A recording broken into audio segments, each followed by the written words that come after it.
My apologies for the late start. I had something creep up into my schedule. I'd like to call the meeting to order.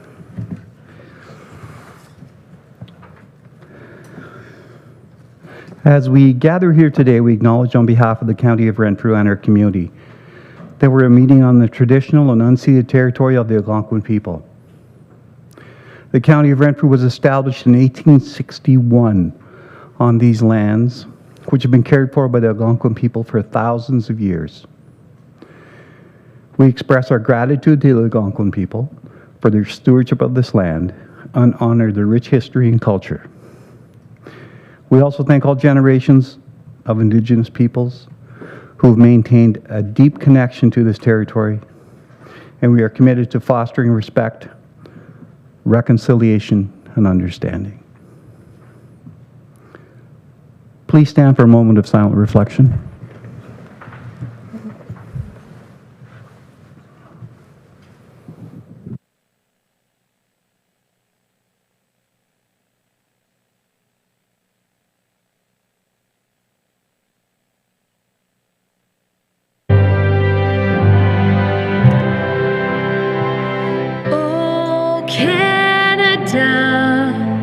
Our home and native land, true patriot love in all of us common. Car ton bras s'est porté l'épée, il s'est porté la croix. Ton histoire est une épopée des plus brillants exploits.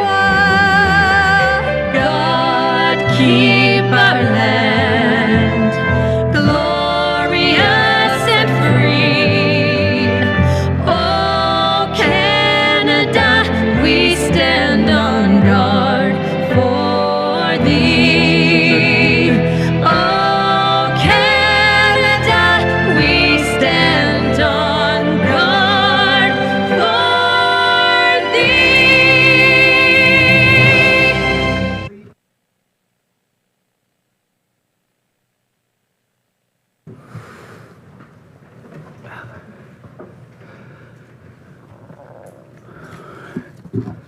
Good morning, Ms. Dombrowski. Would you conduct roll call, please?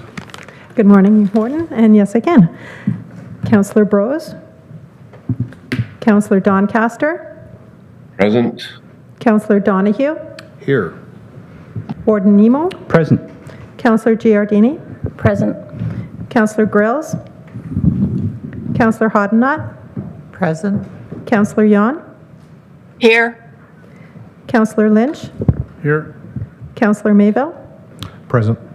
Councillor Murphy, Here. Councillor Nicholson, Here. Councillor Proctor, Here. Councillor Reiki Schoenfeld, Here. Councillor Service, Here. Councillor Schulist, Yotiamjiso. Councillor Watt, Present. and Councillor Ware. Here. Thank you, and we have quorum. Thank you very much. Are there any disclosures of pecuniary interest? Seeing none, thank you, Council. And I would like to move to section number 7, and I'll require a mover and seconder, that the minutes of the County Council meeting of November 12th, 2025 be adopted. Can I have a mover, please? Moved by Laurentian Hill, seconded by McNabb Braeside. Discussion? All those in favor? Opposed? None. It's carried. Thank you, Council. And next, I'll need another mover and seconder, please, that the closed minutes of the County Council meeting of November 12th, 2025 be adopted. A mover, please. Member from Killuheggy Richards and a member from Laurentian Valley. Discussion? Those were closed minutes. I'm sorry. I hope everybody was aware of that. My apologies. All those in favor? Opposed? None. It's carried. Thank you, Council. Since the last county council meeting on November 12th, I've attended 5 meetings on council business, as well as met with several ministers during the County of Renfrew Queen's Park Day on November 20th. It is and was a privilege to reflect on our recent Queen's Park Day, where we had the opportunity to bring Renfrew County's voice directly to provincial decision makers. Our day was designed to ensure that we had exposure and opportunity to meaningful engagement with key ministries.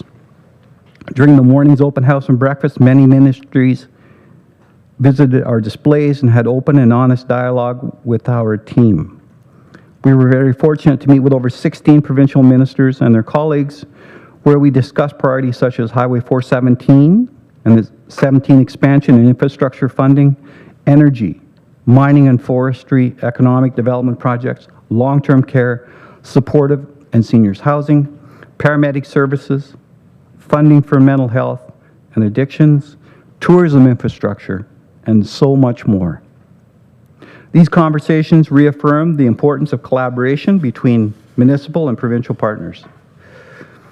I want to thank our MPP Billy Deneau and his staff for organizing the day and being so welcoming to us at Queen's Park.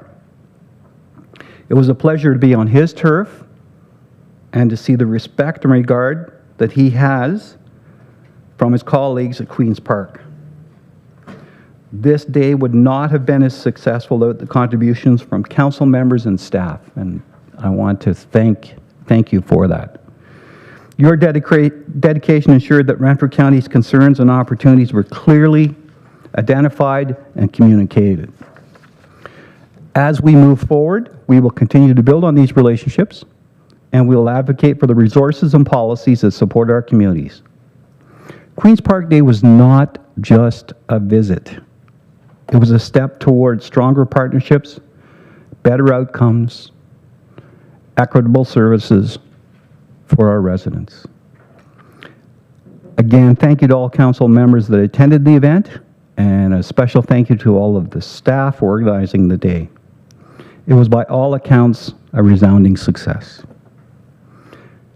I had the pleasure of offering opening remarks, and it's quite likely I ran on a little too long, at the Economic Development Summit yesterday that brought together leaders and innovators to discuss workforce development, succession planning, and youth leadership through the Rural Changemakers program.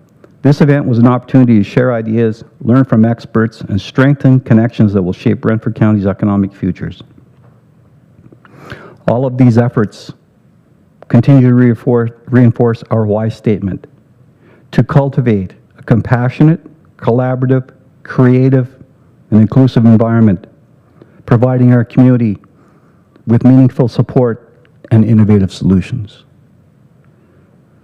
I will remind those assembled here of the following: the County of Renfrew, experience our history, share our future. This concludes my address for this session of County Council.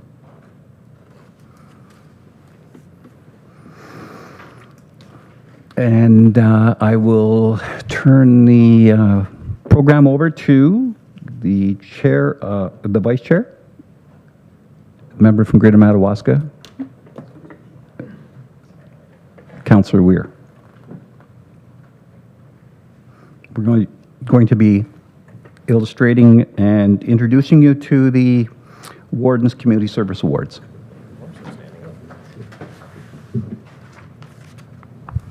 Just don't ask me to walk anywhere and I'm good. Thank you, it's an honor. This year's Warden's Community Service Award celebrates the outstanding contributions of an individual and 2 not-for-profit organizations across Renfrew County. These awards are a meaningful way to recognize those who go above and beyond and strengthen our communities and enhance our quality of life in the Ottawa Valley. Every day, individuals step forward to make a difference in various ways. Not-for-profit organizations play a vital role in helping residents overcome challenges, often providing essential services and support who need them most. Together, these efforts create a stronger and more vibrant Renfrew County, and today we honor those people who make it happen. In our individual category this year, we have Valerie Hinsberger, who is being recognized for exceptional dedication and volunteerism and community service within North Algona-Wilberforce, Bonnechere Valley, and the greater Renfrew County as a whole. Her contributions spans from, well, what doesn't it span from? It goes from sports, recreation, healthcare, food, security, arts, local economic development. Her energy, her compassion, and leadership have made a lasting impact on countless individuals and organizations. Among Valerie's numerous contributions, she serves as coordinator as the Renfrew County 55+ Summer and Winter Games, also the co-founder of the Bonnechere Cycling Group, and an organizer and participant in the Tour de Bonnechere.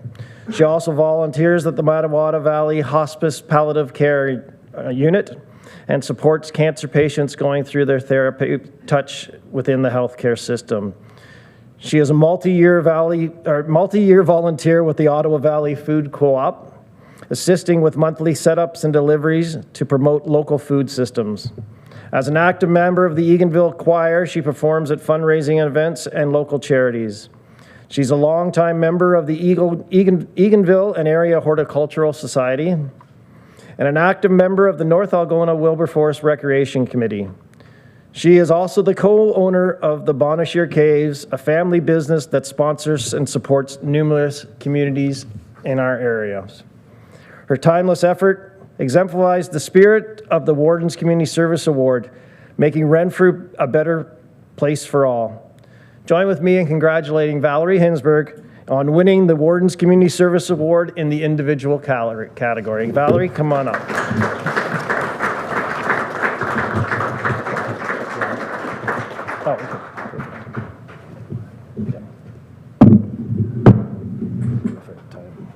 Would the member from North Algona-Wilberforce like to, first of all, join us, and secondly, say a few words? I certainly would. Just lift it up and slide it out. Yeah.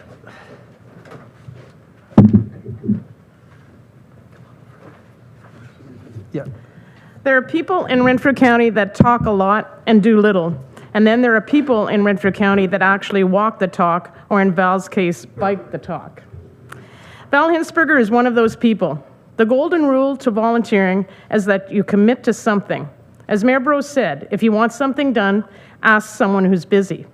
This certainly describes Val. She is busy, she commits, and she does it. Val brings a wealth of experience from her years in the nonprofit sector. She is very thoughtful with a profound sense of humor and enthusiasm.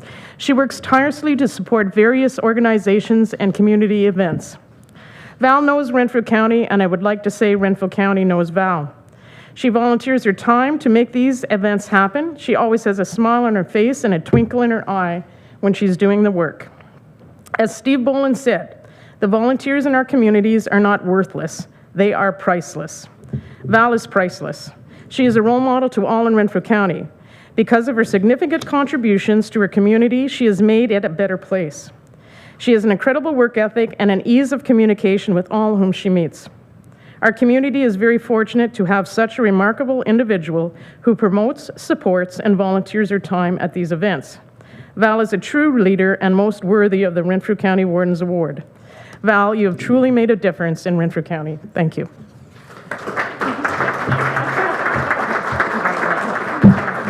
Computer. Congratulations. Do you want to say a couple of words? Sure. Val's going to say a couple of words. You're used to seeing my husband up here, so it's just funny because you get an email, right? And it says, oh, you've come down and you've been nominated for an award, and you're not really sure, did you win it or not, or what really happened? And then you hear and you don't know what's on the nomination. Like, you don't know what they've said about you or who's nominated you, or like, oh. So I would really like to thank Janet. I know some people who put in, and when you see it all, you do this stuff because it's fun, and so you don't realize, oh yeah, I guess you're on a lot of things, but they all tie together. Renfrew County is an amazing place to do volunteer efforts, and I'm just clearly one of the volunteers because there's many, many, many across the county that I get to work with and play with. So I'd like to thank you for recognizing this, because You don't do it for this, for sure. You know, I didn't even, well, I kind of knew about this, but it's nice to be recognized on behalf of volunteers, and that's really the teams that I am representing here, all the teams that I volunteer with. So thank you. Thank you. That's great. I'll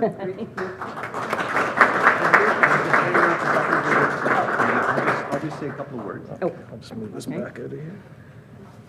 Wow. Thank you very much. And this is why we have the awards. This is one of those special days in Chambers every November where we get to see the real face of the County of Renfrew.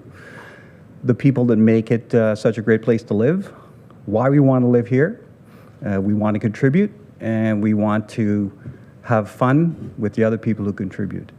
And as one of those peoples one of those people who were called out by Janet as talking too much and not accomplishing too much, I'll certainly try to be better. But what a great time, and I know, Val was quite gracious in talking about the volunteers that she works with and the teams.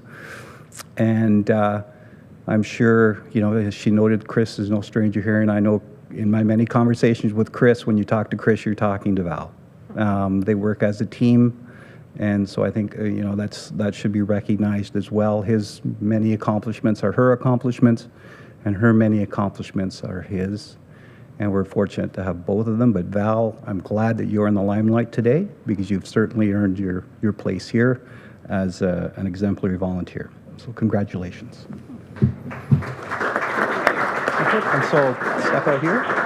Rob, are you okay to come out with us? Yeah. Go ahead. You guys get in your spots and then I'll slowly.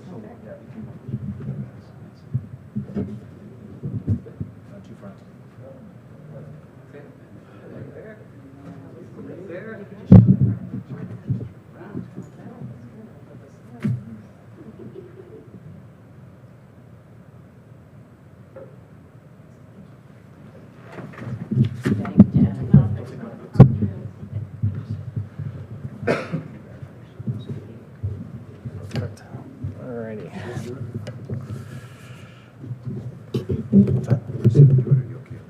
Yeah, if we got a chair that I can sit on, that'd be perfect. Absolutely. There we go. That's good. We're good. Thank you. Oh, let's tilt this down a bit. Our first recipient for the nonprofit category is the Arnprior Regional Health Auxiliary. The Arnprior Regional Health Auxiliary has been the cornerstone of the community services for more than 60 years now, supporting local health care through volunteerism, fundraising. What began as a small group sewing for the hospital has grown into an organization of 180 active volunteers, deeply woven into the fabric of Arnprior and the surrounding communities.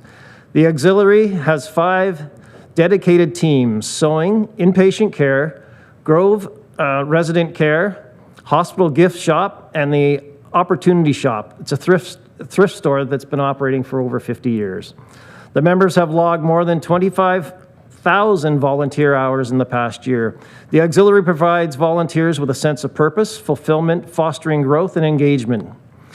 Enhancement patient comfort care through programs and equipment purchase, and strengthens local health care, ensuring great care close to home. Funding impact contributions include $600,000 towards the Grove Nursing Home, $480,000 for a CT scan, $300,000 for EchoPax machines, and over $3.5 million raised over 6 decades for hospital equipment. Recognitions received: the recipient of the June Caldwell Award, the Ontario Ministry of Citizenship and Multiculturalism for outstanding volunteerism service. The ARHA exemplifies sustainability, leadership, and compassion. Their efforts have transformed healthcare delivery in Arnprior, making them a role model for volunteer-driven organizations across Ontario. Join me in congratulating the Arnprior Regional Health Auxiliary on winning the Warden's Community Service Award in a not-for-profit category.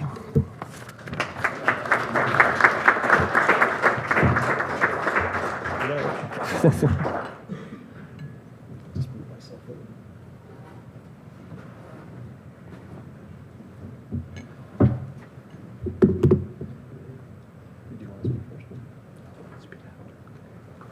on up. Introduce yourselves and My name is Leslie Lapierre. I've been a volunteer at ARHA for 10 years. I'm also the treasurer of the auxiliary. And I want to thank everyone for receiving this award. We have many volunteers, and they're good ones. And I was telling Jason earlier that back when we first started, 60 years ago, that it was the ladies auxiliary then, used to actually go room to room with the patients and deliver soft drinks, and they actually even sold cigarettes at that time off the cart. So I want to thank everyone for this honor.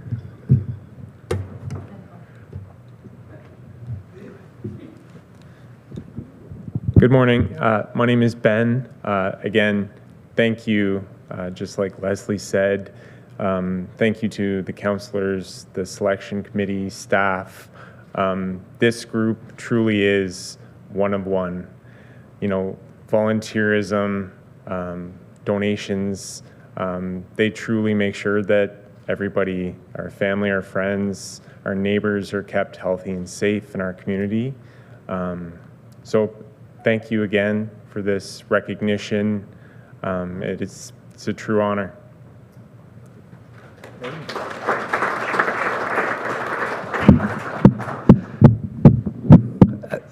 Thank you to you for your work. And as treasurer, you must be very busy with the amount of money that you folks have donated to your Arm Prior community, not just to the hospital itself. And I recognize that a few years back the corporation grew to include the Grove, and you grew with it. So it's quite impressive that you have 180 volunteers plus, and the amount of money that you've contributed that started as a sewing project is quite amazing. If anything, you folks should be the blueprint for what the rest of us try to emulate as we serve our community. And I know that we have many volunteers across our community that are working in our long-term care homes and in our hospitals, and then the other not-for-profits that are out around and service clubs. But what a great story. Truly, it's inspiring. And I think it shows when you become connected to your community, you want to grow your community, you want to support your community, and you folks exemplify that. We should really rename this award after you. So thank you very much, and please keep doing what you're doing. We desperately need it.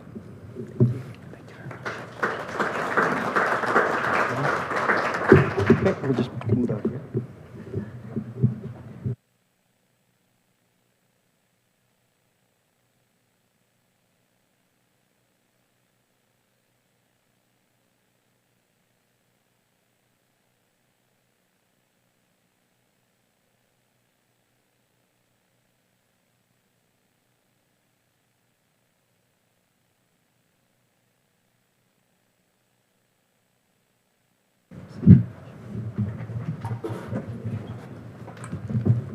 thank you.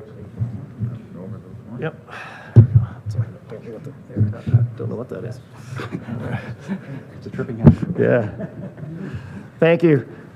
Now, we have so many volunteers and so many exceptional groups that we actually have a second award for not-for-profit this year because we just have so many exceptional groups in our area. And our second recipient is the Arn Prior McNabb Braeside Men's Shed.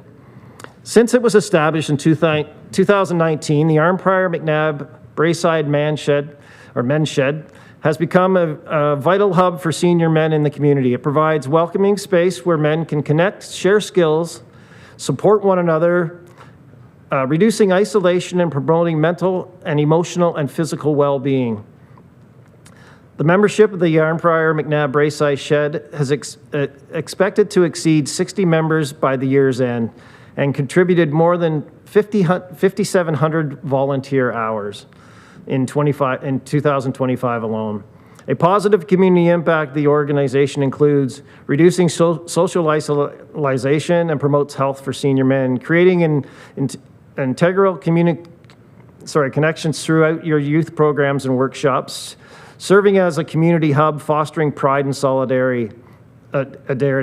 Among signature projects in the Man Shed are wheelchair accessible picnic tables, which I greatly appreciate, thank you, and Little Lending Libraries, which is a 25+ installed public spaces for private lawns. You may see them take a book, leave a book on people's lawns, so 25 of those are in place. Memory boxes for the Grove Nursing Home, raised planter boxes for the Arnprior and local senior centers, youth working kits in partnership with the Dementia Society and the Children's Aid, recreation equipment, game sets, skating rinks, community use. The Arnprior McNabb Men's Shed prides itself on its community partnerships with local municipalities and service clubs and is mentoring other communities to start their own men's shed. I have been there to the location, and the work and the camaraderie that goes on there is outstanding. So please join with me in congratulating the Arnprior McNabb Brayside's Men's Shed on winning the Warden's Community Service Award in the not-for-profit category.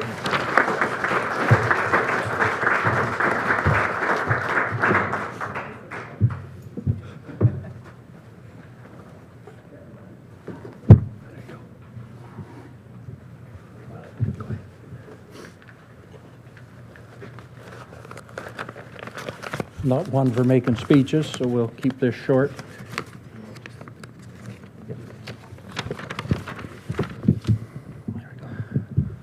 Thank you, Ward Neiman and members of council, guests. My name is Gary Burney, and I'm accepting this prestigious award for the members of the McNabb Braeside Men's Shed and the communities we serve. Certainly want one for long speeches, but I would simply like to say that our men's shed have changed lives by helping ensure that our senior men remain productive, active, healthy, and engaged. And we do that because we care. We're proud to say that we celebrate a spirit of community service and go above and beyond to help our community grow and prosper age-friendly as well. This award means everything to us as Warden Neiman and to members of the council. Thank you very much.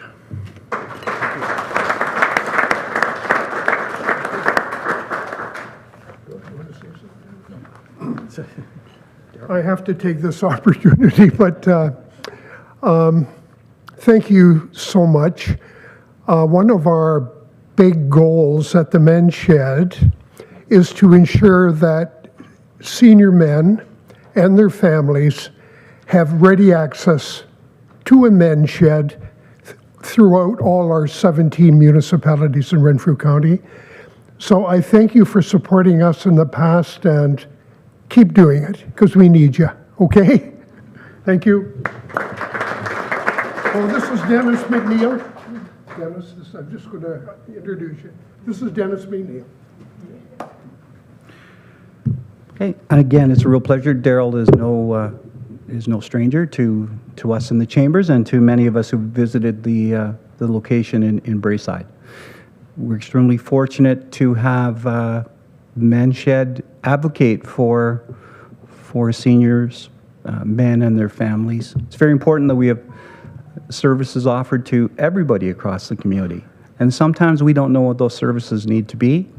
So we're fortunate to have such strong partnerships, such strong advocates, which assist us as a community. As you know, our informal motto is, we're not responsible, but we are responsible people. And when there needs to be services developed, we look for partners, we look for advocates, and we listen to them. These gentlemen are strong advocates. They're the right advocates, they're the right partners, they're the right people to build our community and make it an accessible community for all.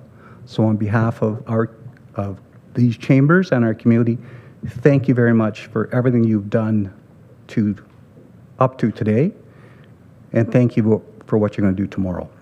Gentlemen?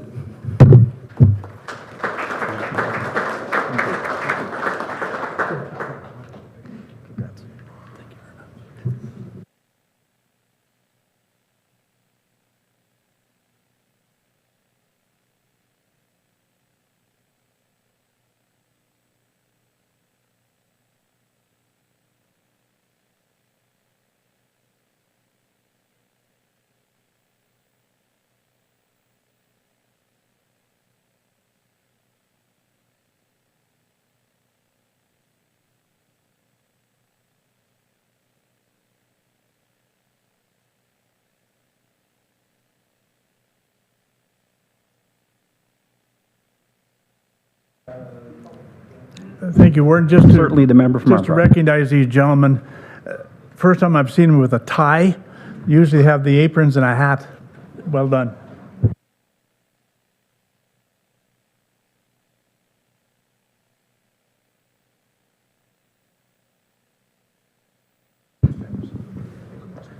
Thank you. So what we're going to do now is take 10 minutes, and we'll have some photos with Val and the representative, the member from North Dakota Wilberforce.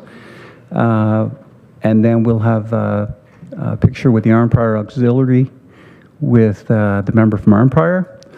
And then we'll have the Armpire McNabb Men's Shed with a picture and include the member from McNabb Braeside and from Armpire. So if you want to assemble out by the reception area desk, and then we'll take those pictures.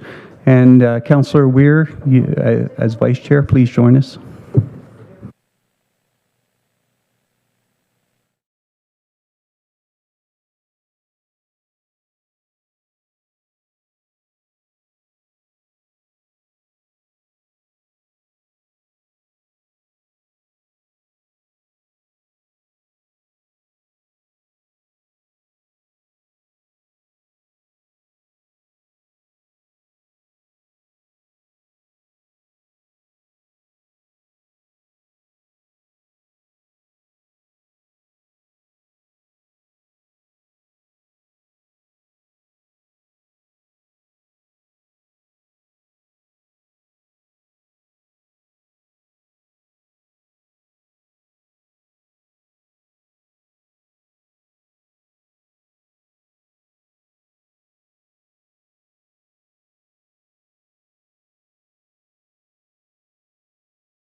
I have to confess, I really wanted to have a theme song for this meeting. There are no more heroes, but anyway, I just couldn't get it arranged last night. And so now we will turn it to Mr. Davis for our next delegation, please. Thanks, Warden, and good morning, County Councillors. I'm pleased to have with us today Mr. Bennett Blackwell, President of the Renfrew County Crime Stoppers. Sean Peever is not here that I see, but he was part of the list to talk about the Renfrew County Crime Stoppers program. We haven't been here for a while, so it's a good time to introduce, basically, as the Warden said, the heroes of our community. So please come on up. Thank you.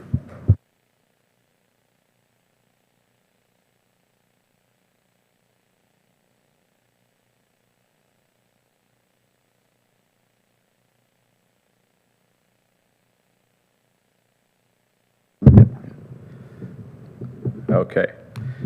Thank you very much for the introduction, and thank you very much, everyone, for having me here today. We do have a presentation that is going to come up on the screen here shortly. I have condensed it significantly. This presentation typically is between 30 to 45 minutes. We'll go to community groups, different organizations across the county and deliver this presentation. So I've condensed it significantly for everyone here today. I hope that I'll be able to answer any questions that you might have, but if there are any, we can connect later on and address those. So my name is Bennett Blackwell. I am the chair of our board of directors and the president of Crime Stoppers for Renfrew County. So as Crime Stoppers for Renfrew County, we're one of 37 Crime Stoppers programs in the province of Ontario and one of over 1,800 Crime Stoppers programs worldwide. And we are responsible for collecting tips and helping police to solve crimes right across Renfrew County. Let's see if this clicker will... We're not clicking. There we go. So what is Crime Stoppers? So when I had requested delegation to council today, I was not aware that there would be such a heavy not-for-profit theme of the day today. So it's an honor to be here amongst some award recipients and see some of the great dedication that's going on right across Renfrew County. So Crime Stoppers is a not-for-profit organization. We are 100% volunteer run, from the individuals you see at events to myself as the president and chair of the board. We do have not-for-profit charity status, and the Crime Stoppers program is all about anonymous crime reporting. So we provide an avenue for the public to provide information to the police without having to identify yourself or become part of the criminal proceedings. We offer cash rewards for successful tips, so any tips that lead to arrests or charges laid by police can be eligible for a cash reward. And the whole goal is improving community safety and well-being. We're not naive to think that we can stop crime overnight, but we can certainly help to reduce crime and make our communities safer right across the county. So locally, the Crime Stoppers program has been in Renfrew County since 1989. Internationally, the Crime Stoppers program was founded in 1976 by Greg McAleese, who sadly passed away a few weeks ago, actually. Greg McAleese was a Canadian-born detective working in New Mexico, Albuquerque, New Mexico, and he was trying to solve a robbery homicide.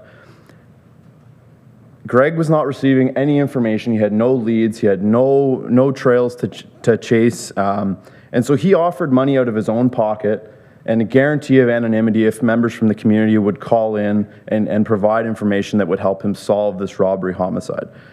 Within 6 hours of the tip line being unveiled, 6 other armed robberies were solved in addition to that armed robbery and a serious assault. So it just went to show that the community was sort of waiting for a program like Crime Stoppers. There was people that were sitting around, they had information, they'd had no way to share it, and so Greg's legacy lives on today in the Crime Stoppers program around the world. We know there are many reasons why people don't want to report crime. They may not feel comfortable calling the police. They might be afraid of revenge. They might think that doesn't affect me, so why would I get involved? And the Crime Stoppers program works to try and address all of those factors. And like I said, so there's 37 programs in Ontario and over 1,800 Crime Stoppers programs worldwide. So we are part of quite a large movement. So The Crime Stoppers program works because we are enabling the community to basically do the right thing. We're giving you an avenue to be able to report crime and share the information that you know without anybody else knowing that it was you that helped the police. No tip is too big or too small. We always say that a crime is like a puzzle, and every tip is like a piece of that puzzle. So you might have a piece of that puzzle, your neighbor might have a piece of that puzzle, and every piece helps the police to put that bigger picture together and actually solve the crime. For every crime, somebody knows something. We know that, especially in today's day and age with social media, people are always talking. We're more connected than ever, and so somebody always knows something about every crime, and it's just a matter of giving those people the opportunity and the ability to come forward comfortably. And so the Crime Stoppers program really does help the police to better use their resources as well. By helping the police to collect information, helps them to build their investigations and hopefully lay charges or make arrests and close cases sooner. So there really is a full spectrum impact on the community.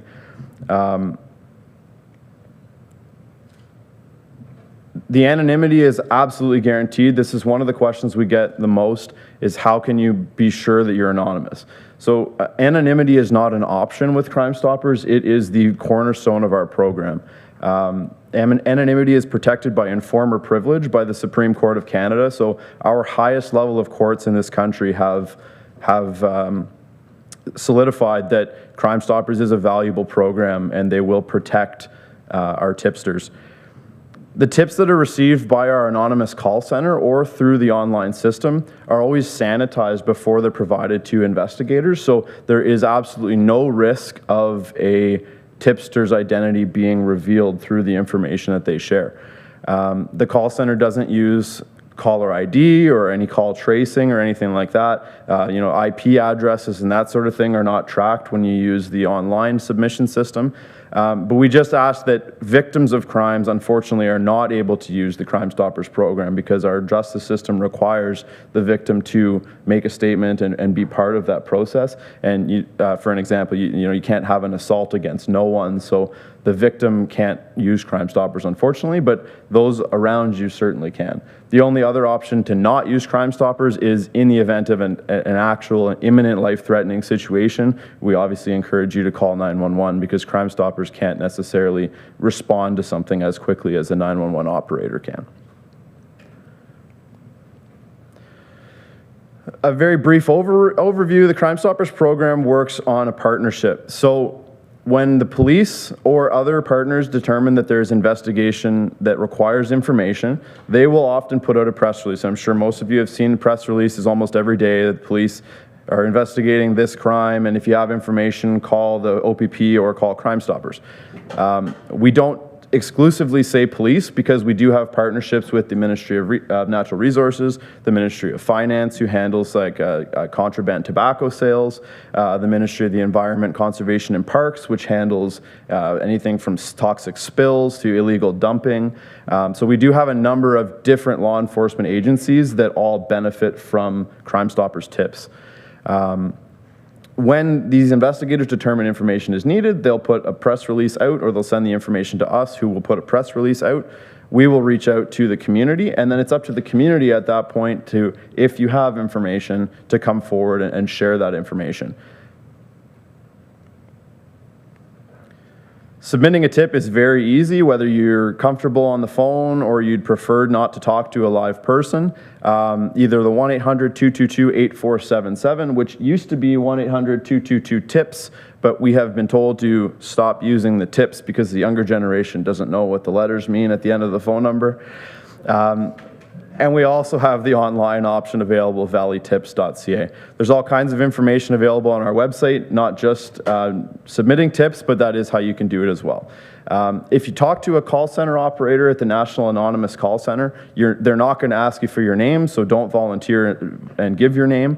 If you're using the online system, it's a system of drop-down boxes. You can put in as much or as little information as you can provide, and again, you're not going to be asked for your name or any identifying information. At the end of either your phone call or your web submission, you're going to be given a unique identifier, which is a PIN number or a PIN code. And that PIN code is the secret to how you can receive a cash reward at the end of the process.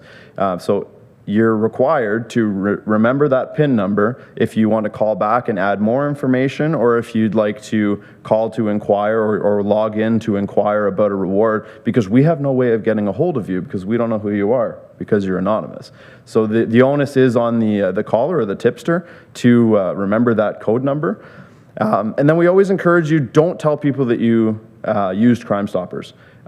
We never know for any crime how many people might know about that crime, and we don't want the tipster to out themselves as the person that that called the police.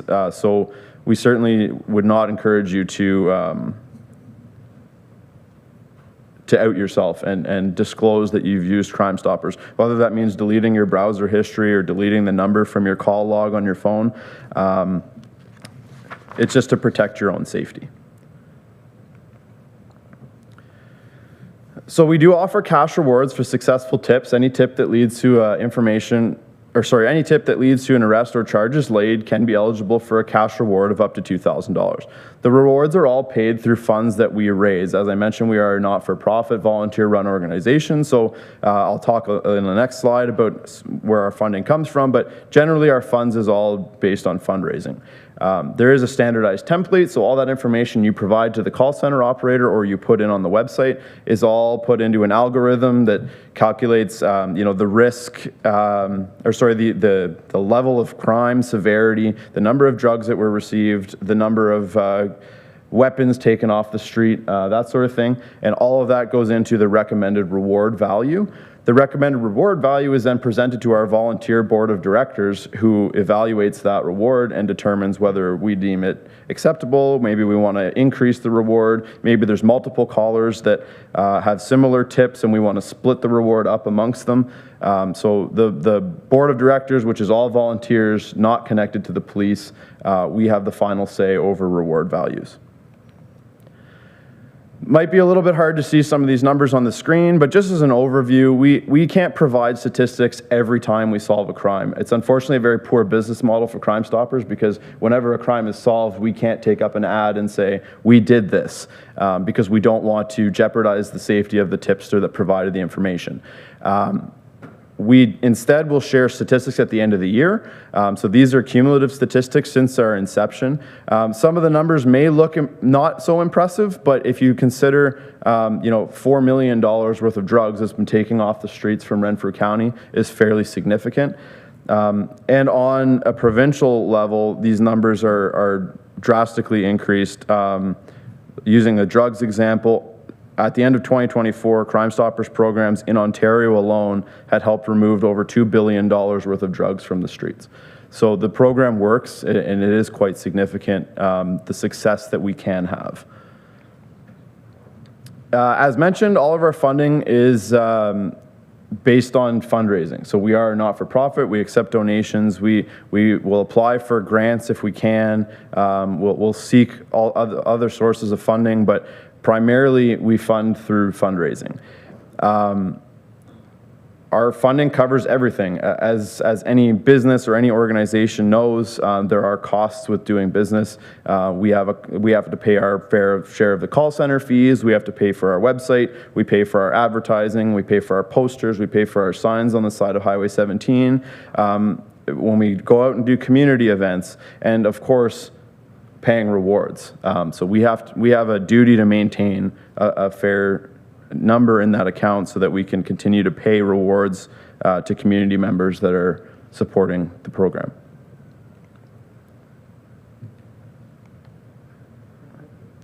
So how can you help? This presentation is fairly generic, but I have been in the process of reaching out to all municipalities across the county of Renfrew. Some have responded. Some of you are very hard to get a hold of. We have been asking for a donation of $1,000 or any comfortable amount.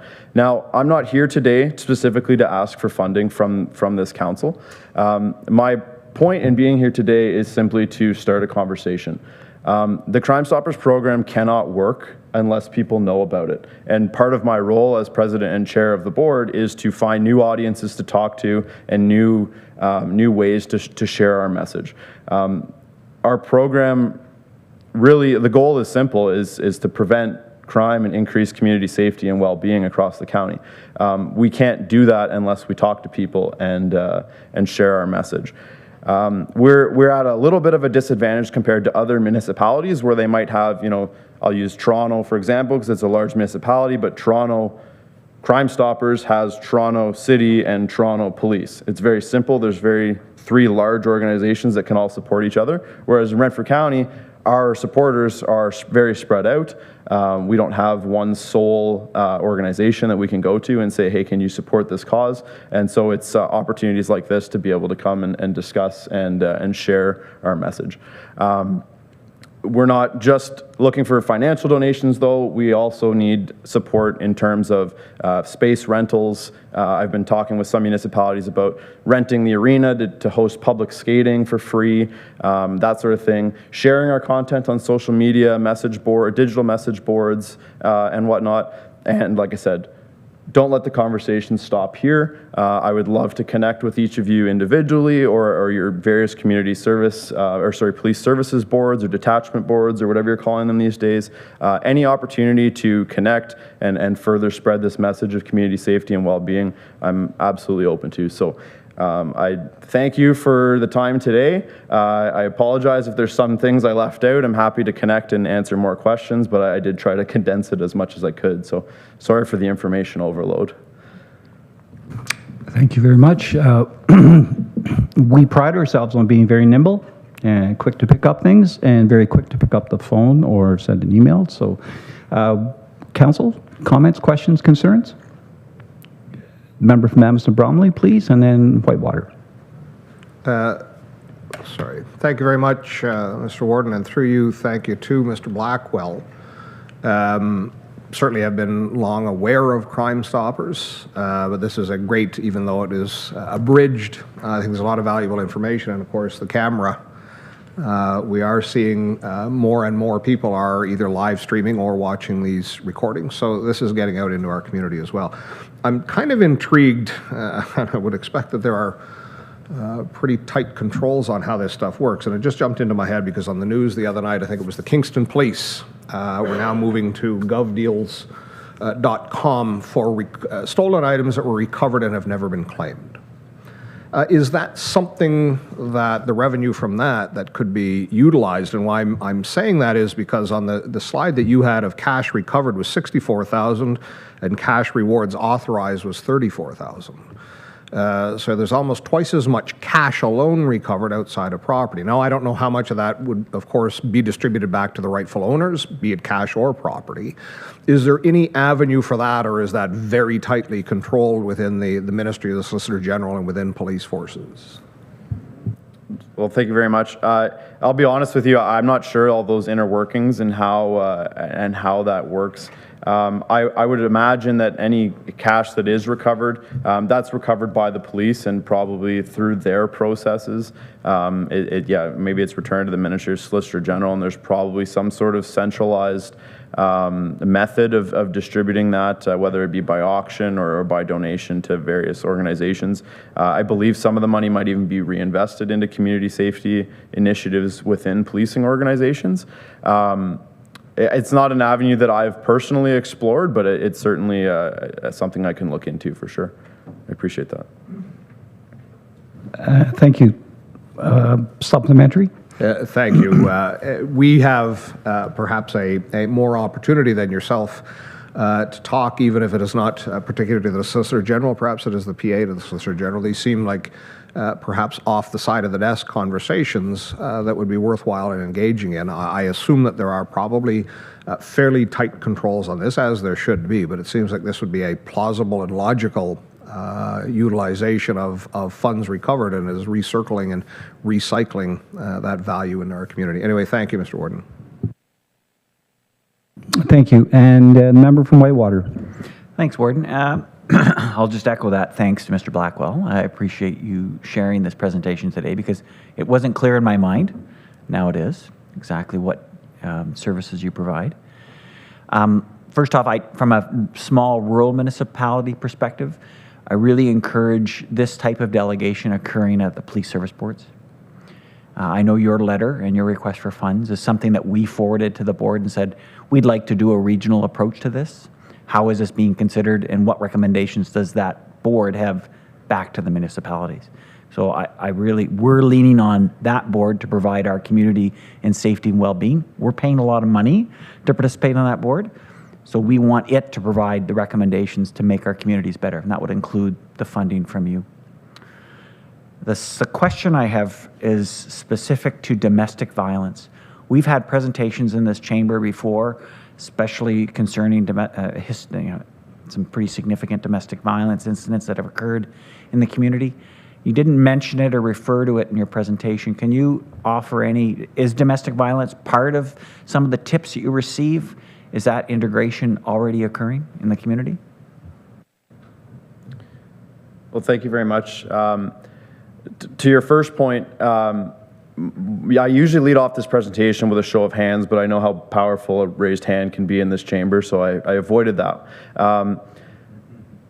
The Crime Stoppers program is something that's a household name almost, but a lot of people don't know a lot about it. So I'm happy to be able to have answered some of your questions and provide more clarity on that. To your second point, I can't speak about specific tips that we receive. It's not a statistic that we track necessarily what the type of crime is that's related to that tip. What I can say related to domestic or intimate partner violence, it's a very difficult thing to specifically request tips for, because the persons involved in that incident are so tightly knit.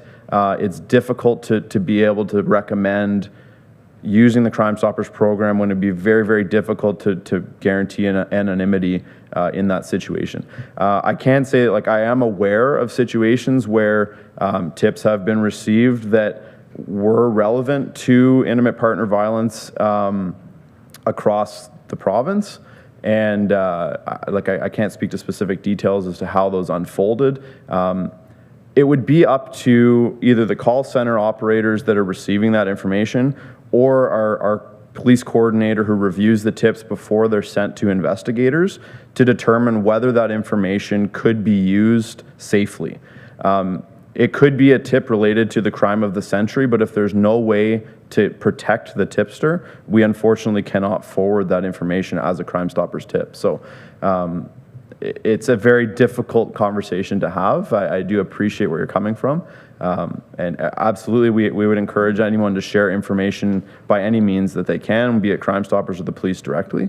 But it may not proceed to an investigator level if there's no way to protect the anonymity of the tipster. Thank you. Greater Madawaska and then Boncher Valley. Thank you. Through you, Warden, I'd like to thank you for your presentation. Having a background as prior Toronto police officer, and then I was director of security at McMaster University as well. And part of our due diligence when we brought the Crime Stoppers into McMaster University itself was we approached the students, and one of the things that we learned was very reluctant to call in any tips from students from different countries. Lack of trust of authority, lack of trust of police. And when they found out that we were using Hamilton Police as our liaison for the Crime Stoppers, when they found out that they were actually able to give tips in their own native languages, and I think that's something that I would ask you to expand on is, we have people from other countries and backgrounds that are now residing in all over Canada, all over Ontario, and in Pembroke and such, that have those distrust of the police and feel easier speaking in their own native tongue. So if you could just express to us how many languages or that people can communicate with Crime Stoppers. I think that's an important factor that should get out there, that they can communicate in their native tongue. Thank you very much. The National Anonymous Call Center, which is that 1-800-222-8477 number, that call center is used right across Ontario, right across Canada, and even across North America. So that 1-800 number, I don't have control over that call center. I'm not sure exactly how many languages the staff there might speak, but I do know that that call center is used right across North America for any tips related to Crime Stoppers. So I'm sure that it's likely something that they've come across. But further to that, our online platform can be used in any language. You know, Google Chrome, for example, will automatically translate things to your selected language, and that online form is completely self-directed. So anybody using that form would have the ability to communicate however they felt necessary. Follow-up? Supplemental. Thank you, Warden. Yeah, one of the things I'm just suggesting is perhaps get that message out, because right now they see 222 tips and they go, well, I can't communicate appropriately to get my message across. I think if that message got out that you can report in the following languages, or you can report in multiple languages, just to give somebody that clue that, okay, maybe I can do something. But anyways, thank you, and thank you for your presentation. And member from Boncher Valley. Thank you, Warden. Thanks so much for this. I've learned a couple of things today. My shop number is 613-432-CARS, so I will stop using that. So thank you for that tip. I am very familiar with Crime Stoppers. In fact, we were a Crime Stoppers depot where the tipster could pick up their reward. But I just want to touch on something you just said, protecting the tipster. And we had many times that the tipster would not come and pick up their reward because they were so afraid. So my only suggestion would be that you make those depots, or where people are picking up their very, very, very, very, very secret, and ensure that tipsters understand that they aren't going to be outed by the shopkeeper or wherever they're picking up their reward. Thank you. So yeah, in response to that, thank you very much. We do have a number of local businesses across the county that we do use in order for tipsters to pick up their cash rewards. They're definitely not chosen lightly, and often they're not even told what it's for. They're simply given an envelope with a code number written. The only two people that have the code number are me and the tipster that's picking up. And they receive their cash reward that way. So, thank you. Thank you. Are there any other questions or comments, concerns? Seeing none, thank you very much. Just to echo my colleagues, thank you for providing this service. Fighting crime and protecting victims comes in many different forms. This is a very important one. It's been, as you noted, around for a long time, and it's woven its way into our community, into how we expect to be able to express ourselves with anonymity. And thank you to you and your board for contributing to this and ensuring that it continues. And again, thank you for the information. I too learned a few things. Sometimes you get complacent, and it's good to go back through things and relearn the things that we've forgotten or thought we understood. So again, thank you very much. Please don't be a stranger. I'm assuming that in the coming years, other wardens will be interested in ensuring that the chambers and the greater community hears from you. Thank you very much.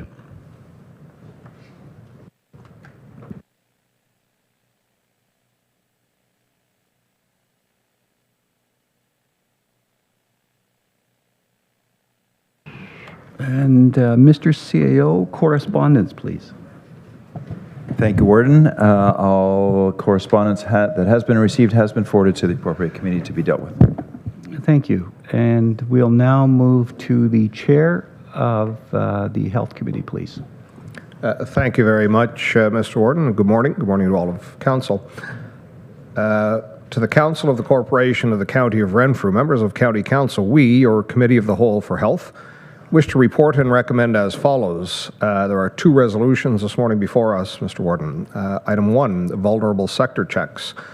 Resolution number H-CC-25-11-118, moved by myself, seconded by committee, that County Council authorize the Warden to send a letter to the Commissioner of Ontario Provincial Police requesting a solution to the delay in processing vulnerable sector checks for long-term care staff, and the background is attached. Item 2, Mr. Warden, with respect to short-stay respite program applications. Resolution number H-CC-25-11-119.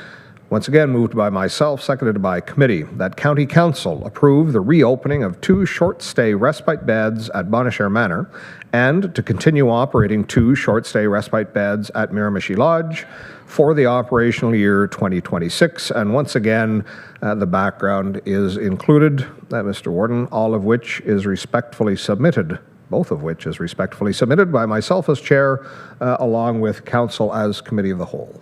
Thank you. And could members of council, any comments, questions, concerns on the resolutions? Item number 1. Item number 2. The report as a whole. I'm sorry. Oh, Mayor Nicholson, I'm sorry, member from Whitewater. I'm sorry, I missed your hand. No problem. Thanks, Warden. Just a comment on item number 2, just to recognize just how important these 4 beds are to the community. It is something that I hear from when I attend functions within our area about the access to this type of support for not just the people who would be sitting in the beds, but the caregivers that are taking care of these individuals. So I just wanted to recognize and thank staff for their efforts. I know we've been constrained in the past, and I'm really excited to see the 4 beds be open now. Thank you. Thank you. And before I ask for a mover, the chair has some very important updates to share with us. Chair, please. Thank you very much, Mr. Warden. I could not let this final working council meeting and health committee report pass without paying enormous tribute to Mr. Quaid and his entire staff at Miramichi Lodge.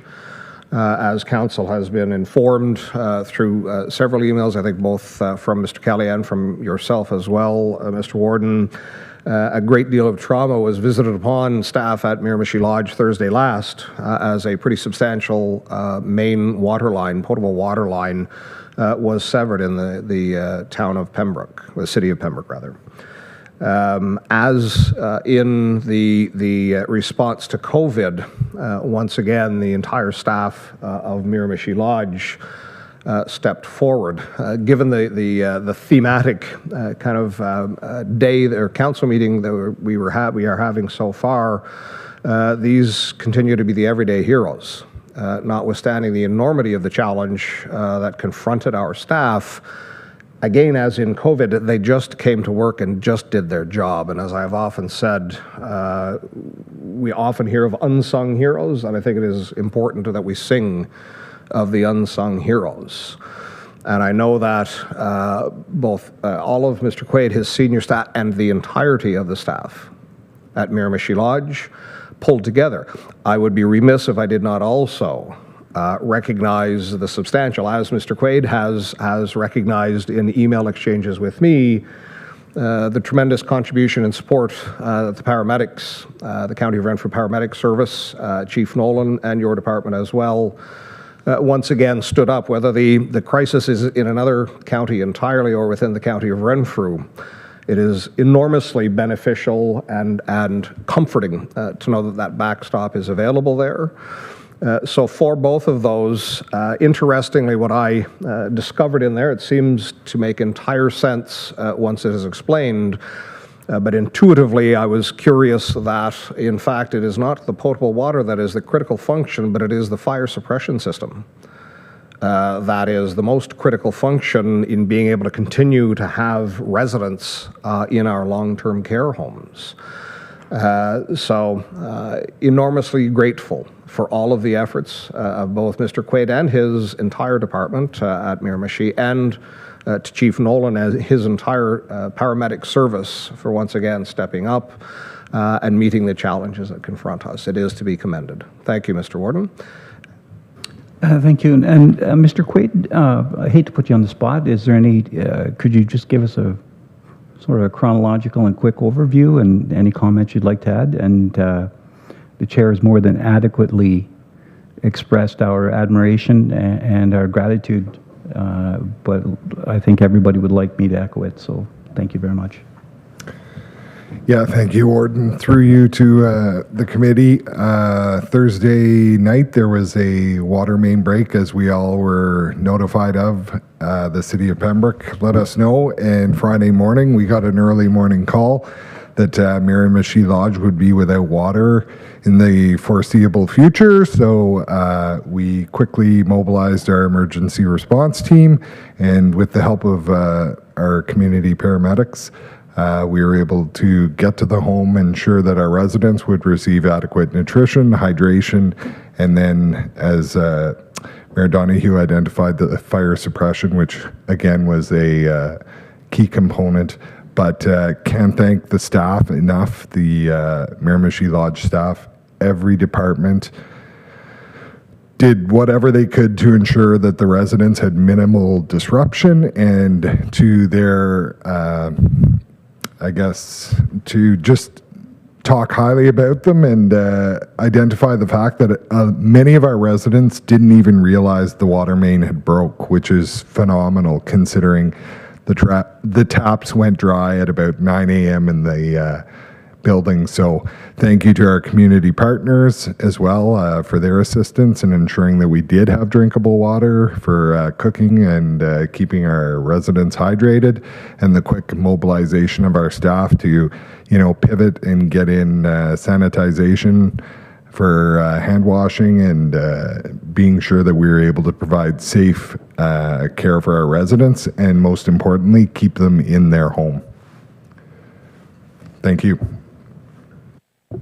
I'm going to kind of deviate. I will deviate. Does anybody have any specific questions they'd like to ask Mr. Quaid or Chief Nolan or the CAO? Don't ask me anything. Okay, thank you. So can we have a mover, please? So moved, Mr. Chair. All right, thank you very much. You've heard the report. All those in favor? Opposed? None? It's carried. Thank you. And now we will move to the Community Services Chair, please. Thank you, Warden. To the Council of the Corporation of the County of Renfrew, members of County Council, we, your Committee of the Whole, Community Services, wish to report and recommend as follows. We have one resolution, Child Care and Early Years Service System Plan, Resolution Number CC 251169, moved by Chair, seconded by Committee, that County Council authorize the Director of Community Services and the Manager of Children's Services to submit the County of Renfrew's Child Care and Early Years Service System Plan for the period 2025 to 2029 to the Ministry of Education. The background is there, and as you recall, this was presented to us by the Manager of Children's Services at our last meeting. Bylaws number 2, Internal Control Measures Policy Updates, Resolution number CC 251170, moved by myself as Chair, seconded by Committee. The County Council approve the revisions to Community Services Policies and Procedures Policy number OW-1, Internal Control Measures Policy for the Community Services Department. And the background is there, all of which is respectfully submitted by myself as Chair and committee members. Thank you, Warden. Thank you, Chair. Members of Council, any questions, comments, concerns about item number 1? Item number 2? The report as a whole? Can I have a mover, please? So moved. You've heard the motion. All those in favor? Opposed? None is carried. Thank you for that eager beaver from McNabb Braeside. And next we'll move to Corporate Services. Thank you, Warden. Members of County Council, we, your Committee of the Whole Corporate Services, wish to report and recommend as follows. Under information item number 1, council remuneration, resolution number FAC 251189, moved by the chair, seconded by committee, that the Corporate Services Committee direct staff to return a council remuneration bylaw by the end of Q1 with the following: a premium for standing committee chairs of $2,449 per year, plus 2027 approved non-union CPI, annual increases each year from 2028 to 2030, consistent with the non-union salary increase, remove all other chair premiums, be effective January 2027. Resolution number FAC 251192, moved by the chair, seconded by committee, that the Corporate Services Committee direct staff to return the council remuneration bylaw for approval with the following: the required amendments to adjust the councillor's compensation to 60% in the event of a leave of absence where an alternate member is appointed. An alternate member shall be paid 40% of the councillor's compensation and be effective January 2027.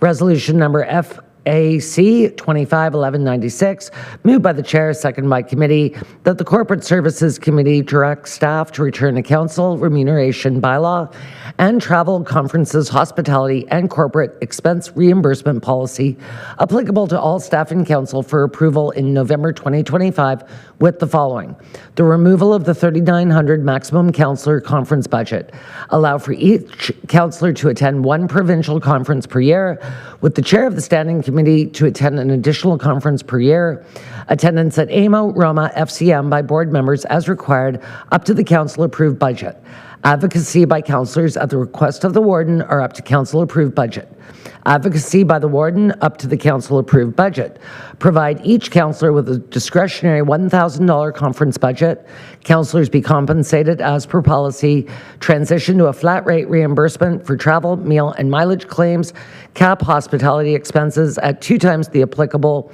per employee meal rate, and be effective January 2026. Resolution number FAC 251198, moved by the chair, seconded by committee, that the Corporate Services Committee directs staff to return with the job description for a deputy warden. Resolution number FAC 251199, moved by the chair, seconded by committee, that the Corporate Services Committee directs staff to return a council remuneration bylaw with the following: a base councillor salary of $25,709 per year, annual increases from 2028 to 2030, consistent with the non-union salary increase, a compensation review be returned prior to the end of the council term, be effective 2027. Resolution number FAC 2511-101, moved by the chair, seconded by committee, that Corporate Services Committee direct staff to return a council remuneration bylaw with the following: a base warden salary of $74,581 per year. No annual increases be provided in the 2027 to 2030 years. A compensation review be returned prior to the end of the council term and be effective January 2027. Resolution number FAC 2511-103, moved by the chair, seconded by committee, that the Corporate Services Committee direct staff to return a council remuneration bylaw with the following: establish a half-day per diem rate of $125 for under 4 hours, establish a full-day per diem rate of $250 greater than 4 hours, and annual increases consistent with the non-union salary increase.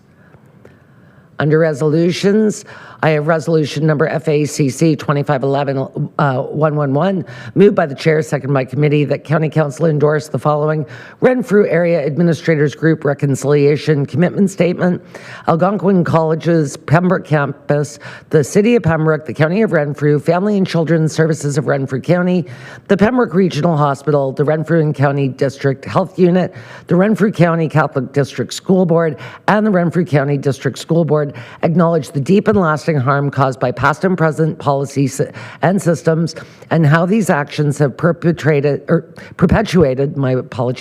continued racism, upheld systematic barriers, and have had lasting effects on Indigenous people. We acknowledge that we, through our silence or inaction, have not always led to confront these truths or to support healing. To the Algonquin people and to all Indigenous peoples who call this region home, we are deeply sorry. We are sorry for the pain and the loss that has been experienced and for the generations who continue to live with this legacy. We are sorry for not always listening, for not always understanding, and for the times when we did not act. To all non-Indigenous people, we are sorry that our systems were built without the inclusion of Indigenous knowledge, ways of knowing and being, and without intercultural understanding and appreciation. Upholding these systems has led to imposed colonial thinking, implicit bias, and has created divisions, misunderstandings, and a collective loss that impacts us all. An apology alone is not enough. Reconciliation requires meaningful action, consistent effort, and honest reflection. As we reflect on these truths, we do so with both sorrow and hope. Sorrow for the injustices that have caused such deep, lingering, and searing pain, and we express hope for the healing and renewal that can come from working together. In moving forward, our organizations commit to systematic change rooted in respect for Indigenous peoples and cultures, humility and collaboration through authentic partnership, accountability and transparency, cultural safety and competency, community-centered and holistic approaches, commitment to education and lifelong learning, and relationships and sustainability. We will listen with openness to Indigenous voices and perspectives, and to build relationships grounded in respect, partnership, and trust. Educate ourselves, each other, and the community about the history and ongoing impacts of colonialism. Seek meaningful opportunities, both large and small, to advance the spirit and intent of reconciliation through our decisions, policies, and services. Walk alongside Indigenous peoples, especially the Algonquin, to create a future that honors truth, respects sovereignty, and builds a more just, inclusive, and sustainable community for all. And the background is there. I have resolution number FACC 2511-120, moved by the chair, seconded by committee, that County Council approve the following changes to the County of Renfrew's administrative structure be brought forward as a business case to the 2026 budget workshop for consideration. Altering the position of Manager of Finance Treasurer to Associate Director of Finance Treasurer. Altering the position of Manager Human Resources to Associate Director of People Services. Altering the position of Manager of Information Technology to Associate Director of Information Technology, and any realized savings due to restructuring be incorporated into a strategic reserve for purchase services.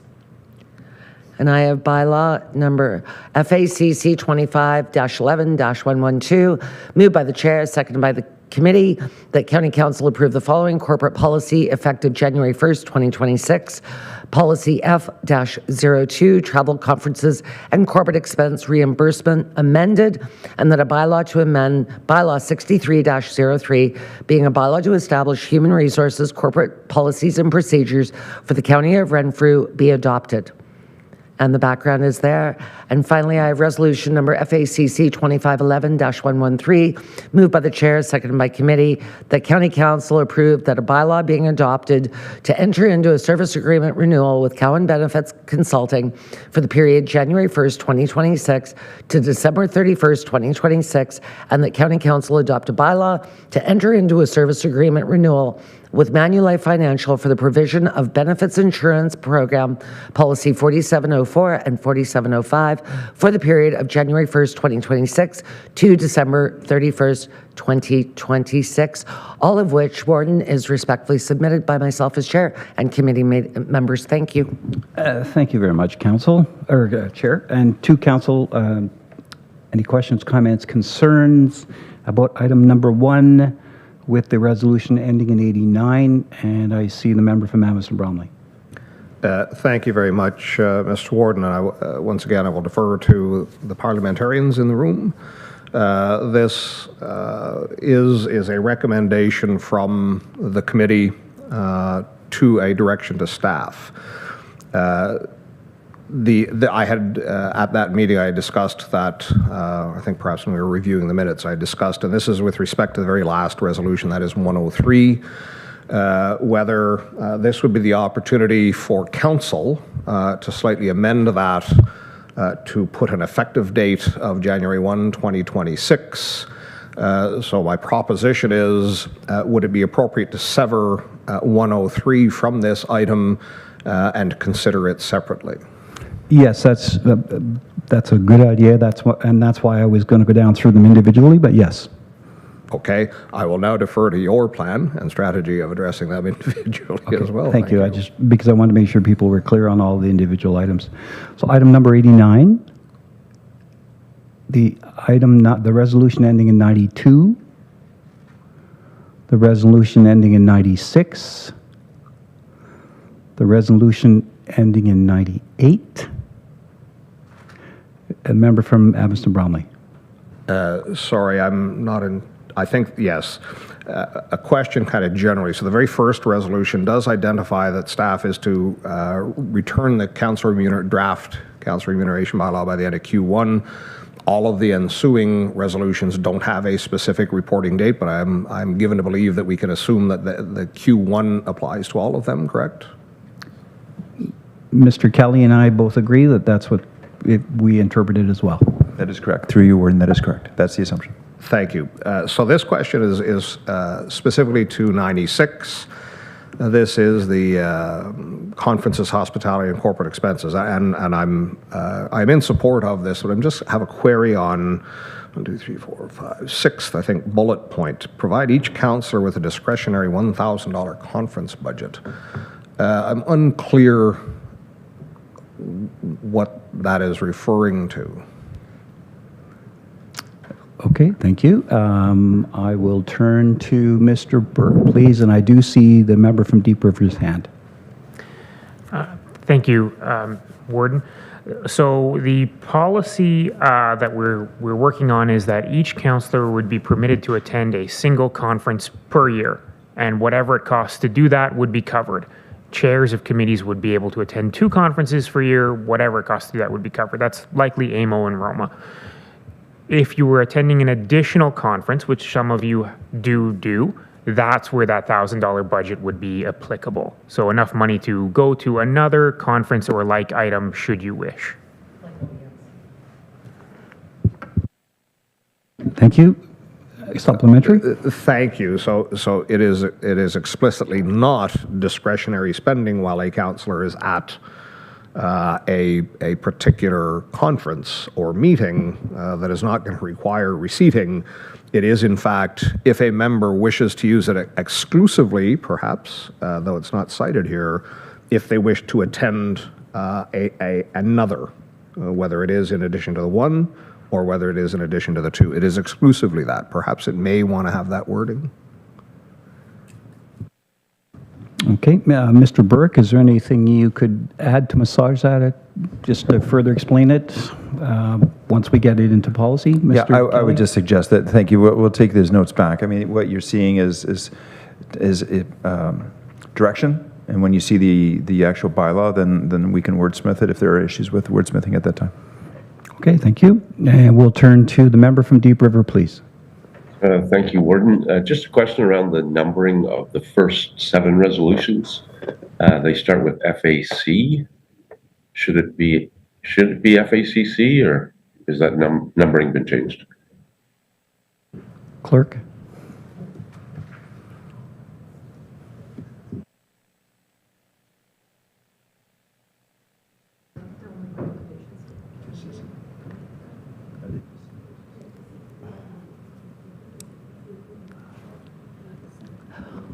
No. Oh, okay, thank you.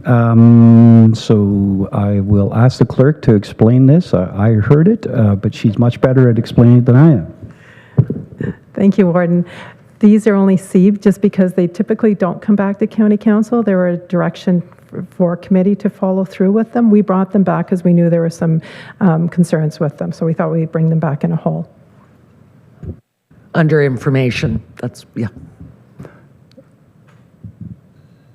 Okay, thank you. And I believe I'd stopped at item number 96. I had got to 98. Okay, I'm sorry. And then item number 19, ending in 99. And item ending in 101, and item in 103. And so I'm under the impression you would like to sever that? Sever that and consider at the conclusion. Okay, thank you. We'll move to item number 2. Any questions, comments, concerns?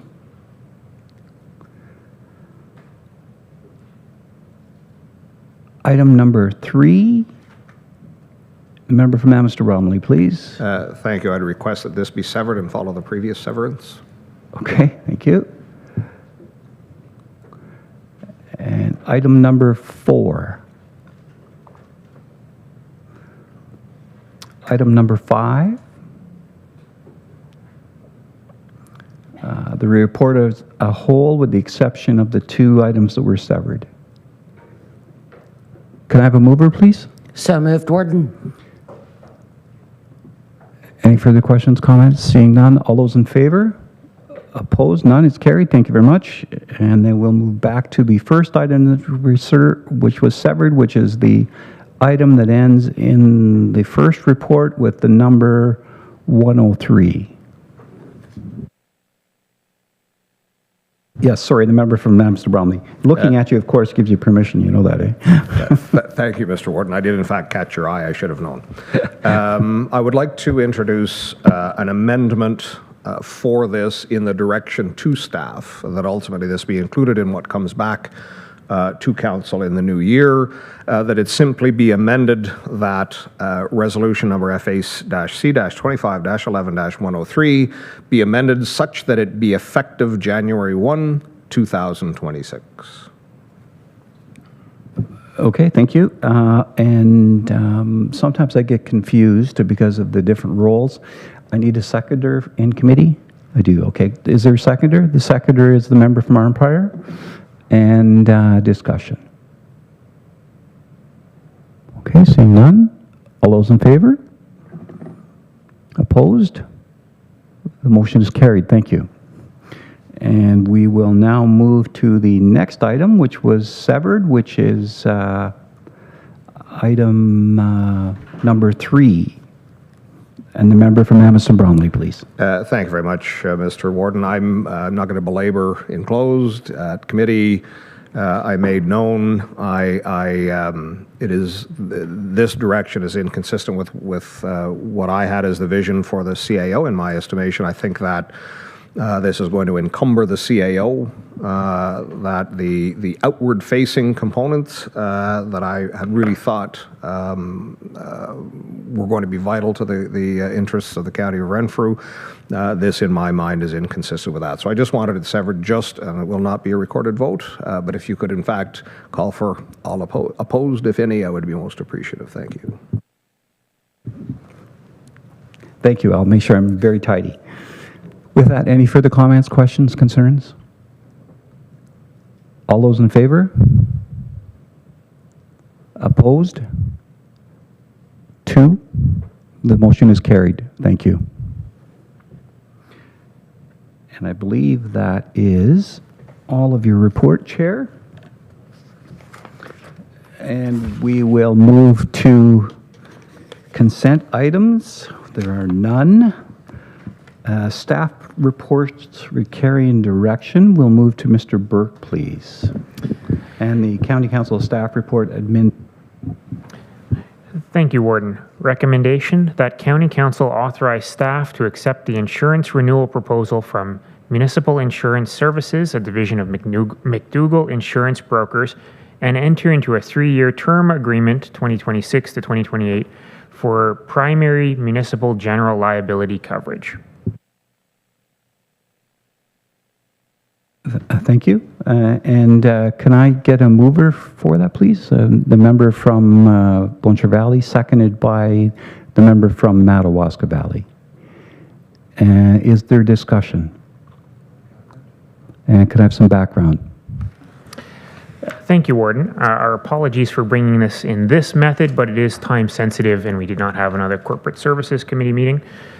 As is common, every year we are renewing our insurance on an annual basis. However, the current year we have received a proposal to actually lock in a portion of our insurance costs for a 3-year term and receive some guaranteed reductions in rates if we do so. That's encouraging to us because there was a number of years where the insurance companies would not guarantee rates. So it is somewhat encouraging to see the return of some longer-term guarantees on our insurance proposal. And we believe it's in our interest to accept those. So that's the recommendation before you. This represents approximately $23,000 in savings for the 2026 year, and there'll be savings for the future 3 years. Thank you. Thank you. Any questions, comments from members of council? You've heard the report. All those in favor? Opposed? It's carried. Thank you. Next, I'll be looking for a mover and seconder, please. Be it resolved that council move into closed session pursuant to Section 239 of the Municipal Act 2001 as amended for the purpose of A, the security of the property of the municipality or local board, Keys Public School, Deep River, personal matters about an identifiable individual, including municipal or local board employees, the CAO/clerk performance appraisal, C, a proposed or pending acquisition or disposition of land by the municipality or local board, again pertaining to Keys Public School in Deep River. Could I have a mover, please? Member from Petawawa, seconded by the member from Greater Madawaska. And with that, discussion, all those in favor? Opposed? None, it's carried. Thank you, council, and we will go into closed.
We are we've come out of closed, recessing, county council meeting. You will see a committee meeting start at approximately 1 o'clock. Once the 2 committee meetings are completed, then we will resume county council to finish the meeting. So,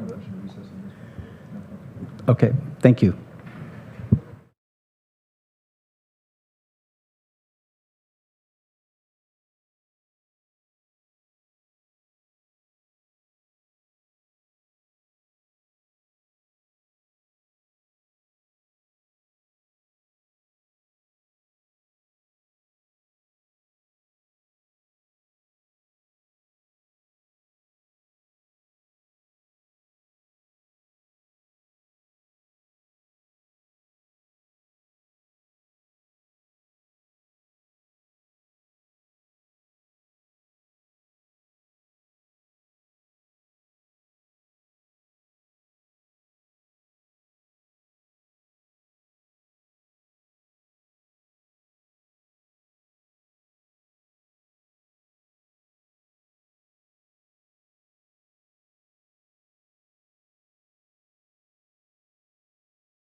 Good afternoon, general public. This is the Operations Committee meeting for Wednesday, November 26, 2025, and I'll call the meeting to order at 13:11 or 1:11 civilian time.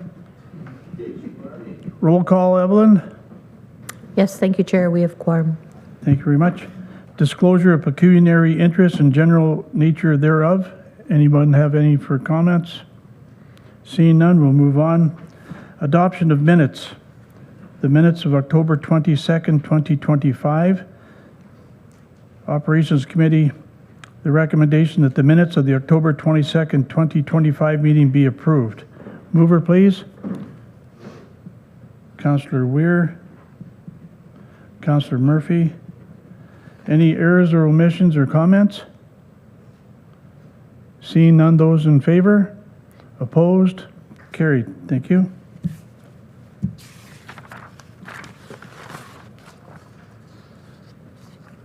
We have two delegations today. The first is Steve Boland and Chris Bantha, the Director of Public Works, Town of Petawawa, with the presentation of the Association of Ontario Road Supervisors and the Municipal Trade Show. I'll ask Director Perkins to do a introduction, please. Thank you. Yes, thank you, Chair, and through you. Yes, the AORS group, the Ontario Association of Road Supers, are going to have their annual municipal trade show conference in town of Petawawa. Mr. Boland, obviously the former Director of Public Works and Engineering here with the County of Renfrew, has been heavily involved with AORS for a number of years. They've asked him to be the ambassador. And Mr. Mantha is not available today, so we did one better. We brought Jamie Mick, our patrol supervisor from the Pembroke Patrol. So thank you to both gentlemen. Thank you. Thanks, Lee, for that note. I was interested to hear the time comment from your chair. I thought maybe the clock had turned back to my days when I was at the county, because some of our staff had a bit of a reputation for wandering through the door a little bit late from time to time. Anyways, I'm glad to see everybody is here on time today. Thank you, Chair, and members of committee and council for taking some time to hear what we have to say today. The Association of Ontario Road Supervisors is excited, as are the Renfrew County Road Supervisors Association, to bring the trade show once again to Renfrew County. We were here before, and I'll talk about that a little bit later on. And I'm pleased to be the ambassador. I was at a meeting last week. I said, I don't know why they asked me. Maybe I was the last one to get out of the building, and so I was stuck with the job. But I'm pleased to be part of the program once again. I've got to learn this new technology that Tina taught me. So the Renfrew County Road Supervisors, as I say, we're pleased to have it, and we're partnering with the County of Renfrew. The county is a big part of our partnership, and the town of Petawawa as well, to host the trade show, and that will be held in Petawawa in June. A little bit about the Renfrew County Road Supervisors Association. We are comprised of all of the municipalities. We have representatives from all of the municipalities throughout the County of Renfrew, including the County of Renfrew and the City of Pembroke, as well as folks from the Algonquins of Pikwakanagan, the City of Ottawa, Garrison, Petawawa, CNL, and many supplier and contractor representatives as well. And there are quite a number of folks like myself, retired public works officials, that continue to be involved with the Renfrew County Road Supervisors Association. In terms of the trade show itself, the AORS Municipal Trade Show is an annual show that moves around the province of Ontario each year, and from time to time it will come back to Eastern Ontario. So we've been fortunate enough to host the trade show twice previously, once in Petawawa in 1992 and once in Arn Prior in 2014, and I was quite honored to become the chair of the 2014 trade show. It is considered to be the largest trade show of its kind in Canada, and typically we draw in over 2,000 participants, visitors to the area, and we have over 200 exhibitors already signed up to show their wares at the trade show when it happens in June of next year. It provides some pretty neat opportunities for us as a community to showcase what we have in the valley. And our hope is that some of those 2,000 odd people will come to the valley early and spend some time here, open up their wallets and support the hospitality industry and the tourism industry, and spend some extra time after the trade show as well.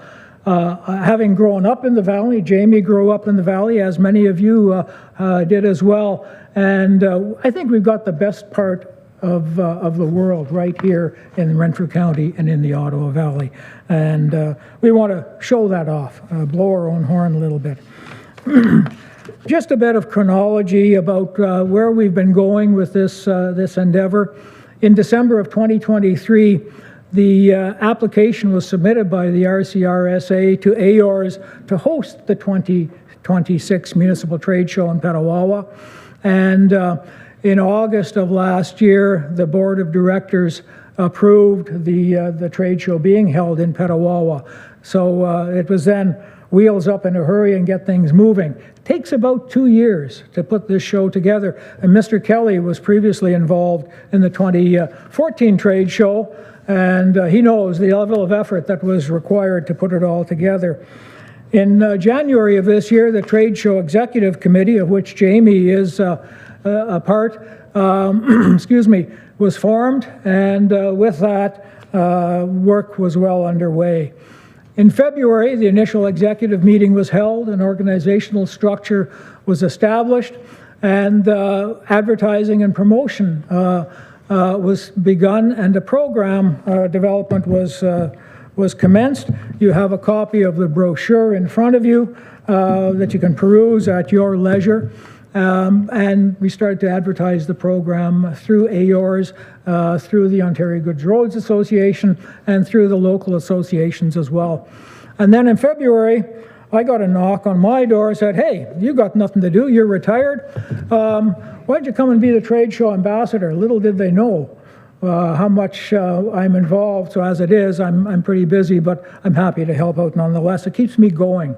And as I said to Councillor Schulist earlier today, that I mentioned my wife, a comment to my wife a few weeks ago, if I have to sit still, you might as well dig the hole, because it's not going to go well for me. Anyways, on we go. We've also, there it is, also arranged for a golf course. Golfing is a big activity for most of these folks that will be coming, and the Pembroke Shores Golf Course has been confirmed as the location for the annual Ross Mackenzie Golf Tournament, which will take place on the day before the trade show. In May, the final version of the trade show brochure was sent for printing, and over 1,200 copies were prepared for distribution. Many of those were handed out when the planning committee delegates, or many of them, attended the 2025 trade show in Woodstock this past June, and had the opportunity to visit and meet with the folks that were organizing that version of the trade show, to learn from their experiences and to promote the ongoing trade show. So we are continuing to promote. Part of the reason that I'm here today and why Jamie is here today is to continue that promotion. I won't go through the key personnel. Many of these folks may be familiar to you. I know Jamie is, and a number of others who are road supervisors throughout the area. You can read that at your leisure. The site profile, I think it's important to talk a little bit about the site and why Petawawa was chosen for the trade show this time around. It is a location that has good access to and from a provincial highway, Highway 17. Not 4 lanes yet, but we still hope that the 4 lanes will come up this far, and I will continue to plug that any opportunity I get as well. We have good access to the highway. There are a number of hotel rooms, 300 to 400 hotel rooms within a 45-minute drive. That's important for the folks who are visiting. That's important for the exhibitors who will be here. They need a place to stay while they're here. There are many restaurants within a short distance in the Pembroke Petawawa area that will benefit from the folks who are here as well, because they will also want to have something to eat. Golf course, I already talked about. We needed a golf course that would host 144 golfers, and if this year's or this next year's trade show holds true to form, that will be sold out fairly soon. The site has to have all of the amenities that we expect to have at home and at work. Things like hydro, Wi-Fi, indoor space, outdoor space, sufficient for 150 booths outdoors and a similar number indoors. We qualified for all of those. And I can tell you that as of the time this presentation was prepared, we have about 95% of the booths already committed, already sold for this next year's trade show. So that's quite an undertake, quite a thing under itself. We're getting closer to the 100%, and I would expect very early in 2026 we'll be fully sold out and have to open up more space. And we have more space to do that. So a little bit of a layout. I'm not going to go through all of this, but the indoor booths, this is typical of the kind of layout that you would see at many of the home improvement shows that happen throughout the year, and especially in the spring of the year, where you've got booths set up in an arena and people come and show their wares. The outdoor booths, though, are kind of different from what you would see typically at those types of shows, where we have a number of displays outdoors. That's typically heavy equipment and contractors and the like. We even have an area this time set up for demonstrations, which is something that's relatively new to the AR's trade show. So I'm looking forward to getting out there and playing with some of those toys when they get here, if they'll let me. They wouldn't let me in Arnprior. They thought I might hurt myself or somebody else, but that should be fun. In terms of the exhibitors that will be here, all manner of exhibitors. They'll be showcasing their wares, bridge and road maintenance contractors, consultants, communications people, building maintenance people, engineering surveys, disaster management, equipment and fleets, GIS and GPS equipment, parks and grounds, which is a big part of it as well, stormwater and flood control. As I said at a meeting last week, we won't have stormwater control that will hold back the Ottawa River, but we can certainly help, or there will be stuff there that can help. Traffic and pedestrian control, which I know is something that's important as a public works agency. Transit is starting to take some prominence within the Ottawa Valley with the city's system, and I know there's been discussion elsewhere as well. Underground utilities, and staff training and education, which is important from an ongoing perspective. So the visitors that you might encounter while you're there, as I said, about 2,000 people. I think in 2014, we had close to 4,000 people that attended the trade show in Arnprior. They came from all over the place. They came from the Quebec side. They came from many places in the northeastern U.S. as well. So it was quite exciting to see that many people. But folks like Mr. Perkins, Jamie, Mike Beam, who's sitting at the back, many of your staff at the Public Works Department within the county and within the municipalities hopefully will be able to attend. Fleet safety managers, consulting engineers will be there, solid waste managers and coordinators, people that operate facilities, both public and even some private facilities, water services, transportation services, area contractors, area maintenance contractors, and like all of those folks will be there. So it's a good opportunity for you and your staff to network with some of the players in the field that typically or you may not get a chance to interact with otherwise. Opportunities. So that all of that presents some great opportunities. And I already mentioned, that we have an opportunity here to blow our own horns in Renfrew County and in the Ottawa Valley and showcase what we have and promote all of the amenities and attributes that we have that contribute to our enhanced quality of life for the folks that live here. There's also an opportunity for staff to be involved in the planning and organization of the trade show. Jamie stepped up when he was asked if he would help out, and I'm hoping that some of your staff at the county level and at the local level will also continue to step up. We have many of them that have, but we will need a lot more help to pull this off successfully. There are opportunities for education for your staff. Just the networking and getting an opportunity to discuss some of the new technologies and new procedures that are out in the industry is important. As I said a few moments ago, just meeting with some of the folks from other parts of the province, and in fact from other provinces and other areas, to talk about some of those things is important.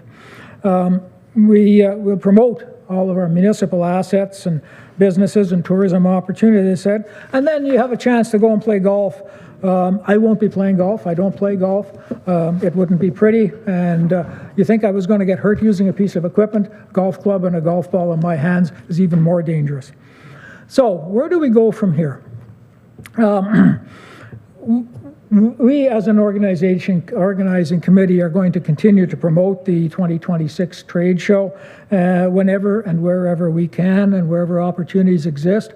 And I'll put the invitation out there to all of you as heads of council at your local municipalities. If you would like us to come and talk to your municipality and your council about the trade show, we're happy to do that as well. So there's an opportunity there. We'll continue to meet with councils when we're asked to or when we're invited, and we'll continue to enlist the support of various suppliers and businesses throughout the county to support the trade show. So we're continuing to knock on doors and ask people for things like prizes for the golf tournament and all of that kind of stuff, and moving ahead with the preparation of the trade show. We want to make this one of the best trade shows, if not the best trade show that AORS has seen. And I know our past experience in the county with other endeavors, we've done really well. So I do have a request. Mr. Kelly said I can't ask for money. I was disappointed at that, but anyways, we're happy to accept donations. No, seriously, we're not here to ask for money, but we are here to ask for some help from your staff. We would encourage your staff to get involved, and we hope that you would support your staff who may wish to get involved. But as importantly, or maybe more importantly, we would encourage you to have your staff and give them the opportunity to attend the trade show. Take advantage of the opportunity while the trade show is here. You know, it's 11 years since it was here last, is a long time. That's a whole generation of workers in many cases. And take the opportunity to learn what's going on and what's new in the industry while it's in our own back door. We thought it was important to let you know a little bit about what happened after the 2014 trade show. So the 2014 trade show had a surplus of just shy of $56,000. That's profit that was raised as a result of the trade show. And the trade show committee of the day decided it was important to put most of that money back into the community. So we did it in a variety of ways. We set up bursaries for the high schools throughout Renfrew County, $200 to each high school each year for about 14 years. It worked out to about $30,000 that we'd set aside, and that continues to move forward, and I believe has another 3 or 4 years in the current bursary fund, so money that will be distributed. The 5 hospitals throughout Renfrew County each received a donation of $2,000. Again, putting that back into the community to help the people in the community. Our long-term care homes, excuse me, of which you're very well familiar, Bonashire Manor and Miramichi Lodge, each received a donation of $2,500 to assist with the residents' care at Miramichi Lodge and at Bonashire Manor. And I'm pleased in another role to say that money was very welcome. As some of you may know, I sit on the board for the Miramichi Lodge Foundation. School Food for Learning program, we made a donation of $2,500 to help with that program to give children an opportunity to have a meal in the morning, school breakfast program. We felt it was also important to keep some money aside for ourselves for training opportunities for our own members and the staff of the municipalities. To that end, $8,000 was set aside and has been used over the last 11 years to help support training for our staff and for your staff when they need training on the roads-related issues. And then there was a small amount, $333.41 that was left over. that went into the Renfrew County Road Supervisors Association General Fund. And that was to pay for things like postage and cards and all of that kind of stuff that, the day-to-day business operations. So, further information, if you need further information, I'm happy to provide that. If somebody wants to reach out to me, I know Mr. Perkins has me on speed dial, as do many of the other staff. So he knows how to track me down. But there is information there about AORs on the slide deck that you've got, as well as the contact, Trevor Woodkey, for our local trade show committee. He works at the town of Petawawa, and any of us are more than happy to provide more information. With that, again, thank you for your time and your encouragement and your support. And with that, Chair, I'll turn it back to you. If there are any questions, happy to respond. I know you've got a full schedule for today, but feel free to fire away. Any questions? CEO? Yeah, I have a question. It's funny. Thank you very much for the presentation through you, Chair.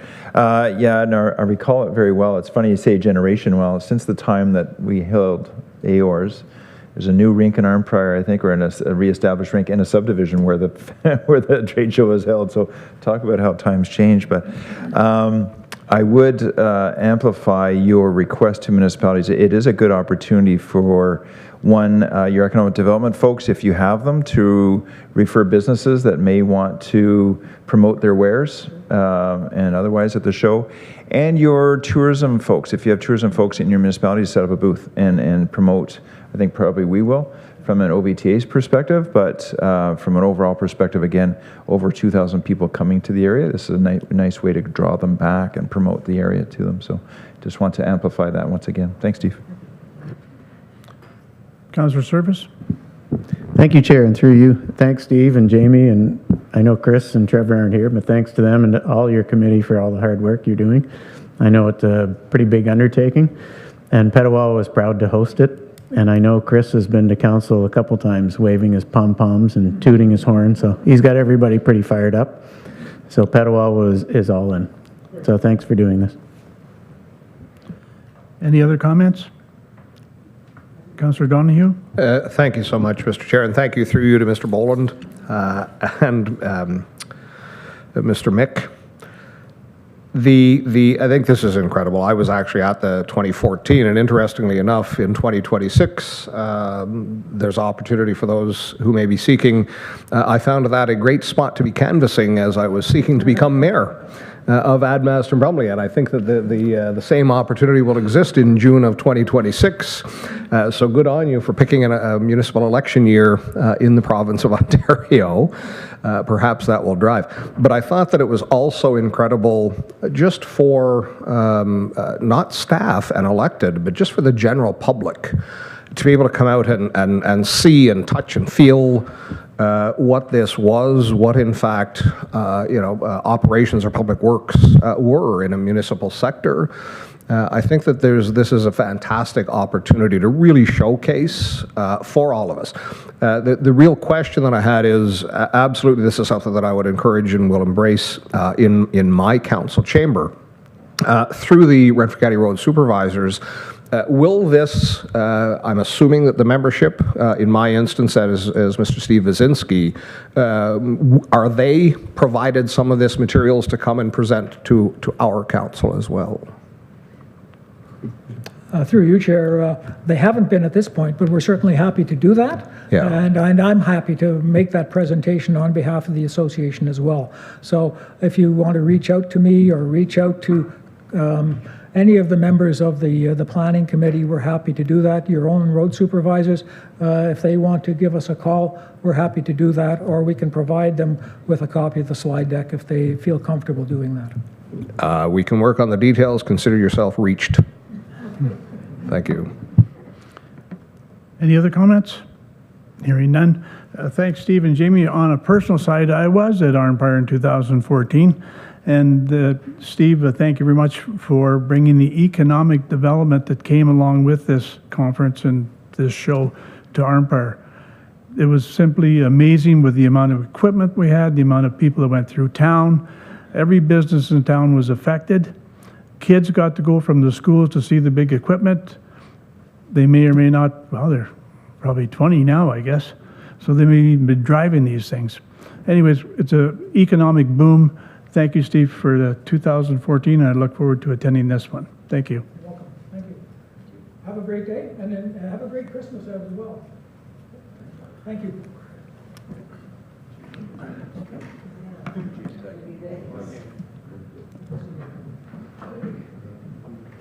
All right, our second delegation is Egas Haina Nawaz from the Transportation Planner, calling for Director Perkins.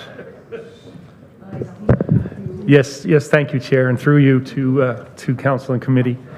I'd like to just take an opportunity to explain the Transportation Master Plan. So the Transportation Master Plan that you're going to get presented today is the first time in the County of Renfrew that they've done a master plan of this nature. So it's a strategic, forward-looking document. It's not a construction mandate, so don't take it as a construction mandate. It provides a roadmap for sustainable growth, safety, and excuse me, and conductivity while remaining adaptable to changing elements. So implementation for this will be phased based on funding, availability, and collaboration with all our municipal partners. So with that said,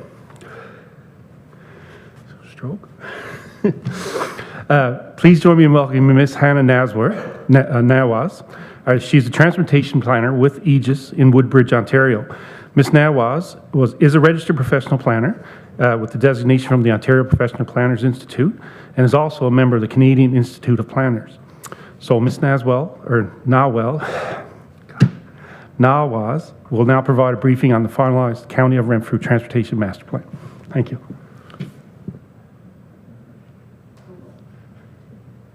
Thank you for the intro, Lee. I'm just going to share my screen quickly and then we can begin the presentation.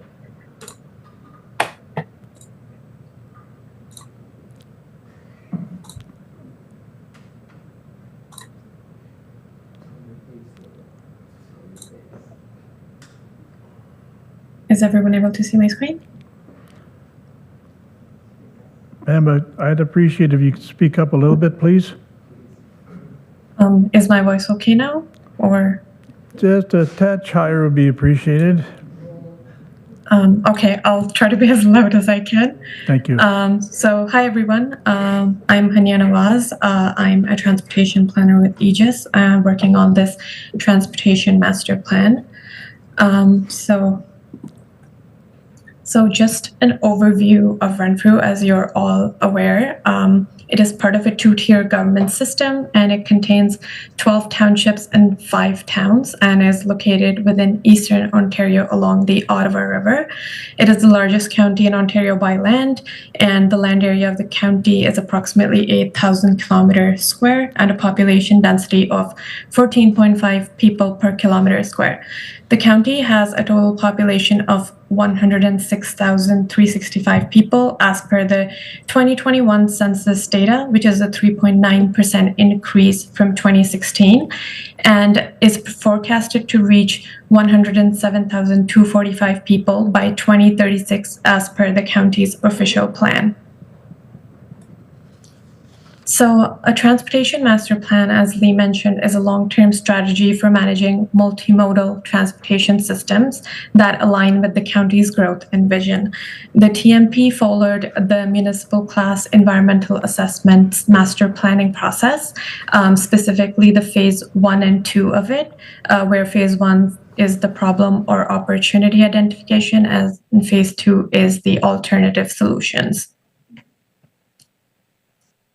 So the overall objectives of the TMP included the assessment of the existing state of the county's transportation network, including recommendations for network optimization and improvements to address growth in travel demand up to the 2034 horizon year, developing sustainable transportation network implementation plans for the short, medium, and long term that will assist the county in prioritizing capital works and investing efficiently, and reviewing active transportation network gaps, the opportunities to better integrate the county's communities through adequate and safe infrastructure, developing and refining transportation-related county policies such as road rationalization, classifications, traffic calming, and improving mobility across all transportation modes that is sustainable, safe, connected, affordable, and accessible for residents of all ages and abilities.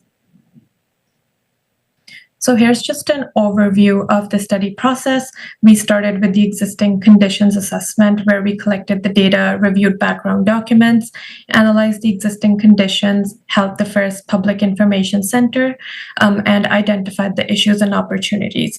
Then we moved on to identification of alternative and solutions, where we did a network assessment, policies and design standards update, developed the preferred alternatives, and held the second public information center. And now we're in the final stages of the TMP, where we refine the recommendations based on feedback and are at the council presentation, after which we will be completing the TMP document. So part of the master planning process is identifying the various alternatives. These set the general theme of the study going forward and direct the overall recommendations for policy and infrastructure investment. So we developed a total of 4 alternatives for the study. Alternative 1 was a do nothing, where the county would not invest in any new infrastructure improvements and just focus on maintaining its existing network. Alternative 2 was the status quo, which is generally reflects the existing conditions. The county would continue its current development, and generally improvements would be in direct response to that development. Alternative 3 was the road network strategy that would put emphasis on improvements to the county's road network, predominantly focusing on improving traffic operations and accommodating motor vehicles. And lastly, alternative 4 was strategic investments. This would put emphasis on strategic road network capacity improvements while also promoting and enhancing the active transportation network and exploring the possibility of developing a public transit system. All the alternatives were evaluated to determine which option best supports the county's strategic objectives and transportation vision. And based on the established priorities that you can see here on the screen, alternative 4, which is the strategic investment, emerged as the preferred alternative for the TMP.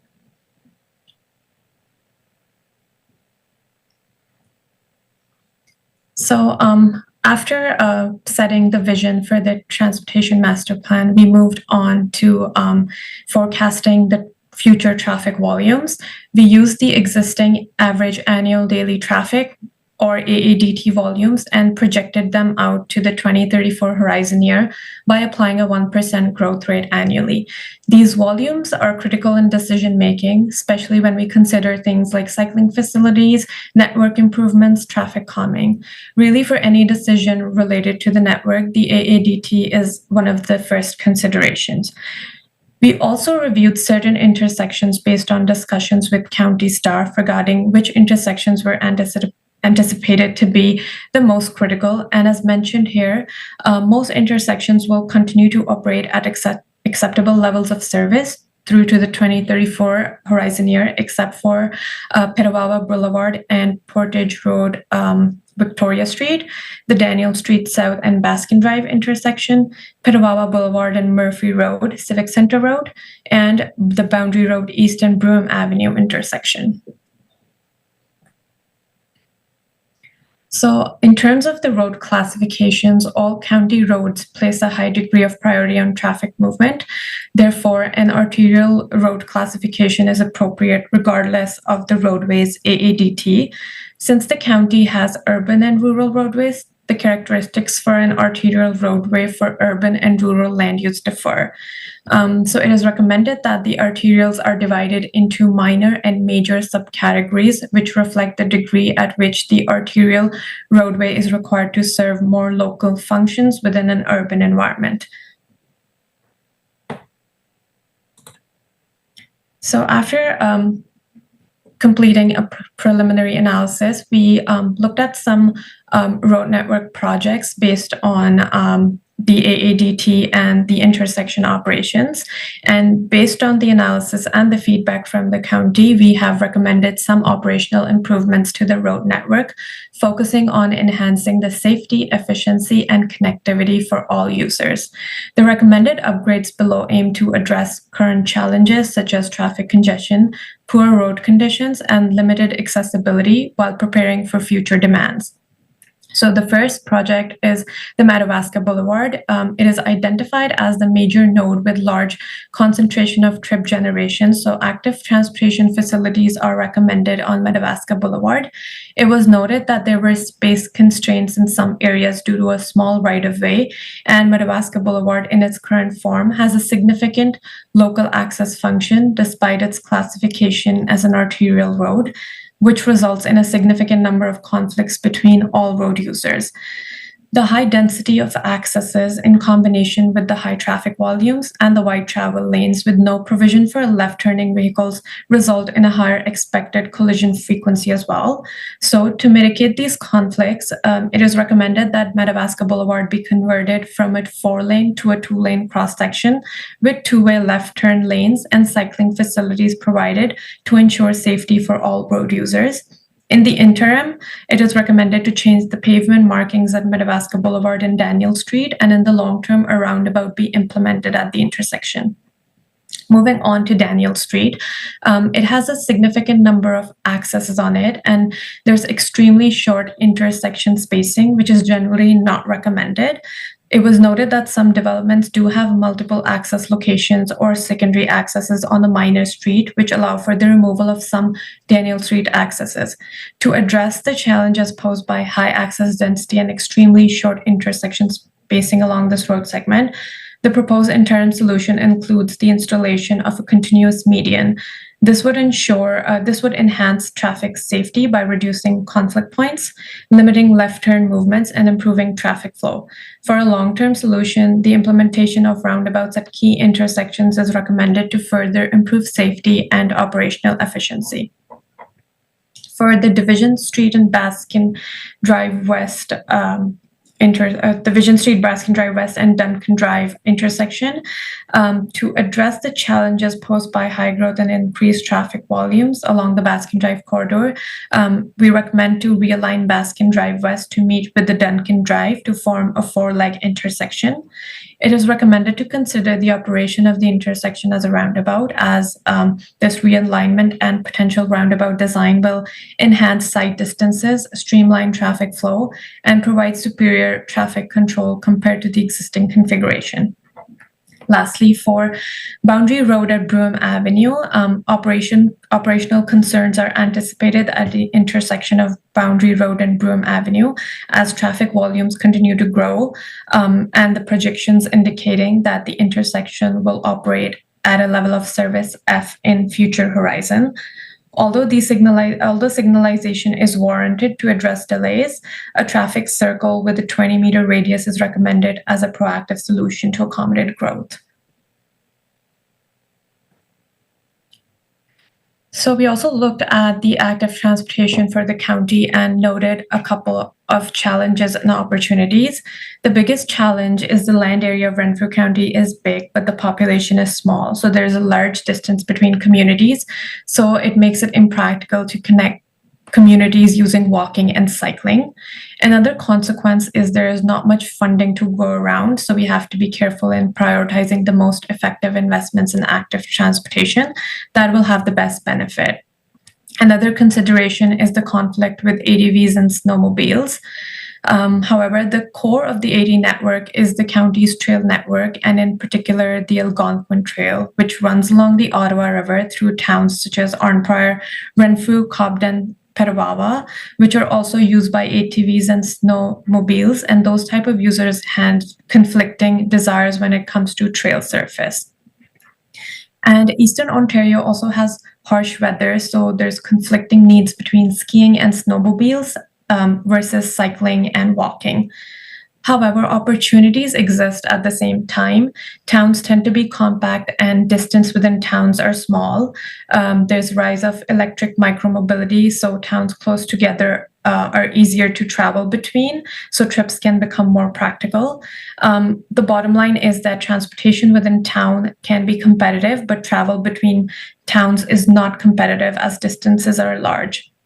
So the network that is proposed as part of the TMP is a fairly modest improvement on the existing network. It is mainly upgrades to the existing facilities rather than brand new facilities, by which we mean that it is mostly upgrading roadways to improve active transportation along those roadways instead of creating new trails through new corridors. The backbone of the network remains the Algonquin Trail, where we are focusing investments are the areas where there's most opportunities for significant number of trips to actually be taken using active transportation modes. This tends to be areas where trails or county roads pass through towns, as well as between towns that are close together. So looking at towns that are less than 10 kilometers apart, as that is the upper limit, where even with an e-bike, it gets less competitive to travel. So when we're looking at upgrading trails in key areas, whereas there is more potential use of them, the types of improvements we are looking at is the surface. So potentially going to better types of smoother surfaces that may simply be finer types of gravel. A lot of them are already stone dust, which is quite fine, but seeing where there are opportunities to improve the smoothness of the surface so it is more efficient to cycle on. And within the towns, potentially paving them with asphalt, as it reduces the rolling resistance when you're traveling along with a wheeled vehicle. So it makes stuff effectively feel closer, as it takes less energy to get there, which makes it more practical. Another part that we looked at is the way they cross roadways. So a lot of the trails are former railways, and they often cross roadways at an oblique angle without any official crossing facility, so not necessarily signage or infrastructure to cross the road. So that's the kind of upgrades we're looking at in key areas. There's a photo here on the screen which shows some ideas of what changes could be possible to make it more comfortable and safer for people who are crossing the trail.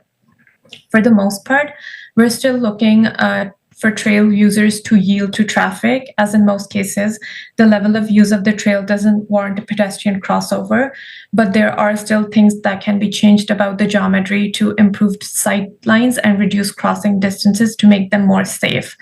The main areas we identified where there is the biggest potential to leverage the existing county trails for upgrade are basically from Arnprior to Braeside, which goes through the center of town of Arnprior, Renfrew to Cotyville, the little segment in the center of Cobden, from Cottenham Island to the border of Pembroke, and then again Pembroke to Petawawa, where there is relatively continuous development throughout the segment.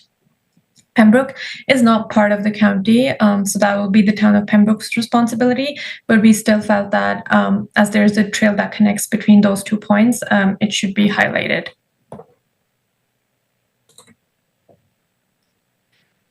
So moving on to transit, we also looked at the potential to introduce inter-community transit to the county. So again, the challenge is the low population density in the county, and the county is quite spread out, so that makes it challenging to serve the entire population using transit.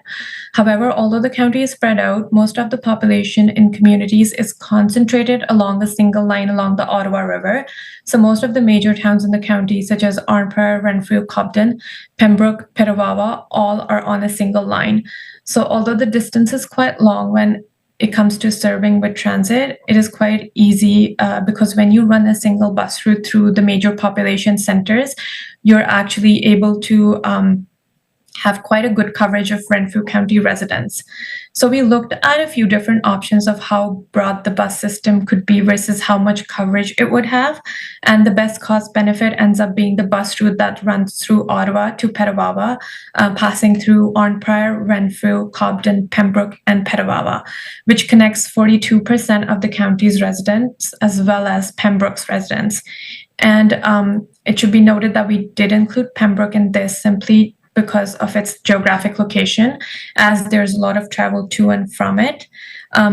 we did suggest that the route should connect to Ottawa because it introduces a lot of opportunities for the county residents, especially if they have limited access to a car. So it would be a substantial improvement from an equity perspective. We are looking at still relatively low frequency for budget reasons, and because the population of the county is not huge, it would be difficult to propose a super frequent bus service. So depending on the budget that is available, looking at about 4 to 16 round trips, and probably closer to the lower end of that number between Petawawa and Ottawa.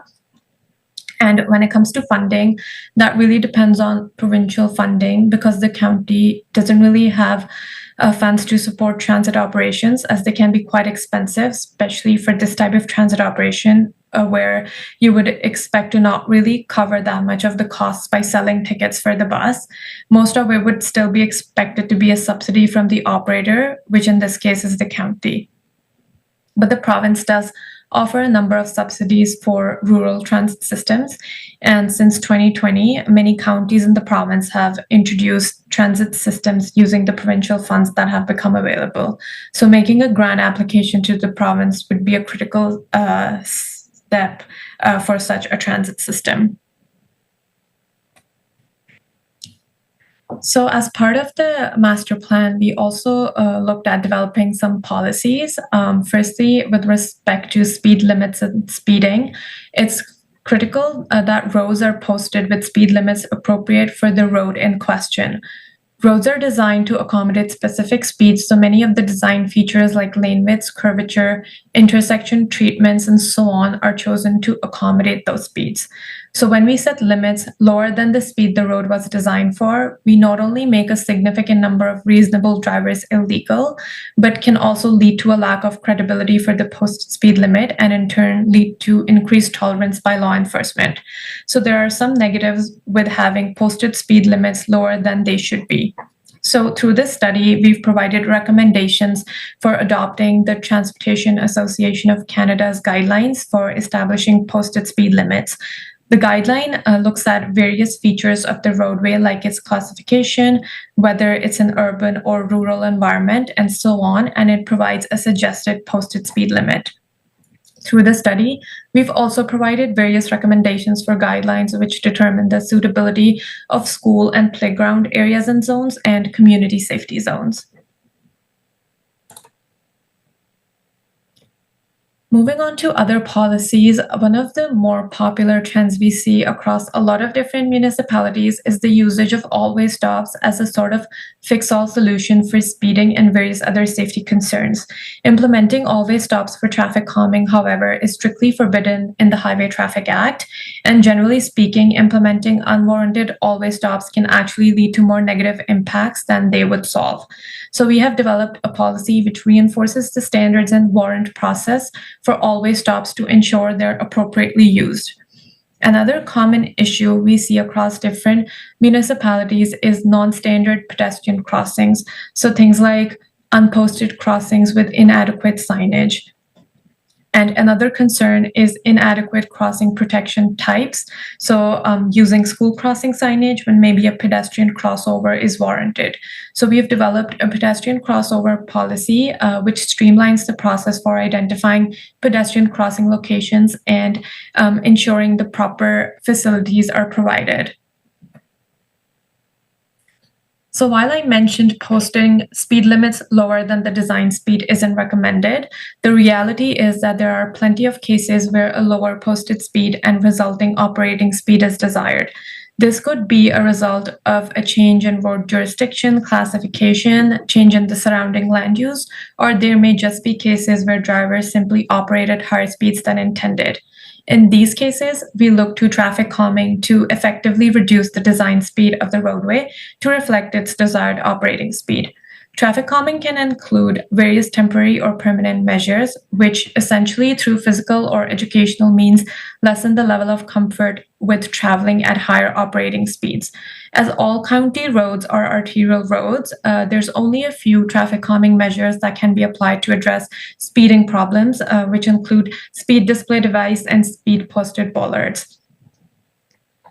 We also developed transportation impact assessment guidelines for the county to assess potential impacts of traffic changes caused by proposed development on the county's road network. They aim to identify any infrastructure improvements or mitigation measures needed to ensure the road network will operate acceptably and safely upon completion of the proposed development. As part of the ongoing development and growth, the county should also develop a comprehensive data collection program focused on turning movement count data. So finally, we have summarized the approximate cost for each horizon year and category over here for what it would cost to kind of implement all the recommended projects that we have included as part of the TMP. So in the short term, the total for policy implementation, which includes the introduction of pedestrian crossovers, active transportation and road network projects, the total would be about 8.4 million. For the medium term, which is looking out to about 6 to 10 years, the total would be about 14.3 million. And for the long term, which looks into the 11 to the 20 plus year horizon, the total would be about 14.2 million. So that concludes the overall presentation. Thank you for joining today and looking through the presentation. If there's any questions, we're happy to take them now. Thank you. I'm sure there's questions. So the law of the land, we're going to allow you 2 questions per municipality. I'm not going to be here for the rest of the afternoon. There are avenues for questions after this is over that you can send them to Mr. Perkins, who will then reply. This is a presentation, not a end-all. With that, we'll look for Councillor Service first. Well, we're going to go around the table just, unless you're not prepared, sir. Thank you. Councillor Hodnott. Thank you, Chair, and through the Chair, thank you for your presentation to the delegate. I'm trying to get my head around the reclassification to arterial roads. A large percentage of our county roads do not function as arterial by definition, and they're more consistent with the collector road definition as they function both for traffic movement and property access. Given that the TMP proposes classifying all county roads as arterial, is it fair to say that this reclassification is going to facilitate a downloading of a bulk of county roads to the local municipalities, as they'll no longer fit this one size fits all definition of arterial, because they're not arterial roads, they're collector roads? Is this reclassification, is the intention of it to trigger downloading to the lower tiers? So that wasn't the intention of this TMP. It was more of setting a standard that it's consistent throughout. So we use the TAC guidelines to kind of provide an overarching framework to kind of classify the roads accordingly. In terms of the uploads and downloads, that's something we covered as part of the road rationalization policy, which I believe we presented sometime last year. And that is where it's detailed if there's any uploads or downloads meant for as part of that policy. Supplemental? So in the document for this TMP, it references for the road rationalization assessment and recommended improvements under Appendix F, but there is no Appendix F in the report. There was an appendix. On page 103 of your report, it says that there's an Appendix F, which explains this reclassification thing. But it's not attached. Where can I find that? So we sent the full package to the county that included all the appendices, and it should have the appendix F as well, sorry. And if it's not there, I can maybe check in with Lee and Taylor and see if it wasn't attached to the report.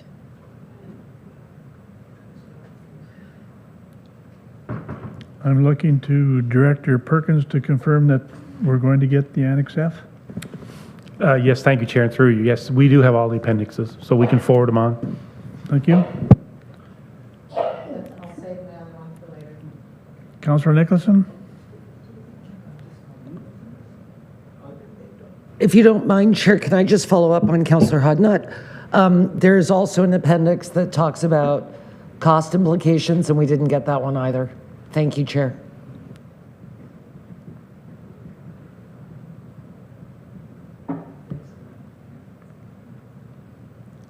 And I'm looking to Director Perkins to confirm that that'll be provided as well.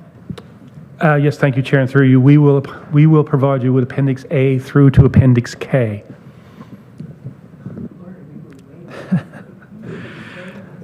Thank you, Chair. If I could take my turn then? Yes. Okay. No, it's excellent. We're getting through all this information. I'll just highlight three things that I wanted to provide quick input on, and I recognize December 1st is the deadline for more detailed provide. The first one is just the forecast for growth that is used in the report is 1%. And I know talking to Mr. Perkins so much about Highway 17 that I want to stop thinking about Highway 17, but their forecasted growth is 2%. And I just wanted to confirm we're talking about the same types of growth, essentially traffic increases and not a population growth or something to that other effect. Yes, we're talking about traffic increases. Traffic. So 1% for us, but 2% for the highway. I'm looking at Mr. Perkins. Yeah, I'm getting the nod. Okay. The other two comments are just the recommendations for the crossing of the Algonquin Trail or county level trails and roads. I love the idea of what was proposed in the presentation. I would just recognize that parking is becoming an essential component of those intersections where the county trail meets one of our either a county road or lower tier road. That would have to be a factor in that planning. And the last one is just the semi-urban portions of county roads. Was there any consideration towards recommendation of a policy like connecting links, where the road itself and the responsibility for it would be downloaded to the lower tier or the host municipality, but funding would come with that? So from our review, I think only Bonnechere Valley currently has connecting links. But as part of the road rationalization policy, they didn't really want us to consider the connecting links themselves. So we just look at the jurisdiction in terms of the county and the municipalities themselves. Sorry, Chair, if I could do a supplemental before you hand it over to Mr. Perkins? Or Mr. Perkins, you just want to go at it? Chair, if you're okay with that, I'm good with that. Director Perkins, please. Yes, thank you, Chair, and through you. Thank you, Hannah, as well. Actually, GA14, which is our infrastructure expansion, it is similar to the connecting links policy. Not quite as gratuitous, shall we say, as the connecting links, but it is what we are currently using to share for urban developments. So as you may have known, we did it in Petawawa for Murphy Road, Doran Road. We also did it in Renfrew for Raglan Street, and we've also done it one other place as well. Sorry, it eludes me. We are looking for the authors of the connecting links. Yes, we are looking for the authors of the connecting links as well to see if that's something that we can adopt. But as it sits right now, we do have an expansion policy in place that we share accordingly with the municipality that's doing the expansion. And also it comes from Mr. Burke's growth reserves as we move along for if it's a growth related project. CEO. The director is obviously the genius in this matter, but if you recall when we chatted about this road rationalization study, I think this came up as well back then, right? When we talked about uploads and downloads and all the things that were contemplated at the time. We talked about a connecting links, quote unquote, type of program. And pushed it aside. But again, like Director Perkins was saying, we have reached out to those folks who we know were involved in the MTO program years ago, and how they authored it and how it would work. But I mean, if it was a motion of moving forward, we'll investigate it as we go. Supplemental, Councillor Nicholson? Yeah, thank you, Chair. And I recognize that. I had forgotten that we had maybe not passed that direction. And I just am not certain whether or not that's a motion that should be considered. I was looking to see if there was some consideration for when they did the transportation master plan, should that have been something we should be considering? But that's okay. I can put that in the parking lot and come back to Mr. Perkins offline. Thank you, Chair. Councillor Donahue? Thank you very much, Mr. Chair. My two questions. The first is, and I don't have the page because I have it in front of me, but I'm just kind of curious. There was a comment about incorporating equivalent single axle loads in pavement design rather than exclusively average annual daily traffic count. I'm wondering, would the impact of that be incremental or substantial? Director Perkins? No, sorry, I'll defer to Anya. I certainly don't know the answer. Yes, Anya, please. So in terms of the single axle for pavement design, I would say it would be more incremental in nature. Thank you. Not so much a supplemental. It is my second of my two promised questions, however, Mr. Chair. I'm just kind of curious. This one probably is more within the bailiwick. Well, feel free, Mr. Chair, yourself, but probably to Mr. Perkins. What has been on the Algonquin Trail so far, or including both of the KNP and the Algonquin? What has been the upgrade cost per kilometer of the rehabilitation, the stone dust application, the various infrastructure on a cost per kilometer basis? What has that been? I always like to throw the simple ones out there. Mr. Chair, you probably have that at your fingertips. I know there's been improvements in Arnprior, in that we have the pedestrian crossing at Daniel, and I'll refer to Mr. Davis. No, and thank you, Chair. And just because of my background with the creation of the Algonquin Trail and the first phases of the making it into a trail. So at the time in 2017, when we first started this process of upgrading the Algonquin Trail to a multi-use trail, we always calculated between $25,000 and $30,000 a kilometer with the typical stone dust application, with the gates, with the signs, etc. And if there's need to be add-ons for ditching and brushing, there's add-ons on top of that, but the base level is $25,000 to $35,000. $30,000, sorry. Another question? Good, thanks. Any other questions? We're back to Councillor Service. Thank you, Chair. I've had time to collect my thoughts. Okay, I'm not sure how often this document is updated or has been updated, but if this is going to be a guiding document in terms of how this council goes about making decisions on transportation all over the county, I'm just wondering how often it's going to be updated in terms of all the statistical, factual evidence that's on this document.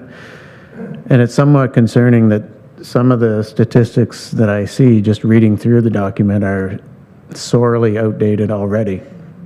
So I'll just give you a couple examples, and I can't speak for the other municipalities, so I'll just speak on behalf of Petawawa. So table 25 on page 163, it has Petawawa as 17,000 in 2016,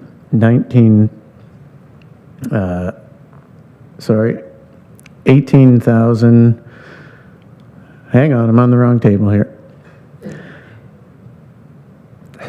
In 2026, they project the population to be 18,018 people in the town of Petawawa. At present, we've just passed the 20,000 mark in 2025.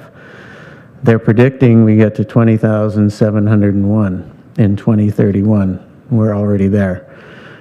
And they're predicting we get to 22,082 in 2036. our assumed population growth on Table 25 is 1.46% annually. Between 2016 and 2024, Petawawa grew from 17,000 to 19,339. That was a 12.5% population growth. And this document is predicting a 1.46 annual. That's just the census. There's another table, 26, existing development activity. And under the Petawawa section, it has 56 residential lots. Presently in 2025, there are 268 units, either housing or apartment, under construction, with 1,018 in the approval process. And that doesn't take into account the 700 plus units that Garrison Petawawa is building. Traffic volumes, the highest one I could see was 8,000 plus on any of the roads in Petawawa. The county itself did a study in 2023 on Petawawa Boulevard, and it showed that on some days there were almost 20,000 vehicles on Petawawa Boulevard, which is quite a bit more than just 8,000 plus.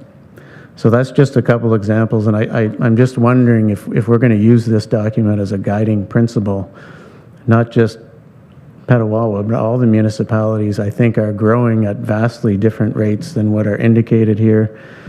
And Councillor Nicholson even recognized the fact that Highway 17 is projected to grow at 2% annually in traffic, and I think that could be extrapolated into all of our municipalities as well. So it was a long way to ask a simple question, but how often is this going to be updated if we're going to use this document as a guiding principle?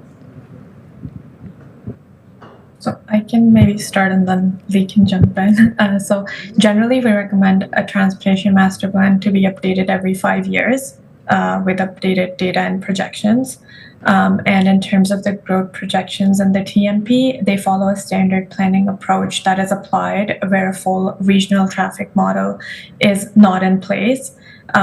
So all this forecasting methodology, the assumptions and the resulting projections were all presented to, reviewed by, and also documented within the TMP itself. Did you say 5 years? Yes, every 5 years. Well, I'll look to Councillor Service before I make a comment. I don't know if this is supplemental or I'm just adding on to what I already said. I find the 5-year time frame a little bit concerning. And I'll just throw out one more example here. With the recent announcement of the increase in defense spending, it has a major effect not only on Garrison Petawawa, but everybody here in Renfrew County. If we get more military members here in Petawawa, they don't all live in Petawawa. They live all over the county. So not only does that change the housing needs, but it also affects the traffic flowing from everywhere into Petawawa and out of Petawawa to everywhere as well. So I just think it needs to take into account the situation on the ground here in Renfrew County and be more flexible, that if things are happening, that it needs to be updated more often than every 5 years. Can that happen? Yeah, that can definitely happen. 5 years, a general recommendation overall that municipalities tend to follow, but obviously if there's any certain events that kind of change the transportation landscape drastically, then it can definitely be updated a bit more frequently.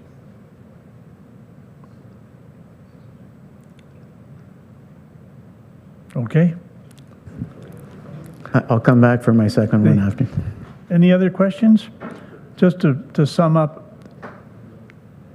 your data is out of date. I'm looking at 2006 and 2009 for your case studies and how the law of the land is for the roads and pedestrians and whatnot.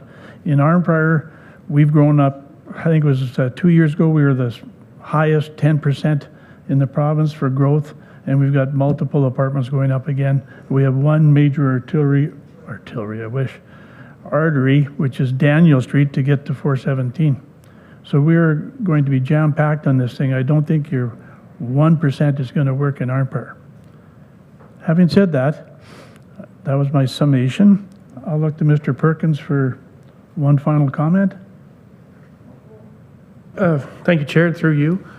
Again, please forward all your questions and queries to us. Just so you know, like this TMP, this Transportation Master Plan, I've done master planning in other areas as well, in other jurisdictions. It's very adaptable. We can scale it as, you know, once it's in-house, because we've never done a TMP here before.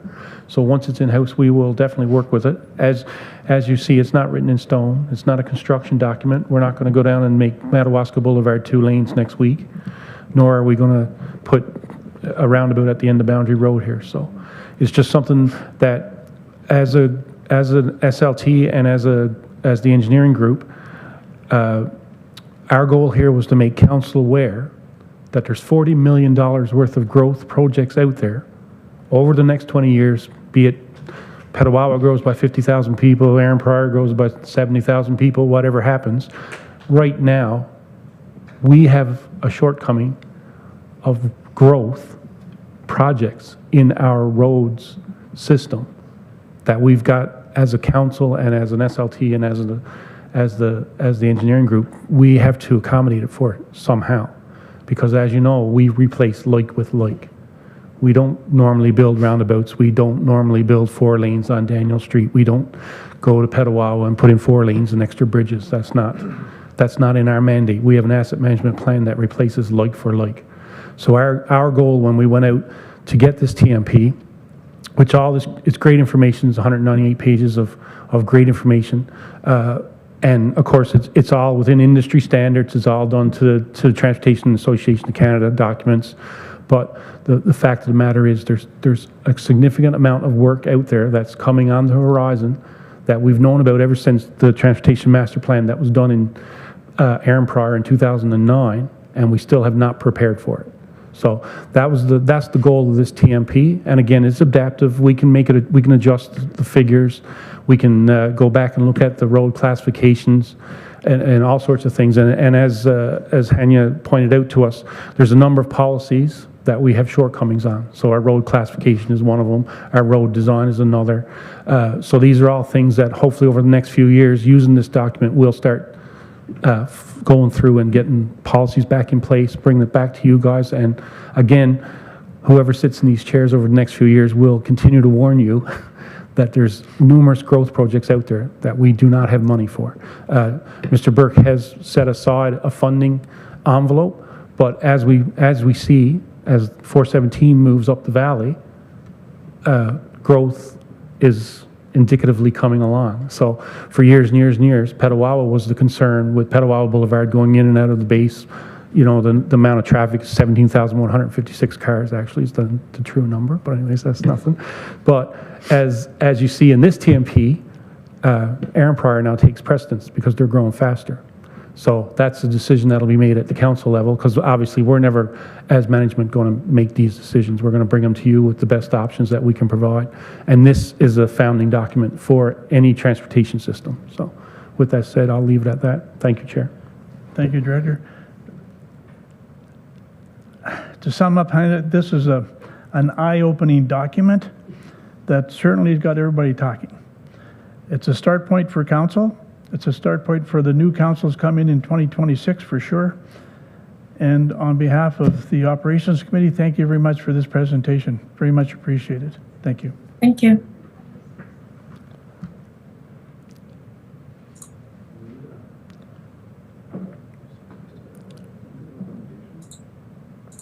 We're ready, Tina, to carry on.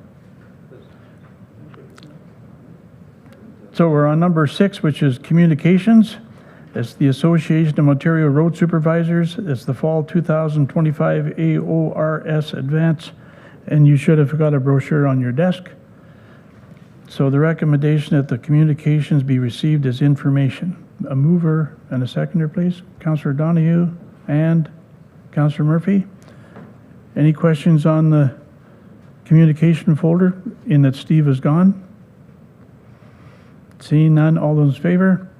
Opposed? Carried. On to the consent reports, which is number 7. And I'll ask the director to lead us through those, please. Yes, thank you, Chair. Normally, we wouldn't go through consent, but there's a number of items in here that we wanted to bring your attention to. So item 1 is the capital variance report, of course.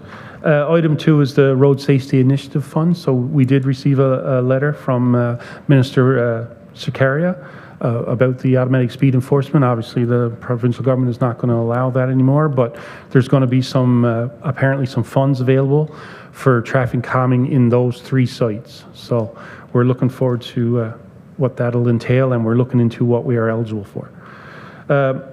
Operation Divisional Report was winter maintenance agreements now are in place with so we do clear the snow at the Swisha Road. So that's Pat Stewart. He does that for us, thankfully. And we've concluded our agreement with Aaron Pryor as well. All our fleet was ready to go, so my thanks again to the mechanics and to Mike Beam for getting the operations group ready to roll. And then they got to test all their gear on the 14th in the ice and the rain and everything else. So actually, I'm told it went quite well from what the mechanics told me. For quotes and tenders for the operations division, as you can see here, we had crack sealing that went out for tender. That company there has been awarded it. Unfortunately, they haven't started work yet, so we're working with them to see what we can and cannot do. So, and the steel beam repairs for Whitewater, Whitewater Patrol is ongoing. So, steel beam repairs for guardrails. My apologies. And then County Road 63, so we did have a request from McNabb Braeside. The county, as per policy, installed the Your Speed Ahead signs on Calabogie Road as requested. The town council now wishes us to remove those signs off of Calabogie Road and move them to Stewartville Road, which is an actual school zone and a community safety zone. So I believe the chair is going to speak to that a little bit as we go on. Item 6 is the carryover budgets for 2025. So right now, we are still hopeful that 2 tandem trucks are going to show up before the end of Christmas. But anyways, we will hopefully, if they don't, we're going to carry that funds over for next year.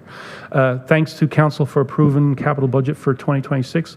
We've actually got 2 tenders out and awarded, or not awarded yet, but already out closed for bridge work. And right now we believe the truck tenders can come in under canoe. So we're excited about that. So we'll see how that goes, if it's possible or not. And again, there's a number of carryovers there that a couple of our contractors didn't get done. So there are mechanisms in our contract to deal with those contractors. And if you want to talk about that, we will have to go into closed. So if any questions, you can ask me later, certainly. Again, thank you for sitting through the Transportation Master Plan. I know it's not the most exciting thing, but thank you for doing that. Taylor and his group provided a 2025 Capital Works Division report card. I would implore you all to read it. It's incredibly amazing, the work that this group done, $40 million worth of capital work done. So I just want to make sure that you're well aware that it's there and it's there for review. We do have one item under delegated authority, which was the asphalt scratch and patching tender. So this was a bit of an oops on our part, and I don't mean oops in a bad way. I mean, it was an oversight. What happened was our scratch coat tender came in as normal. We verbally talked about it with the CAO, myself, Mr. Hanrath, and Mr. Bean. And anyways, we didn't get the paperwork done. So the actual delegated authority paperwork is now, we're now cleaning up now, so we're actually behind, but thankfully it's a project that's the scratch coat. We now have mechanisms in place to make sure that this doesn't happen again. We've got a flagging system put into our tenders to make sure that the delegated authority is signed. So we do apologize to council and the warden for that, for sure. So yeah, as I explained to the chair this morning, if it was step 1, 2, 3, we're actually going 3, 2, 1. So we do apologize, but thankfully it wasn't an over budget project. It was just our scratch code, and it's the one we do every single year. So with that said, I'll leave it there, Chair, for your questions. Thank you. We'll start off with number 1, the capital variance report. Number 2, Road Safety Initiative Fund. Councillor Service. Thank you, Chair, and through you, the Road Safety Initiative Fund. So there are many in the municipality of Petawawa that aren't disappointed that the speed camera got canceled, but maybe there are a few that are. But with this Road Safety Initiative Fund, so funding provided for other speed mitigation measures, is this something that would be a county-led initiative, a collaborative approach, or would the municipality itself have to pass a resolution first if we wanted to explore a speed mitigation measure, something like a roundabout perhaps at Radke Road and Airport Road? Director Perkins. Thank you, Chair, and through you. Right now, we're still not sure of how we qualify for the funding, but that's something that the CAO and I have talked about. First of all, it's got to be for those 3 areas. That's the first criteria. So once we do receive money and stuff, like as you know, we do have a policy for enhanced traffic devices along county roads. So I'm not sure how all that's going to play out yet, but the goal is to definitely do some high visibility things in those areas. So that's our goal, hopefully, once we find out how much money we're eligible for.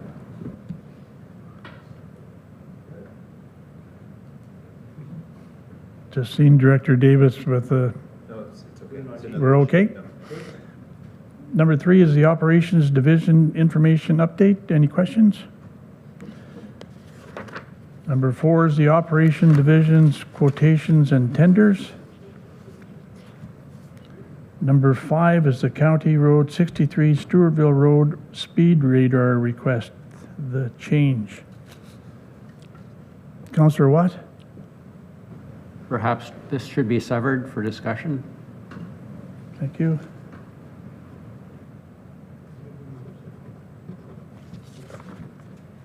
Number 6 is the 2025 budget carryovers. Councillor Donahue? Thank you very much, Mr. Chair. And this is kind of connected to the report card, year in review sort of thing. I think that this would be valuable in incorporating into that, but I'll stick with this.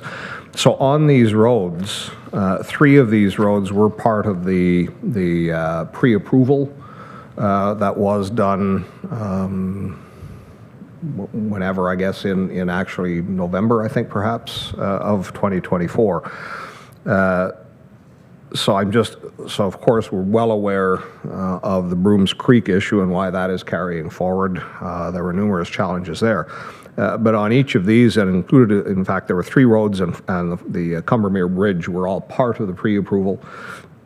So I'm just kind of curious, what was the challenge that confronted us on this, and then ultimately, as a follow-up, as a second question, there are numerous engineering jobs here that are pushed off as well, and is that going to have an impact on the 2026 capital program if, in fact, that preliminary work was not completed in 2025 as well? So 2 questions, Mr. Chair.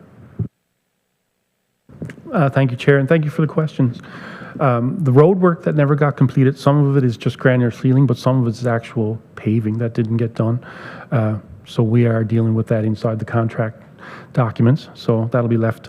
As for the engineering that was moved about, it shouldn't actually affect. We've already tendered for 2 bridges this year, but no, it's all in the way that they moved it to make room last year for this year. So hopefully we will. I don't know if we'll get ahead, but we'll definitely get these projects engineered and out the door, if they're internal or not. These are not internal engineering. These are going to be consultants. So, yeah. Supplemental on the first question, then, any kind of ballpark figure on not the engineering, the pre, but on the capital program, the things that are carried forward. Any estimate on what the value of carry forward is on that? Oh, thank you, Chair, and through you. I'll have to get back to you with the exact number. I do know what the roundabout is, but I don't want to say it in public just in case I'm wrong. So I'll get back to you. You could just whisper it. Anyway, thank you, Mr. Chair. Any other questions? Number 7, the County of Renfrew Transportation Master Plan. We've beaten that to death. However, Councillor Hodnott. Sorry. Thank you, Chair. I would ask that this be severed for discussion. Okay. Thank you. Number 8, the 2025 Capital Works Division report card. Fantastic work. And number 9, delegated authority. So we'll have a motion to accept the consent reports with the exception of number 5 and 7. Mover and seconder, please. Councillor Murphy, Councillor Service, all in favor? Carried. Back to number 5. This is the one where Mr. Watt gets to speak to it. In this one, there is... Say, Mike. Sorry, thank you. Mr. Chair, in regards to number 5, the request to remove from one road and put on another, is that the situation that I'm reading here? Yes. So council has approved the installation of a speed radar sign on Calabogie Road, and it was installed in place. Now the municipality wants to move those to Stewartville Road. I, of the opinion, is we've approved Stewartville. If you move those, the people on Stewartville will be somewhat ticked off, I would think. This is a new application for Stewartville, goes through the same process as before. But I'm looking to Mr. Perkins if he'd like to make further comments. Sorry, thank you, Chair. The resolution that came to us from the town of McNabb Braeside was a number of years ago they requested your speed ahead signs, so the ones you see that tell you your speed, and they were installed as per our enhanced traffic calming devices, which is a 50-50. So we paid 50, they paid 50. Once they're up, they become the county's. So if they break, the county repairs them, blah, blah, blah. So the town of McNabb Braeside sent us another request that they would like to take those signs down that are installed on Calabogie Road and move them to Stewartville, which is actually a school zone. So right now inside of our policy, we've never anticipated that, shall we say. We just assume that when you decided to put them on a particular county road that they're there forever. We never thought that they'd get moved. So anyways, we're at the point now where in discussions with the chair this morning, we explained that they wanted to move it. We actually had planned to move them, but in chatting with the chair, we need to go back and revise our policy. Whatever you guys decide today, however this is handled, we will go back, revise the policy, and state in the policy that once they're installed, they're going to be left on that road. And if you would like to have, in this case here, if you would like to have another set on Stewartville Road, then you'll have to come back and ask us for the enhanced traffic devices once more, and it'll be a 50-50 share. So as the chair alluded to, what we feel is possibly going to happen here is the people that wanted those signs on 508 on Calabogie Road are going to be quite upset over the next, when those signs are not there no more. So that's what we're just thinking about, what the impact is going to be for that street. So anyways, that's the nuts and bolts of it. Councillor Hall, no doubt want to have a comment, please? Well, certainly we're open to finding out about a second unit. We didn't know that was an option, nor the parameters of your existing policy. We'll definitely work with you. Our mindset when we ask for it is the traffic on Calabogie Road is crazy heavy for the summer months because it's accommodating the extra 10,000 cottagers that traipse up there every weekend. But now that we're into the winter months, it's slowed down considerably, but our school zone has nothing. And it is a long country road. It's as straight as an arrow, and boy, can you go fly on that. It just, and there's nothing in front of our school. So we were focused on safety measures for the school zone, but weren't aware of the parameters of the policy. Whatever you want to do works. We didn't know that there was an option of, could we have another one? We certainly would entertain that. You can put them on every road if you want. I didn't know there was a storeroom of them. So sorry if I may interject, Mr. Chair, through you. Let's be clear that they're 50-50 cost, right? So they're $5,000 to whatever, $2,500 each, right? But then once they're on a county road, they are the county. So if they fail or the solar doesn't work, we look after them as we go along. So my concern is the policy in place didn't really cover it. So we're going to create policy. Well, we're going to give direction. When you were recommending that when a municipality requests a sign from the county and installed, it stays there forever. Every request will be merited on its own. In this case, with the one on Calabogie Road, as the councillors mentioned, it's extremely busy in the summer. Remove them, take them over to Stewartville for the winter, then rip them out and bring them back to Calabogie. Not going to happen. Not under my watch. I say that as a chair. So, pretty slick, eh?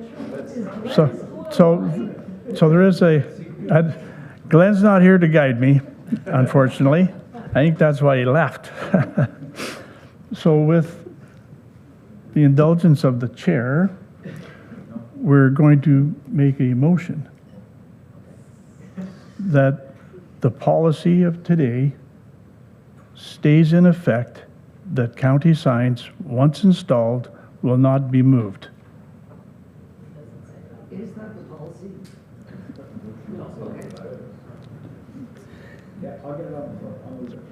Thank you, Councillor Nicholson. Could I have a seconder, please? Sure. Councillor Murphy. Yeah. Okay, now we can have discussion.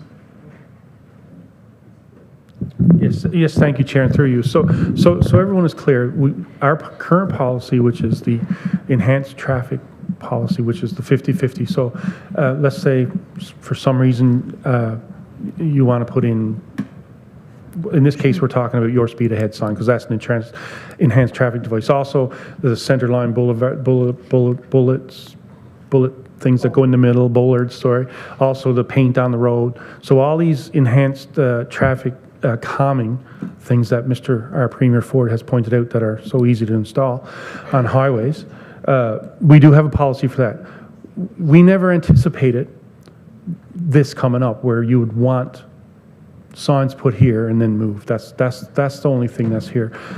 And this was left in consent because we were actually just going to go ahead and do it. We never considered all of the ramifications of what's happening. But yes, in Brayside, if they would like to send us another resolution saying that they're willing to pay for 50% of the installation of another set of signs, then we will go right ahead and do that. And as per the chair's comments, we will come back to committee with another draft. No, sorry. That's not the motion. No, sorry. Yeah, that's not the motion. Oh, sorry. Go ahead. I'm sorry. Sorry, Lee. We're getting stuck here. What I would rather see, rather than a fait accompli, which is what the motion would suggest, is that you direction of staff to bring back a revised policy that considers some of the comments being taken into account, and that policy comes back for debate and further consideration.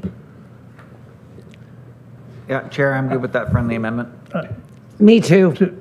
Just before we do that, there's been a request to move these things. We're going to do a wait out until we have a new policy.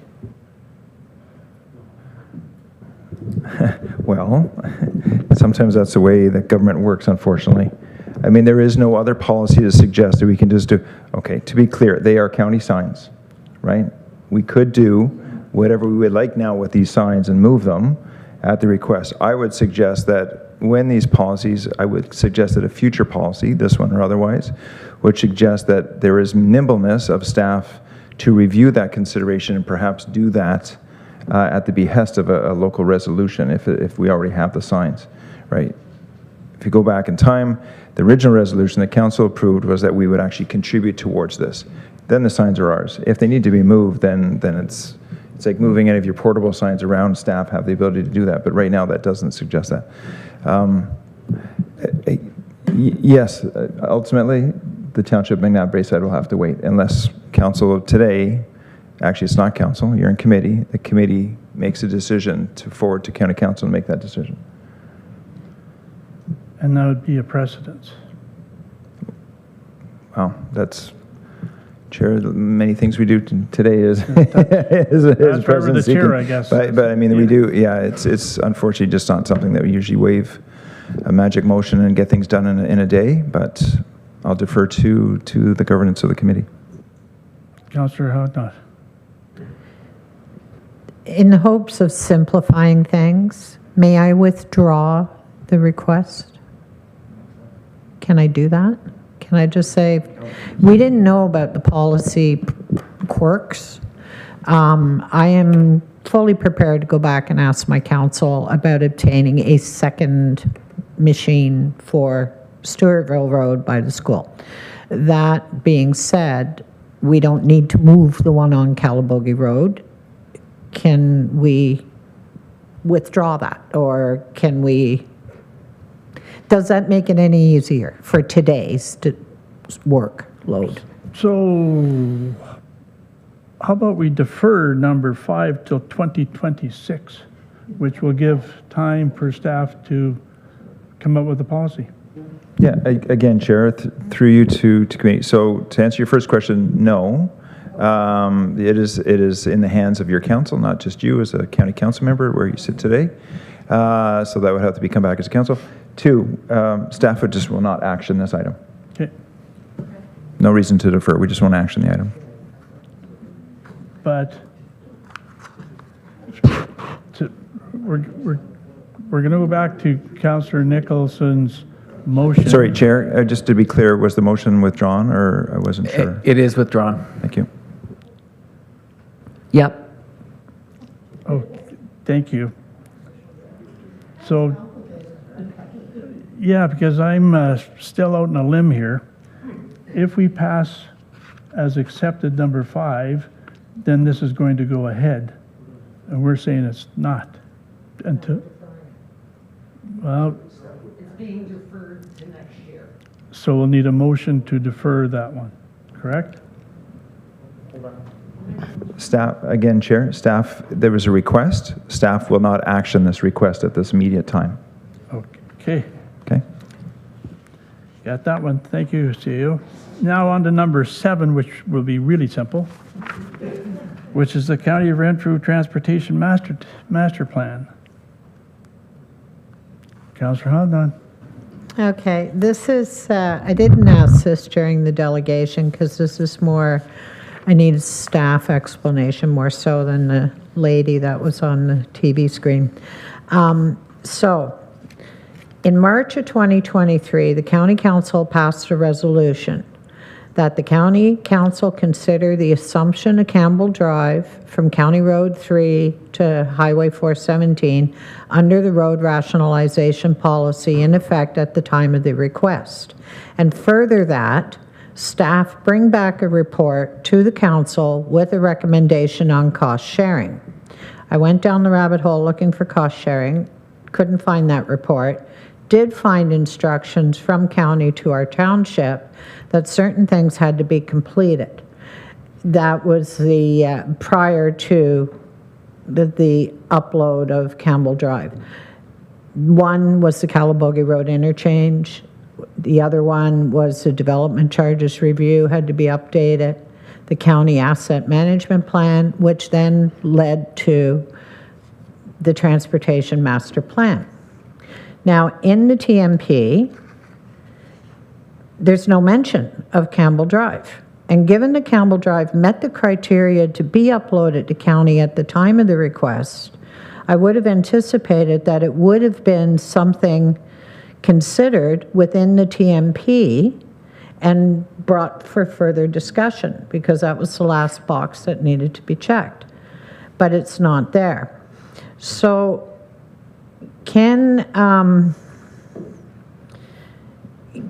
is there a why as to why a previously directed upload assessment was not considered in this review? Director Perkins. Thank you, Chair. Actually, what's been done with this now is there's a new policy inside of this TMP for road rationalization. Campbell Drive still meets that criteria. As you alluded to from the 2023, we are supposed to meet a cost share agreement.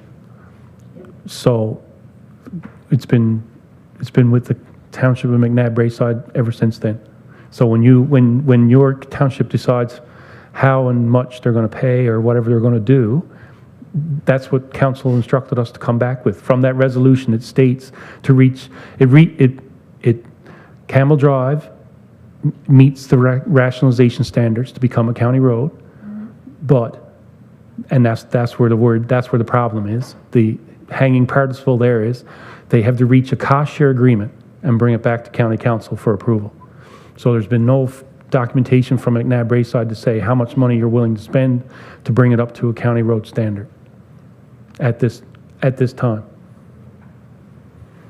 Okay, there seems to be some miscommunication then, because at the other end, I'm being told they're waiting for a cost share proposal from county. It's already there?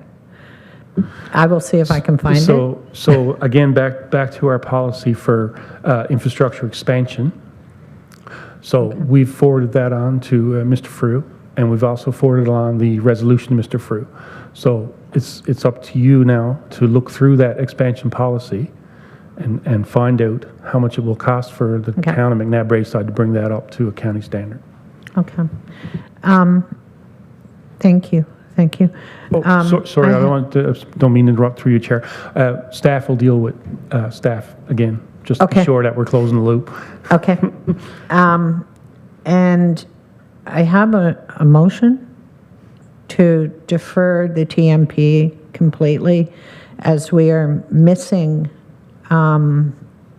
documentation, the appendixes and things that were to be brought forward. So given that the appendixes are required to understand the rationalization recommendations, and there appears to be, that a further discussion would be warranted once the implications to the lower tiers related to upload and download and related costs implications, which was another missing appendix. I would move that the report be deferred until the related information that is currently missing is incorporated and provided to the council, and that the TMP comes back at a future date for review and discussion. Do we have a seconder? Councillor Murphy. Any other discussion? Councillor Donahue? Thank you. Since it is being deferred, in any event, my itch has been scratched. But one of the things that gave me some concern, there's, I think, perhaps 2 or 3 items in here that council may wish to dive more deeply on. From my perspective, that would be the active transportation component, but also the transit. In the master transportation plan, I think it refers to those as proposed. So if in fact we are adopting this, I'm not even sure what the status then of those are, since this is discussing actually assuming it into and along with our long-term financial plan, our asset management plan. These are now the 3 holy Bibles, if you will, of transportation, and yet these are proposed. And December 1st seemed precariously close, particularly given the date on this is September 5th, that I think that it would be appropriate to have a little bit more time, and I think probably even engage a little bit more on, I would suggest, those 2 items. Those are the ones that jump off the page to me. As to what is council's will, because I'm unsure of what happens when this is essentially approved to be drawn into our working documents then. So certainly that has been done in the deferral. I think that probably the distribution of the appendices probably could be done this week. But I was going to suggest that perhaps the Operations Committee meeting, Committee of the Whole meeting at the end of January 2026, would that seem reasonable to take this up? Not just to be, I mean, that's the next Operations Committee meeting, I guess, that we have anyway. So is that what we're deferring to, is to the next meeting of the Committee of the Whole for Operations? Any other comments? Councillor Hodnott? If the missing documentation is all available and circulated before the next meeting, then sure, but if there's a delay in the we can't talk about it until we have all the info. If there's a delay in it coming, then we'd have to bump it again. This one's being deferred. Yep. And it'll be actioned at a Operations Committee of the Whole, which if it's on the agenda, great. If not, then it just gets deferred until we actually take it to attention. So, no other comments? Councillor Murphy. If I may share very quickly what you just said, I'm not sure that we want to put a date on this. I was already a little confused that we didn't have the appendixes that were listed in the document, but now that I hear from Councillor Service, I'm also a little concerned, and Councillor Nicholson, I'm a little concerned that some of this information is woefully out of date, and I'm not sure that we should be relying on it as a living document without at least a starting factor that is correct. So I'm a little, I don't know. I'd prefer not to put a date on the deferral of it, or of it returning. I'm looking at the CO. Can we say a draft by end January? That leaves it open. Yeah, I believe if I went back to the original motion that Councillor Hodnott put on the table was at a future date. Okay. Right, which would be fine. I mean, I was just murmuring to the director that your capital plan is already approved for 2026 in any case, so this really wouldn't make a difference for budget purposes necessarily, unless there was a growth-related project moving forward or some other project that wasn't contemplated in the 2026 capital budget plan. So, at a future date, I think is fine and allows that. I believe it'll still be Q1 that we'd bring this forward in any case, so we could action some engineering or other things going forward. Thank you. Councillor Nicholson? Thank you, Chair. Just to add to the discussion, CEO mentioned Q1, which is exactly what I was hoping to hear. I'd rather go forward with an 80% plan than none, and have something before, the end of Q2 next year, so that the new council has a reference point. They can switch to change it. They can choose to do whatever they want, but there will be a transportation master plan. So my hope is that no later than whatever date, Q1, Q2, we see it come back to council for deliberation.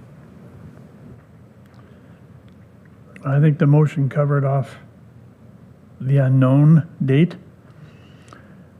No other comments? We'll have a vote. Those in favor? Opposed? Carried. Now we need a motion to accept number 5.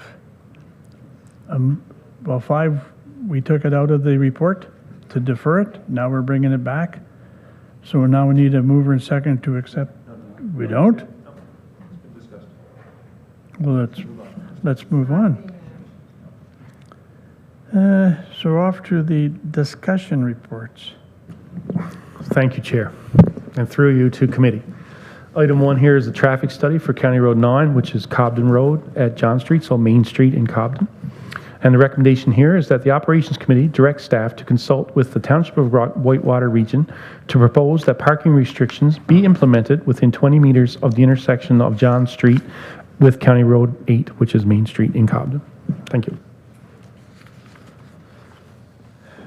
Mover and seconder. Councillor Nicholson. Seconder. Councillor Weir. Thank you, Chair, and just some background here.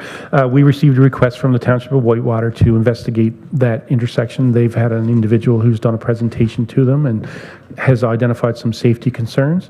When we did go visit on site, we were fortunate enough to go with the mayor and their director of public works as well and look at the site. Since that time, our technician has gone forward and done a study here, and there are sightline issues. So we feel that in putting in a parking buffer on on the intersection there will improve, obviously will improve the sight lines because the cars won't be in the way. But unfortunately, we don't enforce parking. The lower tier municipality does. So if they do agree to this parking issue, they would have to enforce it themselves. So anyways, we'll go back to the staff and to the mayor and hopefully work something out. Thank you. Any other comments? Councillor Nicholson? Thanks, Chair. I just wanted to publicly thank the staff for their work on this. And it's not just this intersection, it's 3 intersections in Main Street and Compton. This is just the first one that's completed. I just really appreciate the collaborative effort to try to make it more safe. Thank you. All in favor of the recommendation? Opposed? Carried. Thank you. Now go on to bylaws. Thank you, Chair. Item 2 here is the proposed speed reduction to County Road 9 on Bulga Road. So the recommendation here is that the Operations Committee recommends that County Council adopt a new bylaw to authorize speed limits on county roads that includes a reduction of the speed limit on County Road 9, which is Bulga Road, from 80 kilometers an hour to 70 kilometers an hour between Highway 41 and Civic Address 2009, and that bylaws 14024 and 1325 be repealed. Thank you. Mover and seconder, please. Councillor Mayville. Councillor Hognott. Thank you, Chair. And some background here was a number of years ago, North Algona Wilberforce, on behalf of Shaw Woods, requested a community safety zone in this area. And because it is an educational facility, at that time it met the criteria to be a community safety zone. An oversight on our part, we forgot to put the speed limit down to 70. And 70 is the maximum speed that a community safety zone can be, so on an arterial road. So we just want to make sure that we're crossing our T's and dotting our I's and going back and doing it correctly. Hand signals, Councillor Murphy, you're okay? Any discussion? Yes. So I serve on the Shaw board, and I'm also a volunteer when they do their education programs. And just to let you know, the traffic is really fast there, and there's a lot of big trucks going there now. And it's nice to have the lights there, and I'm glad the speed limit's going to be reduced. It sure would be nice if it could be reduced to 60, because the difference between 80 and 70 doesn't seem a lot to me. And you're trying to keep the kids on one side of the road. You have a leader going out into the middle of the road, and hopefully that's enough to stop the traffic. And sometimes they do stop, and sometimes you go to the other side. So, I mean, the lights would be nice, and they do flash. But, I mean, I don't know. It's a nice place to be. But I know the teachers are really hesitant sometimes because they're listening with their dear ears. They tell the kids, right? And we're trying to keep everybody quiet, but it's kind of a unique place where they do cross. So thank you for doing that. From what I understand, we can only go down 10 at a time. So once it's in 10 and it's in place for a number of months or a year, then that come back and reduce it again, maybe. Any other comments? All those in favor? Opposed? Carried. Thank you. And now we have a purchase of road widening, County Road 63. Yes, thank you, Chair. The recommendation here is that the Operations Committee recommends the County Council adopt a bylaw to acquire parts 1 and 7 on Plan 49R 20963, located in the geographical township of McNabb, Township of McNabb Braeside, from Edward Charlie Argue for the sum of $10,883, and that the property described be dedicated as part of the public highway upon registration of the transfer documents. Thank you. Mover and seconder, Councillor Watt, Councillor Service. Questions, comments? Seeing none, those in favor? Opposed? Carried. Thank you. And finally, the discussion reports be received as presented. Mover and seconder, please. I'm waiting. There we go. Councillor Schulis and Councillor Hodnott. All those, any other discussions? All those in favor? Opposed? Carried, thank you. Number 9 is deferred reports. There are none. Verbal reports?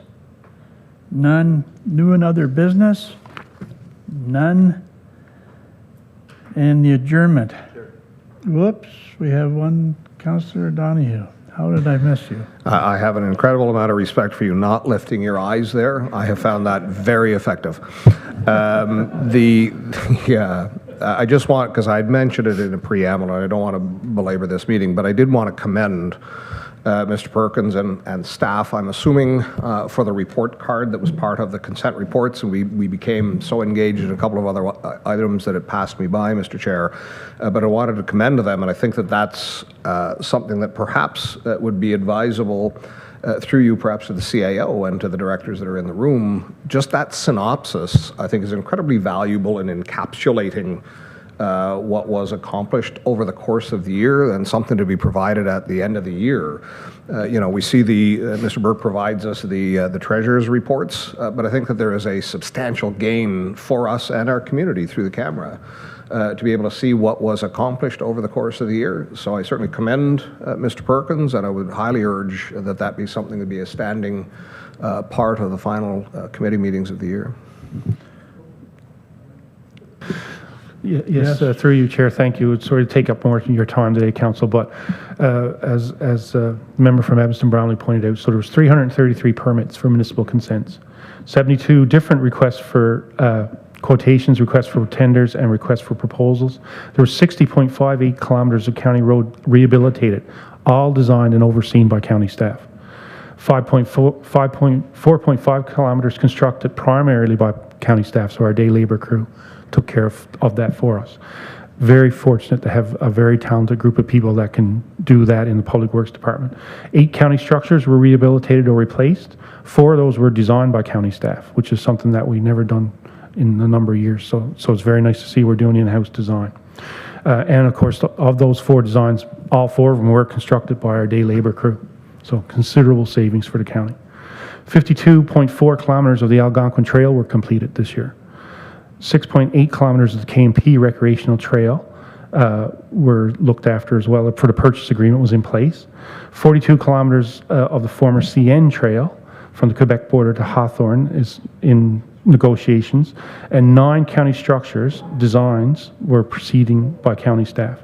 So for a very small group, as you know, I've had the fortune of working other places with populations over 100,000, and we are at 100,000.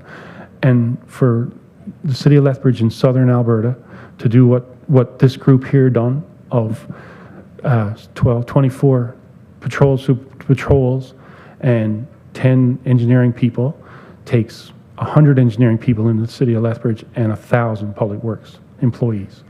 So just to give you some scale of what is being accomplished in the county of Renfrew by, as Mr. Boland said, homegrown valley people, it's very impressive, and it makes me very proud to work with this group. So thank you very much, and thank you for letting me take the time.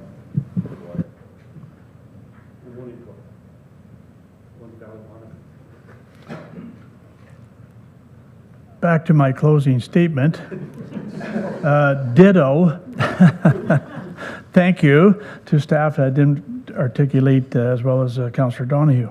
However, thank you to Evelyn and our other staff that have kept Glenn on the straight and narrow, and certainly for your assistance in the yellow highlights to make my job a little easier today.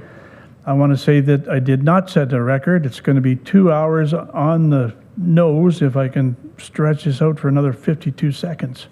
So I need a motion that this meeting adjourn and move to the next regular meeting to be at the call of the chair. And the time is 15:10. Which is 3:10. I'm looking at the one back there, which is going to change in 22 seconds. Okay, we're good. Mover and seconder, please. Councillor Hadnot. And wait, I know it. I put it down as a double-decker. Something, yes, with Slayer at the end. Thank you. Been a long day, boys. Those in favor? Opposed? And carried. Thank you very much for your time.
Thank you. Welcome to today, Wednesday, November 26, 2005, Development Property Committee. It is now late, 3:24 p.m. I'd like to call the meeting to order. Evelyn, do we have roll call? Yes, thank you, Chair. We have quorum. Thank you. Is there any disclosure of pecuniary interest or the general nature thereof? There is none seen, and we have nobody left on video today, do we? No. Okay. We'll move. Pardon? Glenn is on? Okay. All right. If I see his hand up at some point, I'll acknowledge. Okay. Let's go to the adoption of the minutes. The Development Property Committee recommendation that the minutes of October 22nd, 2025 meeting be approved. Do we have a mover? Killaloo Haggerty Richards and Laurentian Valley. Thank you. Are there any errors or omissions? None seen. I'll call the question. All in favor? That is carried. Thank you. B, we'll move the closed minutes of October 25th. Recommendation that the closed minutes of October 25th, or 22nd, sorry, try that again, Rob. Recommendation that the closed minutes of October 22nd, 2025 meeting be approved. Do we have a mover? Laurentian Hills and McNabb Brayside. Are there any errors or omissions? Knowing if we have any questions of that, we will have to go into close for that. Any errors or omissions seen? None. I'll call the question. All in favor? That is unanimous, so carried. Thank you. We have two delegations today. Our first delegation, I'll ask our director to introduce, please. Although we know them all anyways. We do know them all, but however, thank you very much, Chair, and good afternoon, everyone. Pleased to have with us for the first delegation, especially with the Committee of the Whole structure changes. You don't see the management staff as often as we'd like, but this is a typical, at least once or twice a year, to have every divisional manager come to this committee to talk about the highlights of the year and the next kind of steps moving forward. So today we have the Manager of Economic Development, Melissa Marquardt, and the Business Development Officer, Mr. David Wybu, to talk about their previous 2025 accomplishments and looking forward to 2026. So thank you, Chair.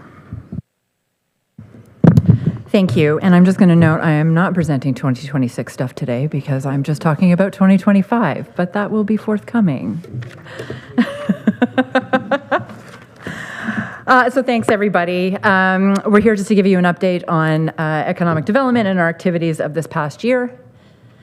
And just to remind everyone, under Economic Development Division, we have 3 areas of focus. So we have Invest Renfrew County, so that's our economic development side. The Enterprise Renfrew County, which services our small businesses and entrepreneurs and business startup. And then the Ottawa Valley Tourist Association, which is our destination marketing and management organization. So under Invest Renfrew County, our responsibilities are for investment attraction, expansion, and retention.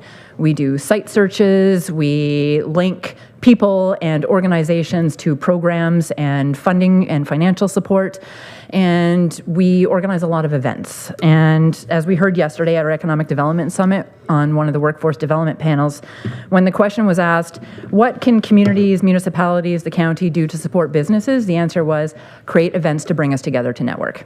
So we're on the right track in doing some of those good things. So I'm going to start with the who, the how, and the what. So who we support, obviously all of our municipalities, the City of Pembroke, the Algonquin-Sipek-Wauknagan, all of our communities, local businesses, entrepreneurs, residents who may be on their entrepreneurial or business startup journey.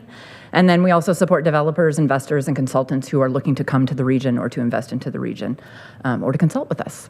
And then how do we support that? That's through investment attraction, expansion, retention activities. So things like going to trade shows and career fairs and advertising in the Ottawa and Eastern Ontario Business Journal and things like that. We conduct site searches and research and community profiling. We also collaborate a lot with our external economic development partners and agencies and government organizations, and then we create programming and event that supports all of those fun things. So on the what, this is basically the crux of all the things that we do, so programming as well as events.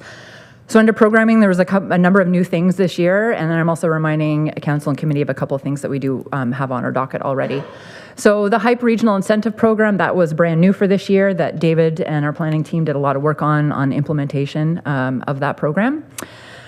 We've also just finalized the Industrial and Commercial Land Mapping Program project, and we'll get into that a little bit more as well. We support the Renfrew County Agriculture Economic Development Committee, which is a committee of council. We launched Immigrant Settlement Services this year, which was a brand new foray for economic development. And then I just wanted to remind council that we have a memorandum of understanding for economic development with the Algonquins and Pikwakanagan, and we also have a twinning agreement with Renfrew Shire, Scotland. And then on the event side, we do a number of events. So the Taste of the Valley event series is our only consumer-facing event, if you will. All the other events that we do are mostly business and industry related. So tours, forums, summits, gatherings. We may need to find a new word for something else. I feel like we're missing a fifth word there for something. We are now involved with helping to plan some of the Queen Parks events, and then we also host workshops and webinars as they come up and as needed. So just to kick us off in terms of our activity tracking, new for this year, I started providing quarterly activity reports reports to committee just to show some of the things that we're doing, because economic development can be a little bit of a gray area sometimes. It's a long game that we play, so there's a lot of things that go out in the field, a lot of things that we respond to, and then we just kind of wait to see what's going to happen on that. And so I found this was a good way to kind of help explain all the things that we do. So we've hosted 10 workshops, conferences, and events this year, so that includes Taste of the Valley, our Settlement Services Forum, our Economic Development Summit that we held yesterday, Queen's Park Day. Our internal and external business attraction and expansion, so those are inquiries that we get from businesses within Renfrew County that may be looking to expand or grow. It could also be from businesses or organizations coming from outside of Renfrew County who are looking to start up shop here in the region. And so we responded to 4 of those this year, and those were related to 2 in Arnprior, 1 in McNabb-Braeside, and 1 in North Algona-Wilberforce. We don't provide the names of the businesses here because a lot of this is confidential information as they're pursuing potential startup or expansion and things like that. So right now we're focusing on what the sectors are and where the communities are, and then once we are able to share who those businesses are that expanded, then we do share that as through part of our regular committee reports. Site searches, we've responded to 9 of those so far this year, and that's everything ranging from office space as well as court space, manufacturing, biomass, auto parts, food hub. Again, we've done 4 local, we did 2 local tours this year, 1 for forestry and 1 for agriculture with all of you. And then we also did a business tour with Renfrew County Community Futures that we've started doing collaboratively together, which gets us out together as both organizations to meet businesses. And then we also did a tour at Northwest Performance in Whitewater Region earlier this year with Whitewater Region. To continue with activities, we offer direct support to both businesses and municipalities. It is incumbent on us to understand the existing economic, business, and industrial climate, and for us to keep in regular and close communication with our local businesses. We need to understand their situations and what they are looking to do in order to be able to support their efforts in the most effective ways possible and at our disposal. For instance, offering things like letters of support, which we provided 9 so far this year. Identification of avenues for investment, like loans, grants, and other direct investment. For example, we will refer to organizations like the BDC, CFDC, grant support programs like ROD, IRAP, Canada-Ontario Job Grant, and the Ontario Together Trade Fund, etc. Assistance with grant writing and support program applications.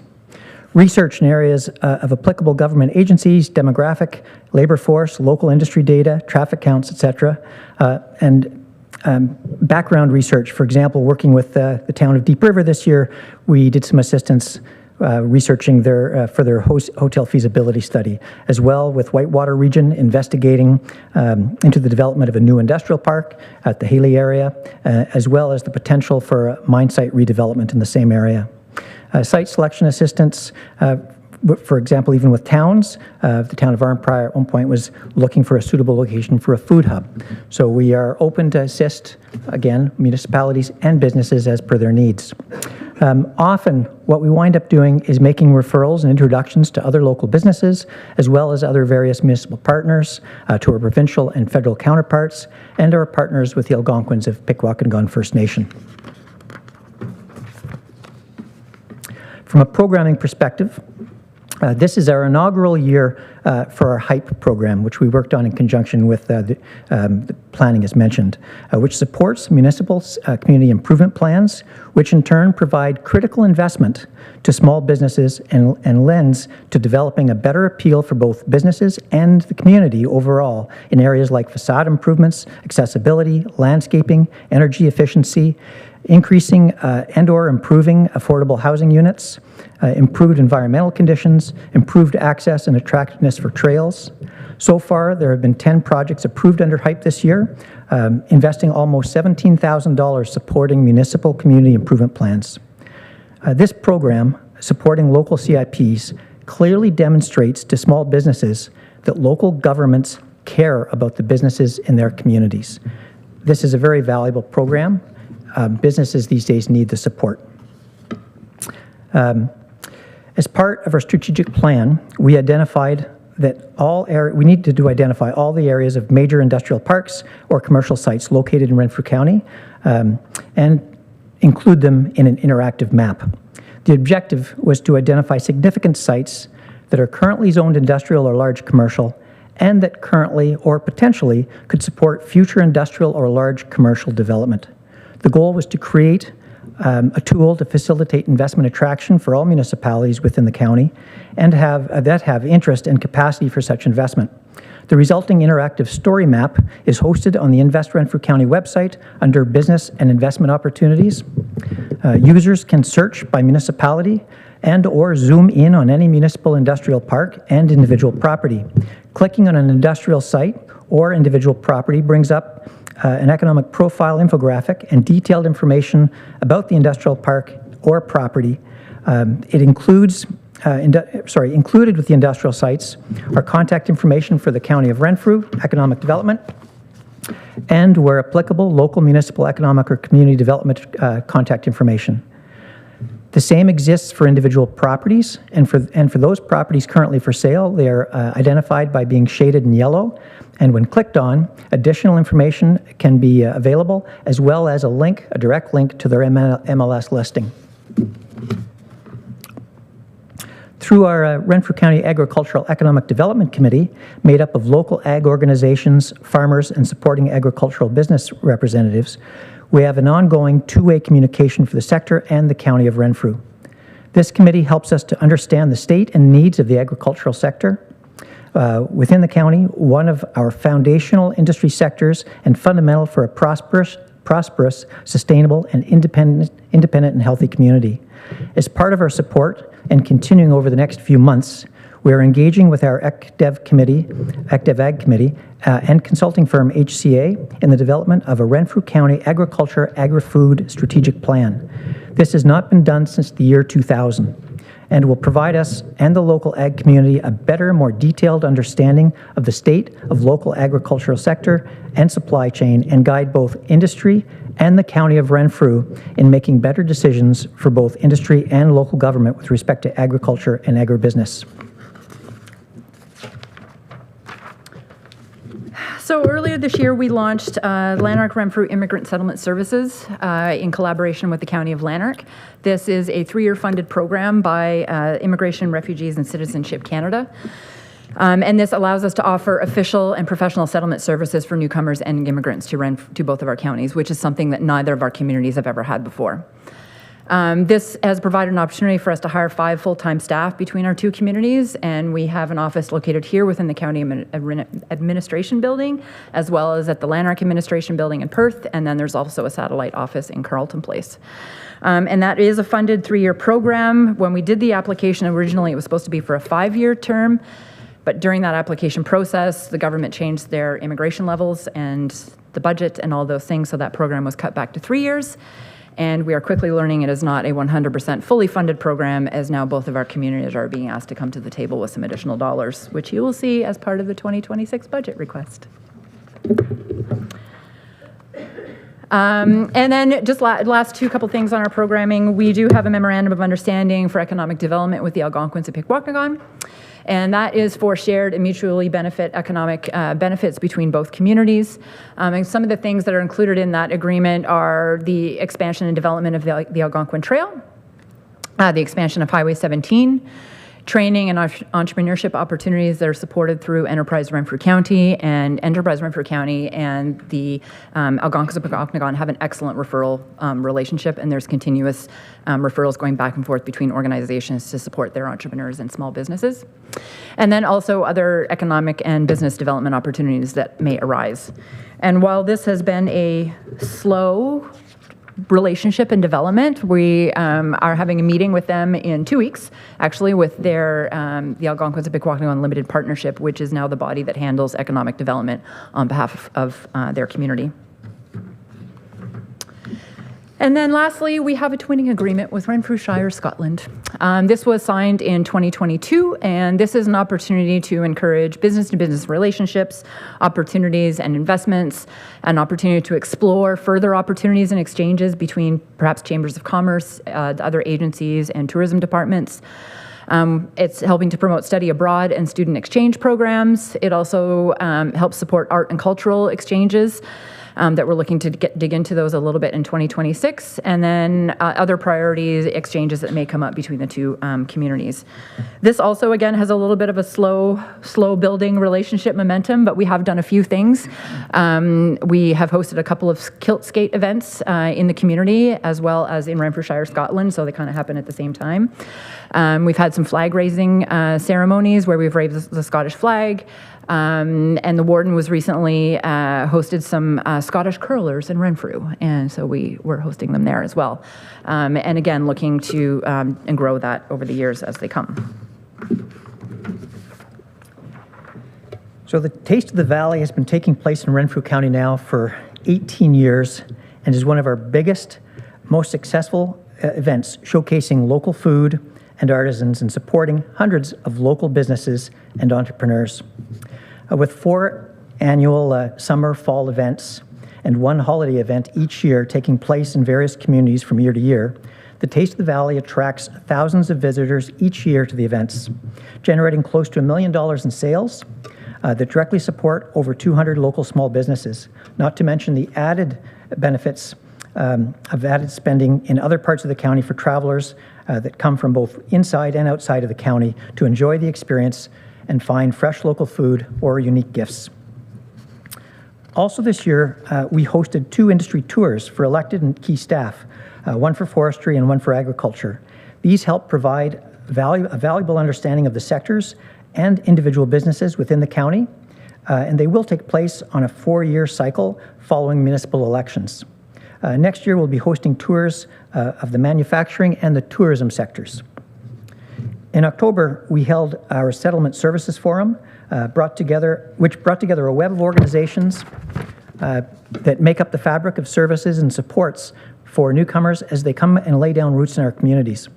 With a variety of newcomers also in attendance, this event helped all attendees better understand the local landscape so that we can better welcome, coordinate, and assist newcomers as they move into our communities, providing much needed labor and investment both in old and new businesses.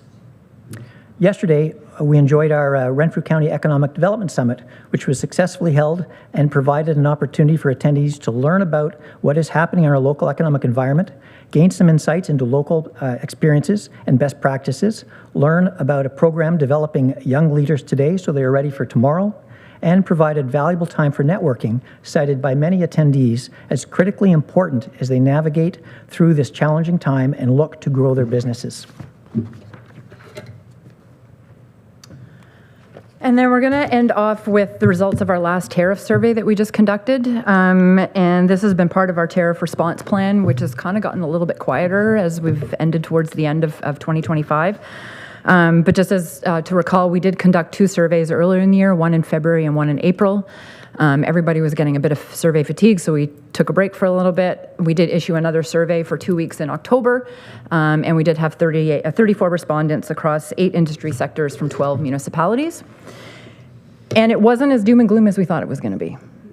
we're going to say businesses are hurting and there are challenges that are coming across in certain sectors, but it's not as bad as what we thought, and that was a really good thing to hear for when we looked at the numbers. 79% indicated that they are participating in some form of cross-border trade, so whether that's supply chain, they're importing or they're exporting goods, or it's e-commerce. 74% indicated they are being impacted by tariffs, and out of that 74%, 72 have cited increased costs as the major impact. 41 cited supply chain delays or disruptions. 48 cited declining sales, and 24% with reduced competitiveness. And out of that, also 20% who didn't respond being impacted currently do anticipate being negatively impacted if this continues on. Out of that 40, when we asked the question, how are you absorbing those costs, or are you passing them off to your customers, 48% of businesses are currently absorbing those costs, while 18% are passing them off to their customers. And while it shows 3%, it was a one business response who did respond that they would need to lay off staff as a result of the trade impacts. When we asked the questions, what do businesses need? What do businesses need, and how can we support them as a government? 23% indicated they're looking for assistance with identifying new markets or new suppliers. 20% indicated they just want further marketing and promotion, and 20% indicated they need assistance navigating what we've come to understand as a very convoluted and complicated customs and brokerage process. In terms of how government can respond and what our government agencies and partners can do, 43% said they are in need of financial assistance, whether that be grants, loans, low interest, forgivable loans, no interest loans. Yet when we asked the question if any of those businesses have applied to any of the tariff-related funding programs of the out, the answer was 0. So that was interesting. They all want the money, but they're not applying to the programs. And 30% identified from an advocacy aspect that government can help by helping to advocate for reducing red tape, removing interprovincial barriers, and programs that can help offset some of those increased costs, particularly in energy, innovation, and productivity. So with that, we haven't really had we quickly pulled this together for this presentation today. There's been a lot going on in our office for the past couple months. So we're now taking a look at doing a deeper dive into this and working with our partners at Community Futures, as well as the Chamber, about how we can develop some programs to kind of meet some of the needs and things that our business is looking for. That includes putting in an application to Ontario's Trade and Impacted Tariff Communities program. I might have muddled those words, but there's a program we're going to apply for some funding for to help offset and to develop some programming around that. And that programming will allow us to do things like we can explore some twinning opportunities with Renfrew Shire, Scotland, as well as potential opportunities with the Algonquins and Pikwakanagan. And with that, I will bring up a couple things we're looking for 2026, and Jason did note that.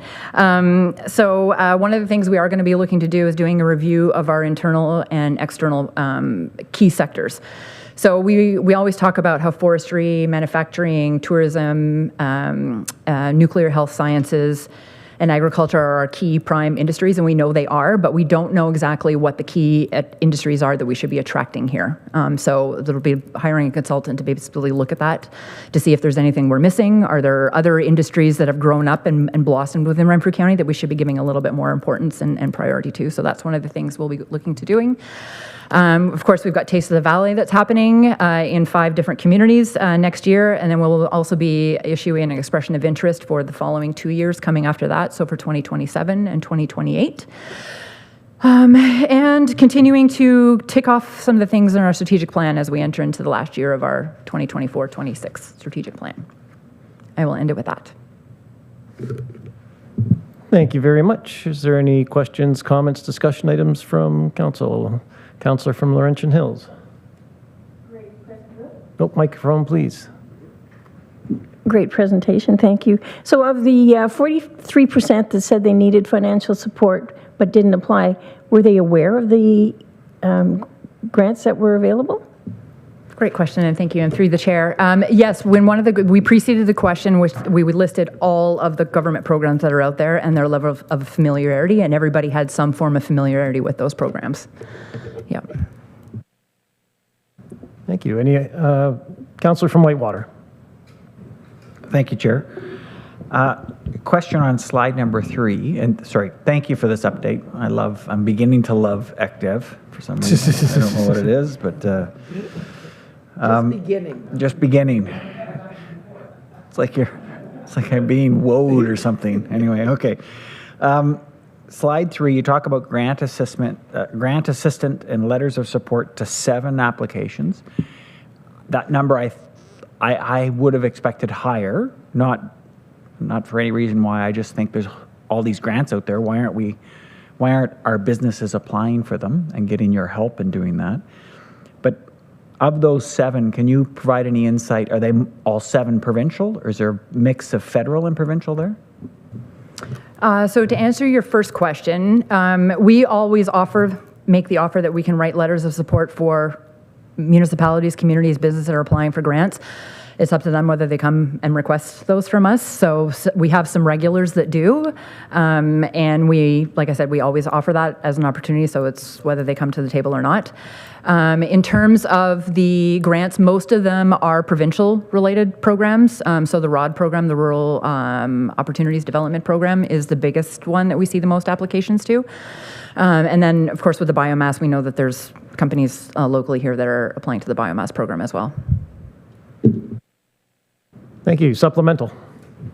Thank you, Chair. I was specifically looking for agriculture, just because I know that most of those grants are federal and so complex. But I'll park that one for now. The other thing I'll just note, the HYPE portion of your presentation. I know Bill 60, I think, passed through legislation this week. It has some impact on community improvement plans. I'd be curious to know what that means in the future. And the last one is just a comment. The industrial and commercial land mapping tool is outstanding. And I just wanted to thank you publicly for the work that you put into that. Thank you. Thank you. Are there any other questions from council? There are none seen at this time. Thank you so much for the presentation, and keep up the great work. Can I just make one comment? You know what? You can make one comment, sure. Thank you. The kudos to the land mapping goes to David, because that was his project, so he did all that work. So I want to make sure that he's acknowledged for that one. Thank you. Thank you. The partnership with our GIS people, they were very, very helpful. They helped train me. They did the background work and helped train me to move it forward. Thank you very much. Thank you. And we'll move on to our second presentation now, and I'll ask Director Davis to introduce somebody who doesn't need introduction. Thank you again, Chair, and thank you, David and Melissa. A very, very great presentation in the sense of highlighting what we do here at ECDev in Renfrew County and how we support. So today, the second delegation is our County Forester, Ms. Lacey Rose, talking about an initiative requested by Council that staff look into some FCM funding models. And so what you have in front of you in your package and the presentation that Lacey has created, a very thorough review in what would it take if there's an interest that the county or local municipalities partake in this fund. And it's interesting where, you know what, I'll leave it that Lacey can do the presentation. Well, I won't have my 2 cents in quite yet. Thanks. You can add that later if you want, Jason. Thanks for having me here today. So I'm here because there was a resolution directing staff to look into the FMC's Green Municipal Fund. I will say that I'm not an expert in this. I did a deep dive to get this information together for you today, but I will definitely give a shout out to Mark Brew at FCM, who definitely helped me understand the process, the programs. But I will say, if some of the questions that might come up, if I'm not able to answer them, I will look into it and come back to you for more information. So the first funding program that is being offered by the Green GFM, sorry, I'm going to struggle with these acronyms because they're not ones I normally use. So this is under the Growing Canada's Community Canopies Initiative. It's a federally funded program, and the program and funding is for new planting projects with municipal government involvement and accountability. It only covers 50% of the eligible costs, so the municipality has to come up with the other half. And the staggering number that I think has brought some of this interest forward is that each municipality can collect up to $10 million in project funding for their own use or to partner with other users in the municipality. The other significant point is that there's a minimum project value of $50,000, and that means that each municipality would have to contribute $25,000. Mark did inform me, though, that there is opportunity for collaboration between municipalities. So say, for example, 5 of you were interested in pursuing this grant money, you could each contribute $5,000 to get $5,000 in funding received to meet that minimum project value. There is not currently an application open for this, but it will reopen in 2026. This program may be affected by the announcement in the cancellation of the 2 billion tree program, because this is a program that falls under that. But the anticipated sunset of the program right now is 2020, 2031, 2032. So the big thing to understand about this funding is that it's not you apply for funds, you get the funds, you plant trees somewhere. There's very strict requirements before you apply to include with your application. Eligible activities could include street tree planting, urban tree planting, parks, riparian areas, in forest areas that might have been affected by wind, fire, etc. Pests that could qualify, and also some of the costs to write the application could be covered, up to $5,000 per application. Things that are not eligible, and I know this is something that was that came up, you can't use the funding to fulfill legal obligations. So say there's a development happening and they're required to plant 5 trees on the lawn or something, that can't be a part of this funding. And every project application must have a dedicated planting plan, and this is the kicker. It's not just we want to plant 500 trees. You have to have a site plan for each of those trees, saying where you're going to plant it, what kind of tree you're going to have, how you're going to ensure it survives, and then you're going to have to water and monitor it for survival. So that's a big part of the commitment. There is, and also an engagement to, an obligation to engage with professionals during the project planning. Also encourages community engagement, and the report, you don't get they hold back 10% of the funding to ensure that the trees survive after 1 year.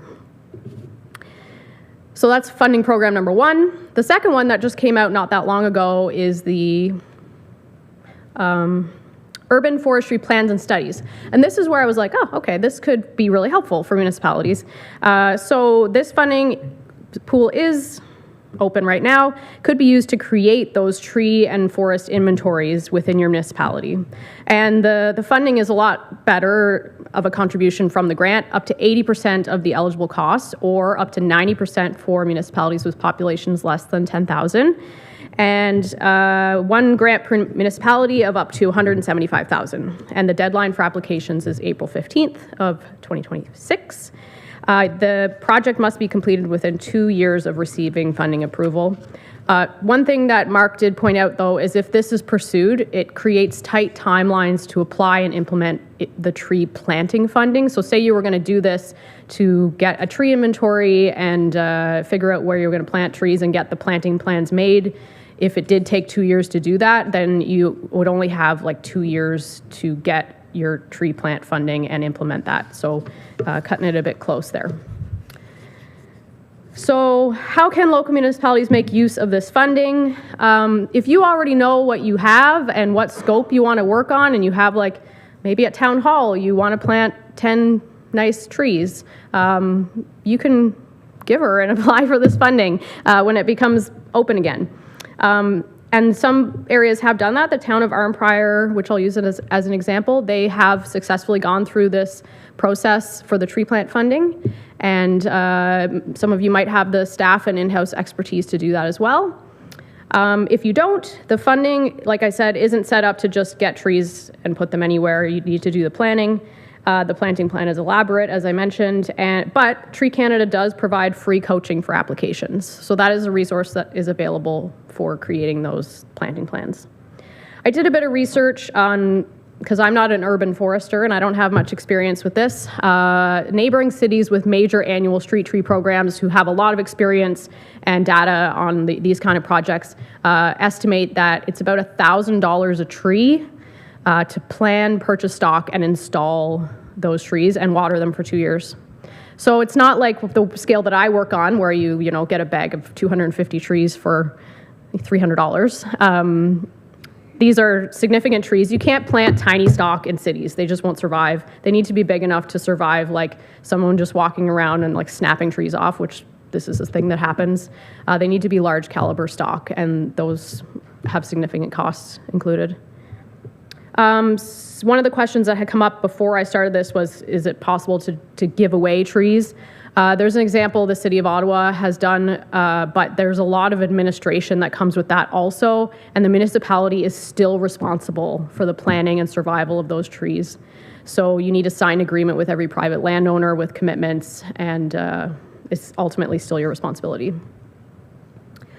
So if, say, this is something you're interested in, the next thing to think about is the scope of your project. So say you were going to apply for the urban tree and forest planning funding, you might decide, okay, well, we want to know what we have.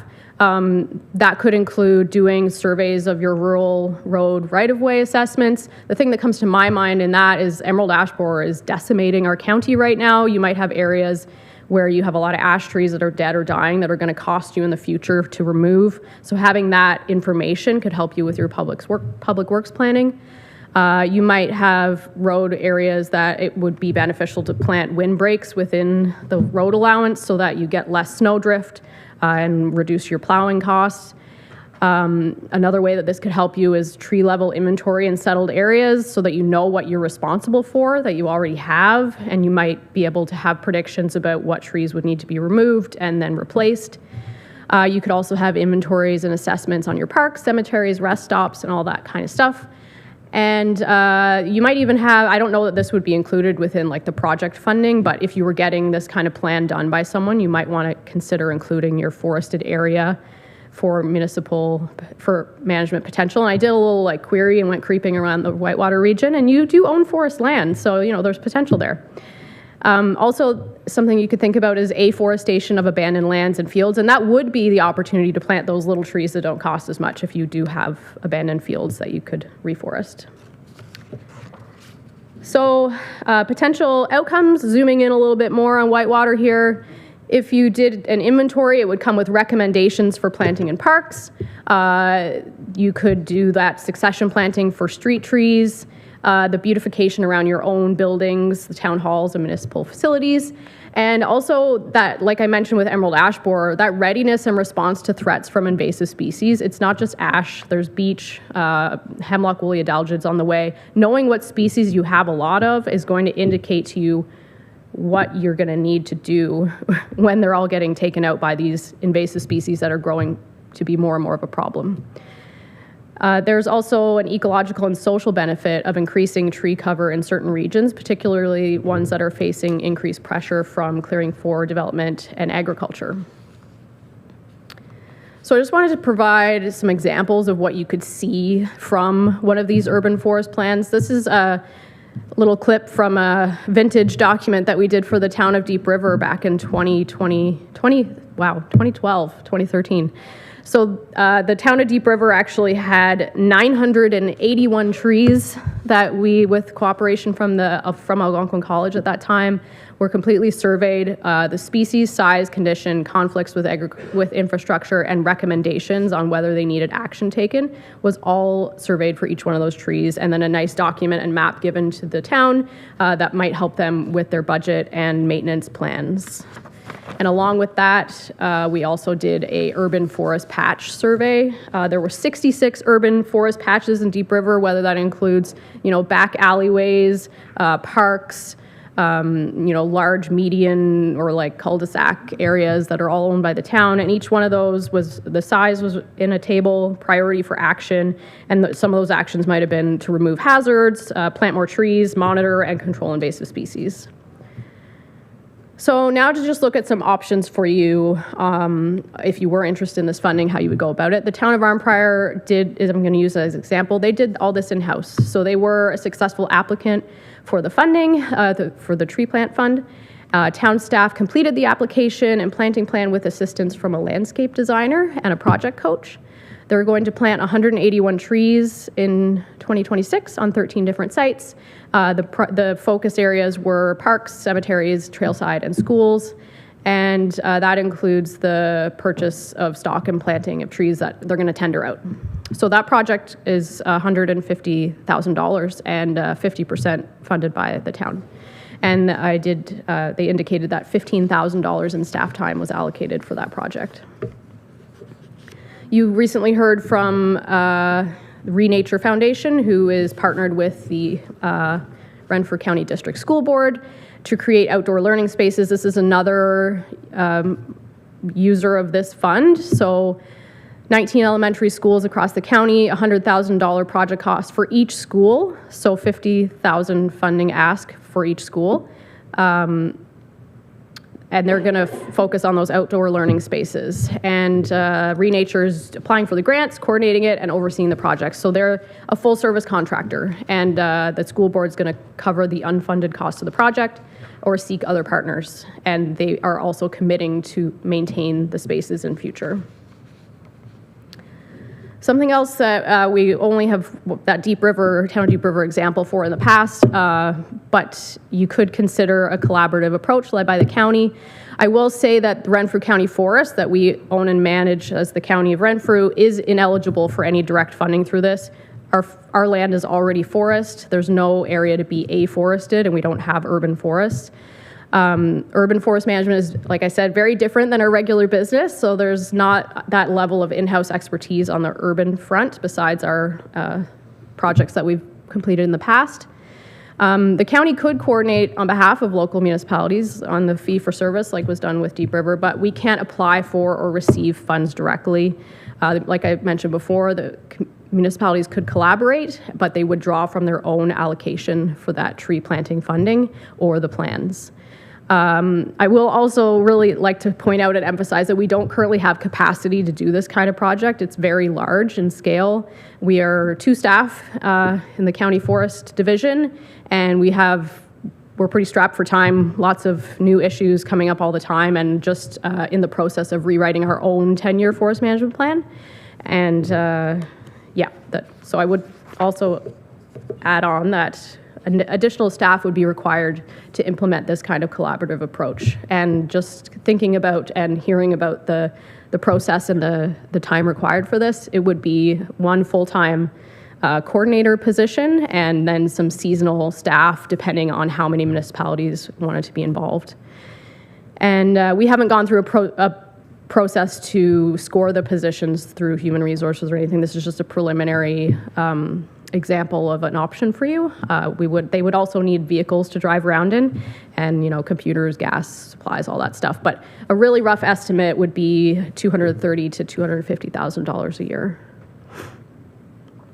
So just providing an example scenario for stage 1, which is now, you could decide to go through an urban forest plan funding application. Say that 5 local municipalities requested assistance from the county, then there would be that additional staffing cost. 2 years to implement these plans, and the result would be 5 urban forestry plans. So each municipality would apply for their own funding, and they would each receive their own plan and tree planting recommendations. So just some, very example math on that would be $120,000 cost per municipality, or maybe there would be a formula based on complexity. You would receive 80% or 90% of the funding, depending on your population, but there would still be that additional cost. I did ask Mark the question of if you could apply for other grants or if you could get corporate donations to help cover that, and it is a possibility to stack funding for these applications. So then those staff would complete the planting plans as part of the urban forestry plans, and that would set you up to apply for the tree planting funding when it becomes available again. So then you have your urban forestry plan, you apply for tree plant funding if you wanted to do that, again, 50% funding. I didn't really go into too much scenario making for this one because it's kind of in the future, but you could do the same kind of collaborative approach. This kind of project would take 2 to 4 years to implement and would require a more elaborate budget exercise to find out how much that would cost you. But say you went and did it on your own, you wanted $20,000 for tree planting, again, you get that matched by this funding program. And you could plant potentially 40 urban trees depending on the cost that it is for your area. So I was asked to provide some recommendations. These are the 4, or the do nothing option is always on the table. So you could, if you feel like you know where you want to plant some trees, you can submit your own applications for either or both of these funding streams using internal staff resources. You could team up and hire a consultant to prepare a planting plan or submit a joint application for the tree planting fund when it opens again to provide that 50% funding. You could apply now to get your urban forestry plan and study fund, and you could hire a consultant to complete that work for you. Or the Renfrew County Forest Division could be expanded to provide these and other urban forest services to local municipalities. As I mentioned, that would include 1 contract full-time staff and some seasonal staff, depending on how much interest there was, to assist with the tree inventories and supervised planting projects. We don't currently have a budget for this or a business case for these positions, so again, that's just a throwing it out there recommendation or option for you. And that is my conclusion. Thank you. Happy to take any questions. Thank you very much, Lacey. Councillor from Bonachure Valley. Thank you, Chair. Thanks, Lacey. This was great. Gwen or Evelyn, could we have this taken out of the report and emailed to us separately? Apparently I need like a millennial in my house to figure out how to get this out of the package. But I'd really like to take it to my own municipality and talk to some of my neighbors, because we do need some urban trees, not those rural trees. But yeah, no, thank you for all this information, Lacey. I didn't realize we were responsible for keeping the trees alive for a year. That scares me with my 2 black thumbs. Is my tree alive? Okay. Thank you. Any questions? Councillor from Arnprior. Thank you, Chair. Thanks, Lacey. Just to expand a little bit, the Arnprior did hire someone to do all this stuff, and we did include trees on the Algonquin Trail from Daniel to Edward Street. I can't tell you how many trees, but that could be a new canopy on the Algonquin Trail at town of Arnprior. Thank you. Thank you. Any other questions, comments, concerns? Councillor from Whitewater. Thanks, Chair. And I'm the guilty one, Lacey, who put this resolution on the floor. I really appreciate it. And this is the kind of expert, and I know you say you're not an expert, but your opinion is expert-like for sure on this. So I really appreciate you taking this, what I would call federal level funding, and operationalizing it for how it could be used here. My mind is of 2 parts. One is I would desperately love to try to make sure that we're setting trees in place in these urban places so that 50 years from now, these communities have got canopies and the trail is covered and our parks aren't all, completely harvested by these pests. But having gone through this a couple times and having chatted with the director already about it, I don't know how we make it work, especially over a 5 or 6 year time horizon. That's 2 different elections and 6 different budget debates. How do you keep a group of municipalities together? How do you do a fee-for-service model like this? The complexities of trying to make it work would, in my opinion, far outweigh any cost savings we might be able to do by trying to do it together. The Arnprior model seems to me, just by looking at it, to be the only viable way to move forward. Essentially, you do it on your own and you eat up your 50% of the costs, and you do your own analysis. The 2 things I'd like to see if the chair would consider is, the first one is a feedback to FCM. Could we offer FCM some feedback? If they ever think of trying to manage federal money, they've completely left our rural municipalities out of consideration for how do we effectively access this money, because it's just not going to happen. So the one would just be feedback to FCM on the grant program for future grants. And the second thing is to the staff, maybe the CAO, is just this fee-for-service model where we kind of group small municipalities together to try to synergize. is there a way we could be ready for the next grant? I don't know if this one, based on what we've been presented, I don't know if this is feasible, but is there a way we could be ready to do a regional fee-for-service? Is it possible, or is that just a pipe dream? Anyway, thanks for letting me elaborate, Chair.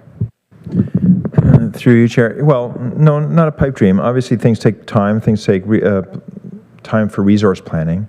This is not necessarily a county program, right? So this would be, definitely have to examine the resources. You've heard the stretch resources already that we have in the forestry program. Now, if it's grant writing, we have other resources but you heard those resources are stretched too. So there are ways to, if we have enough notice, to properly allocate those resources, but we just have to look what else is going on, right? So before committing, we'd have to definitely take a look at it. Thank you. Just to follow up on your the FCM feedback to FCM, do you want to broach that question with? Oh, he's gone. So perhaps not. Councillor Doncaster is no longer with us. So,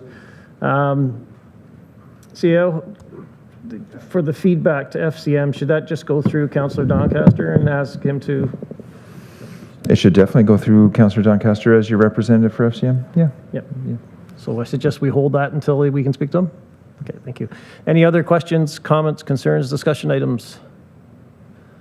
There are none seen. Lacey, thank you so much, and congratulations. The first time I've seen you since you've won your award from Women in the Woods, so congratulations on that too. Thank you.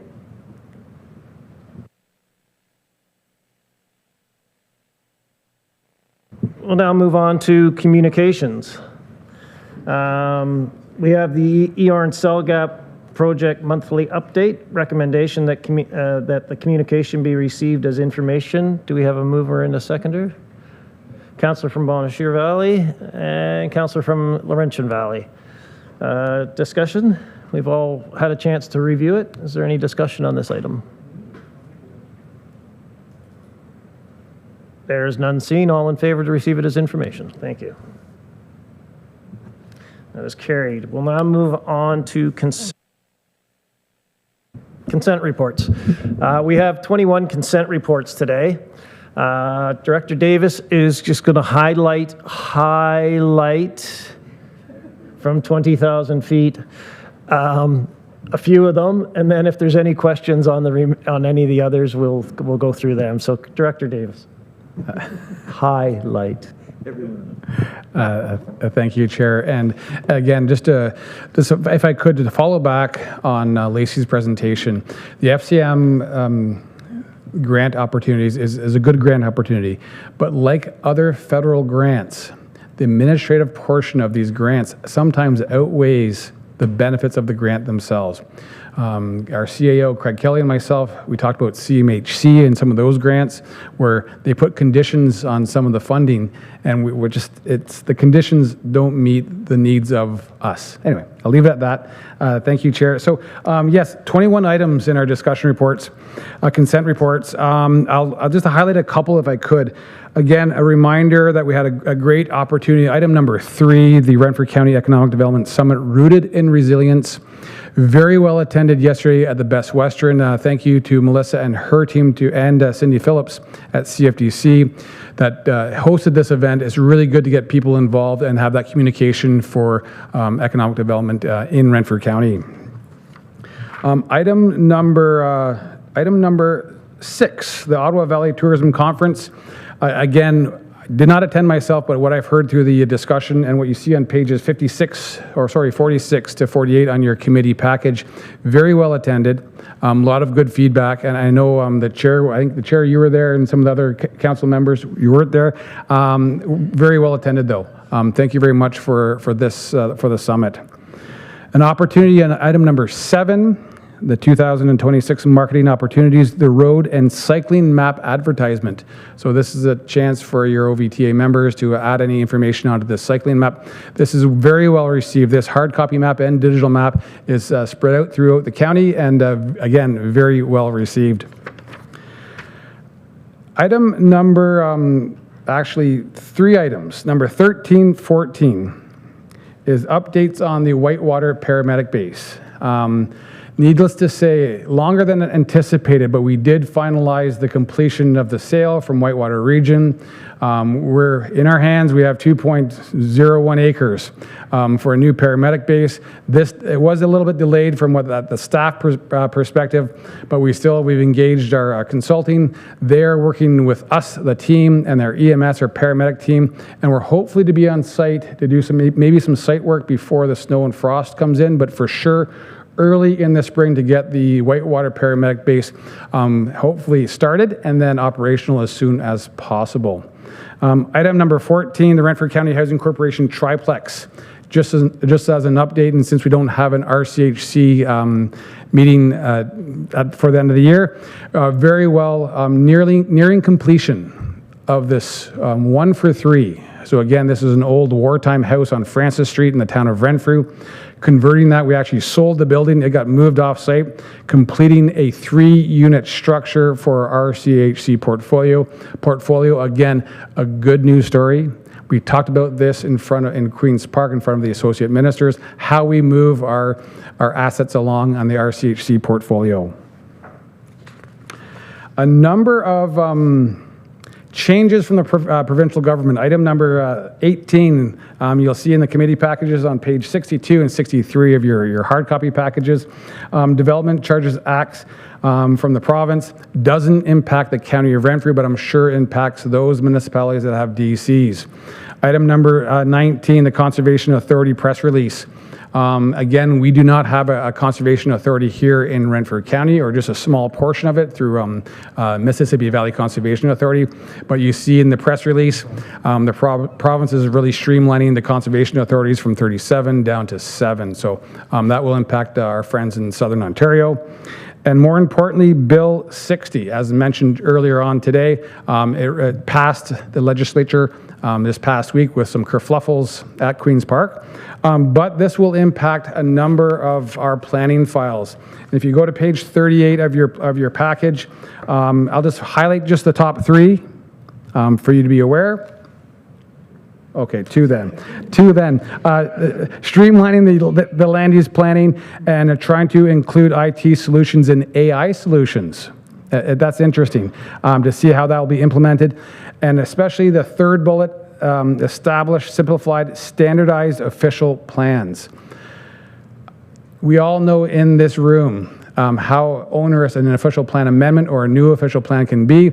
If they can streamline this, yes, we're full on board, but we'll see through the policies and the guidelines how this will be impacted.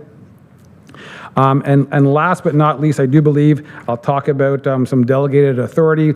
You'll see under the delegated authority one item, the building automation system going forward to update the building automation system here at 97 International Drive in this building, and at 450 O'Brien.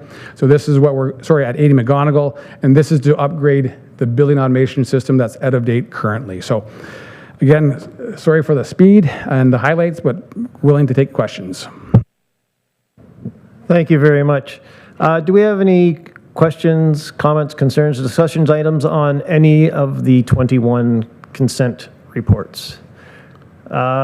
Councillor from Arnprior, then the councillor from Petawawa. And if you just point out which one you're speaking about, and then give us a second to get to it. Thank you, Chair. It's number 7, very quick. At Olmec, they have a bicycle circle that includes Arnprior, Renfrew, Calibogie, up the way, and that's for people from outside, not only the county, but outside the country, that do these bicycle circles. And that was one of the presentations at Olmec this year, that to get on board with this thing. Thank you. Thank you. Councillor from Petawawa. Thank you, Chair. And through you, number 20, the Bill 60.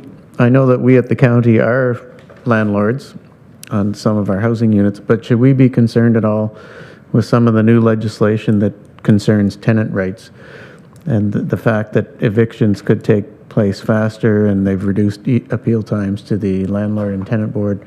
Is that something we should be concerned of as landlords ourselves, but also concerned for the residents of our county. Well, fortunately for you, I'm an expert in delegation. Director Davis, would you like to answer that, please? Thank you, Chair, and through you. So this is an item, we're bricks and mortar for the tenants and landlord issues. Andrea Patrick, the Director of RCHC and Community Services, is aware of this. She is reviewing through the Chair what is the impact to us as landlords and the greater whole as Renfrew County. Thank you. Supplemental? So more to follow. Okay, thank you. Thank you. Any other, Councillor Donahue? Thank you, Mr. Chair. This is item 21. Through you, so this engagement, is this like an upgrade to the system, or is this procuring like a service entity? Director Davis? Thank you, and through you. So this is a bit of both. So the current system is owned as the operating system by Honeywell, as you see in the report. This sole source use is they can upgrade this as is, and of interest. This company was the one that actually installed this hardware, the software and hardware, back when in 2000 and I'm going to say 18 or 19, of interest. So they know the system, they know the hardware, they know the software, and they can upgrade the system as is, and that's where the cost savings is going to be. Supplemental? Thank you very much, Mr. Chair. So as I'm going through the capital budget, so this would incorporate all three. I think there were 3 buildings, McGonigal, Renfrew County Place, and the County Administration Building. So this is encompassing all 3. Director Davis? And for clarity, so no, this will include 80 McGonigal, and I confirmed this with Kevin Raditz just before the meeting, 80 McGonigal and this building.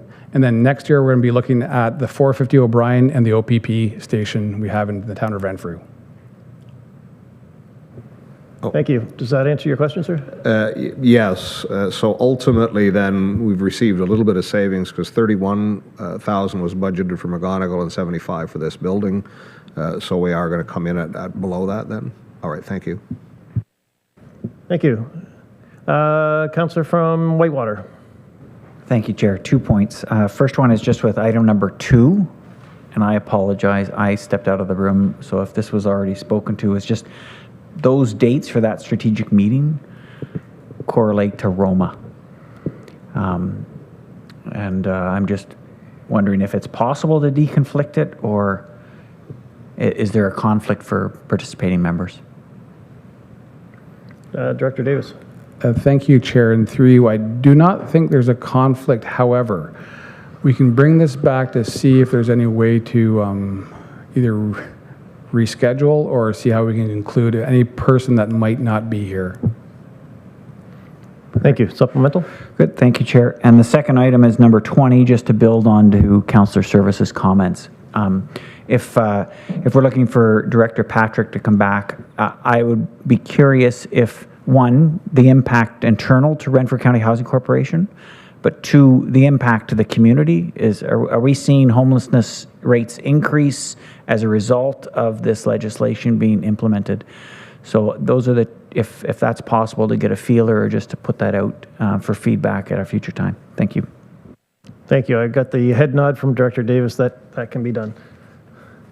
Any other questions, comments, concerns on any one of the 21 consent items? There are none seen at this time. I would recommendation that the consent reports be received as information. Do we have a mover? Councillor from Arnprior, second by Laurentian Valley, and all in favor. That is unanimous, so carried. Thank you. We will now move on to discussion reports. Director Davis. Thank you again. So on page 96 of your committee package, the first item under resolutions, support for future use and deployment of Canadian nuclear energy. I'll read the recommendation, Chair, that the Development and Property Committee recommends that County Council support the attached resolution from the town of Deep River, endorsing the Canadians for Can-Do movement and advocating for the future use and deployment of Canadian nuclear energy, including Canadian-designed Can-Do reactors, associated medical isotopes, and small modular reactors, SMRs. Thank you. Do we have a mover? The Warden, Town of Renfrew, and second by McNabb Brayside. Background, please. Background is straightforward. You see in your attachments on page 98 and 99, looking for support for this. And as a consistency, the County Council has supported these endeavors and this support throughout the year. So we typically think this is the same support we're looking for ongoing. Thank you. Do we have any questions, comments, concerns, discussion items from council? There are none seen. All in favor? That is carried. Thank you.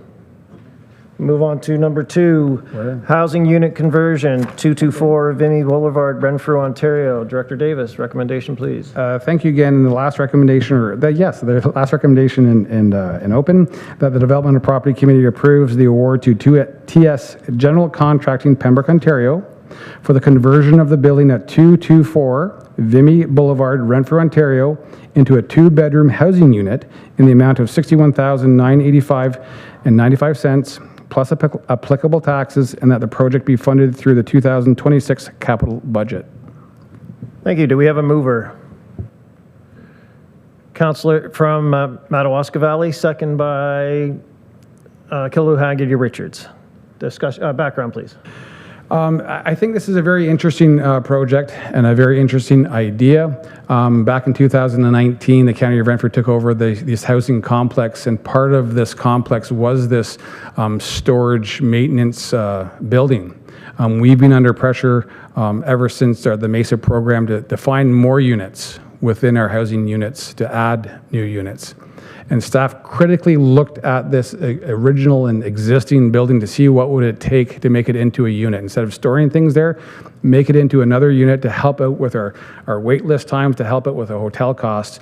And so what we bring before you is a costing to make this from a storage unit into a bedroom unit. And what you see in your committee package, funding, it can be through setting aside some of the savings we'll have through the camera installations from the $250,000. So we'll see we'll realize some savings from that budget line item. So this was discussed with our treasurer at the time. I'm sorry he left, but if there's any questions about that, we're pretty good, I think. Thank you. Any questions, comments, concerns, discussion items from council? There are none seen. All in favor?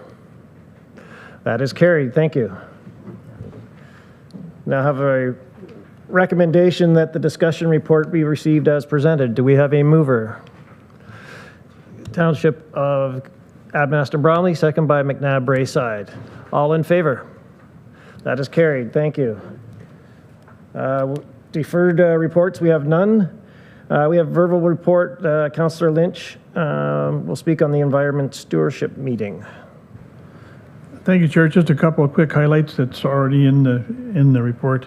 As a result of the Competition Bureau inquiry, the sale of the CNL is on a holding pattern, with the old staff still in place and new staff employed as onlookers. No timeline was given by the Competition Bureau, which will complete their process. A while ago, you probably heard of the off-site contamination event. An old holding tank for sledge, which had been monitored for years with no signs of contamination, was determined to have end life, and the contacts removed and taken to a local landfill. The last sample, which was analyzed with the results finding the sledge to have contamination, were found after the sledge had been removed from the site. Remediation of the landfill site was completed within 3 days, as well all equipment used in the cleanup being returned to CNL for cleansing. CNL is currently conducting a rigorous investigation, with results being available at the next environmental stewardship meeting. 9 Canadian universities have signed on for a 5-year academic partnership with the CNL. And municipalities who are using cigarette butt containers are encouraged to contact TerraCycle, who recycle the tobacco and paper into compost, while the butts are processed into a powder that can be used for new plastic products.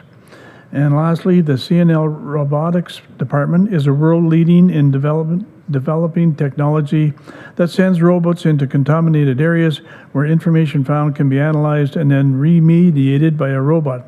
This process saves time, as well as exposing humans to contaminants, and they're available to come to your municipality to give you a small briefing on what the robotics does, as well as available in their schools. Thank you. Thank you, Councillor Lynch. No No follow-up questions from anyone that I can see? Okay, thank you very much. We're going to be being asked to go into a close. Does anybody need a bio break before we go into close? No. Okay, recommendation then. That pursuant to Section 239, bracket 2 of the Municipal Act 2001, as amended, that the Development and Property Committee move into a closed session for the following reasons. C, a proposed or pending acquisition or disposition of land by the municipality or local board, 450 O'Brien Road, Renfrew. Do we have a mover? Councillor from Laurentian Hills and Laurentian Valley for the second. We are now into closed.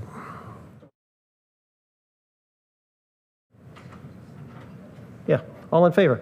Yeah, we're going into close.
Thank you.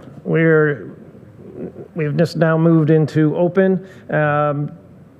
Director Davis, matters arising from closed, do you have any statement from that? Pardon? Yeah, direction was given to staff. Yes. Okay, thank you. Any new business? There's none seen. Well, I was just going to take a brief half hour and go through the last year's events, but I'll skip that right now. But I do want to say this is our last DMP committee for 2025. I want to thank everybody for always being prepared. We're looking forward to next year, and I understand that Councillor Brose is doing well, and we'll be back very soon, and we'll be sorry to miss you, Janet, but thank you for your time here. And now move on to recommendation that this meeting be adjourned, and the next regular meeting will be held at the call of the chair. Do I have a mover? Councillor from Petawawa and Laurentian Hills. Thank you. All in favor? And that is carried at 4:49 or 4:50 p.m. What time are we going? Do you need 15 minutes, 10 minutes?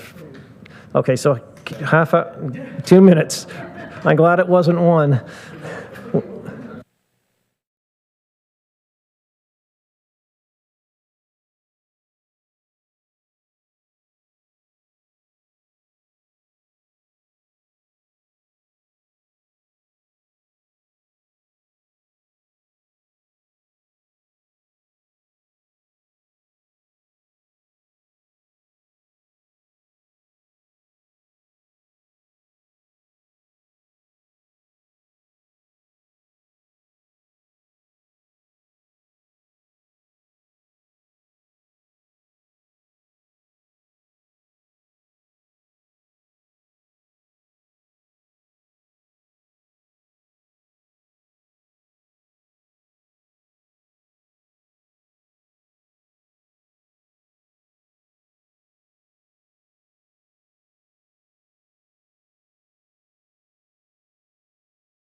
Well, thank you, everyone. I'd like to call you back to order.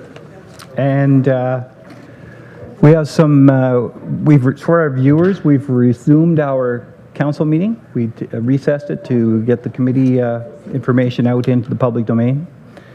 And now we have matters arising from closed.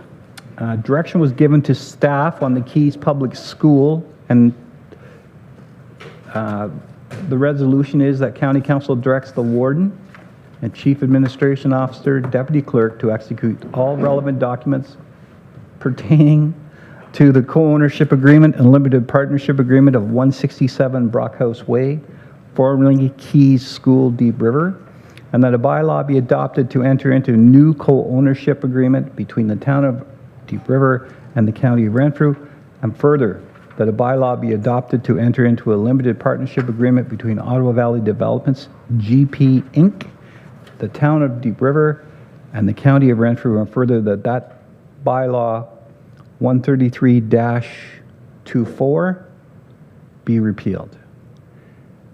Can I have a mover, please?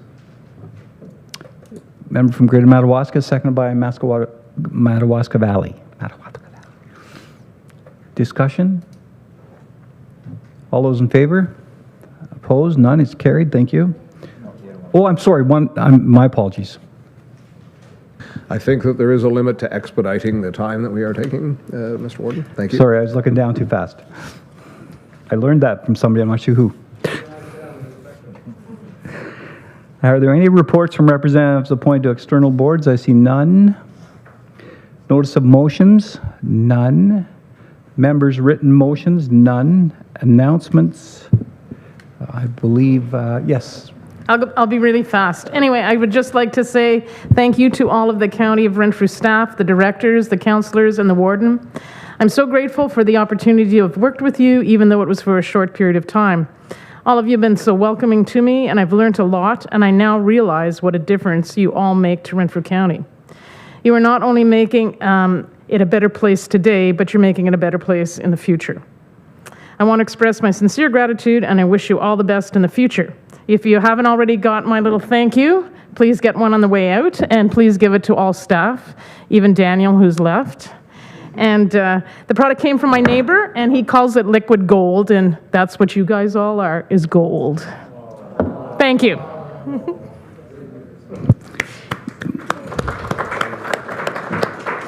I can assure you that Mr. Burke got one. I saw him slide into his breast pocket when he came walking back in here at one point. He was sliding it in like he was sliding in a... Thank you very much. It's always a pleasure to have someone else join us. We take great pride in what we do, and we know that we're very effective, and we want to set a good example to the community and to the sector about how we perform our business and how serious we are about it. We do have some fun, but we're quite serious about it. And so it's very nice of you to note that, so thank you. And you were a very welcome addition.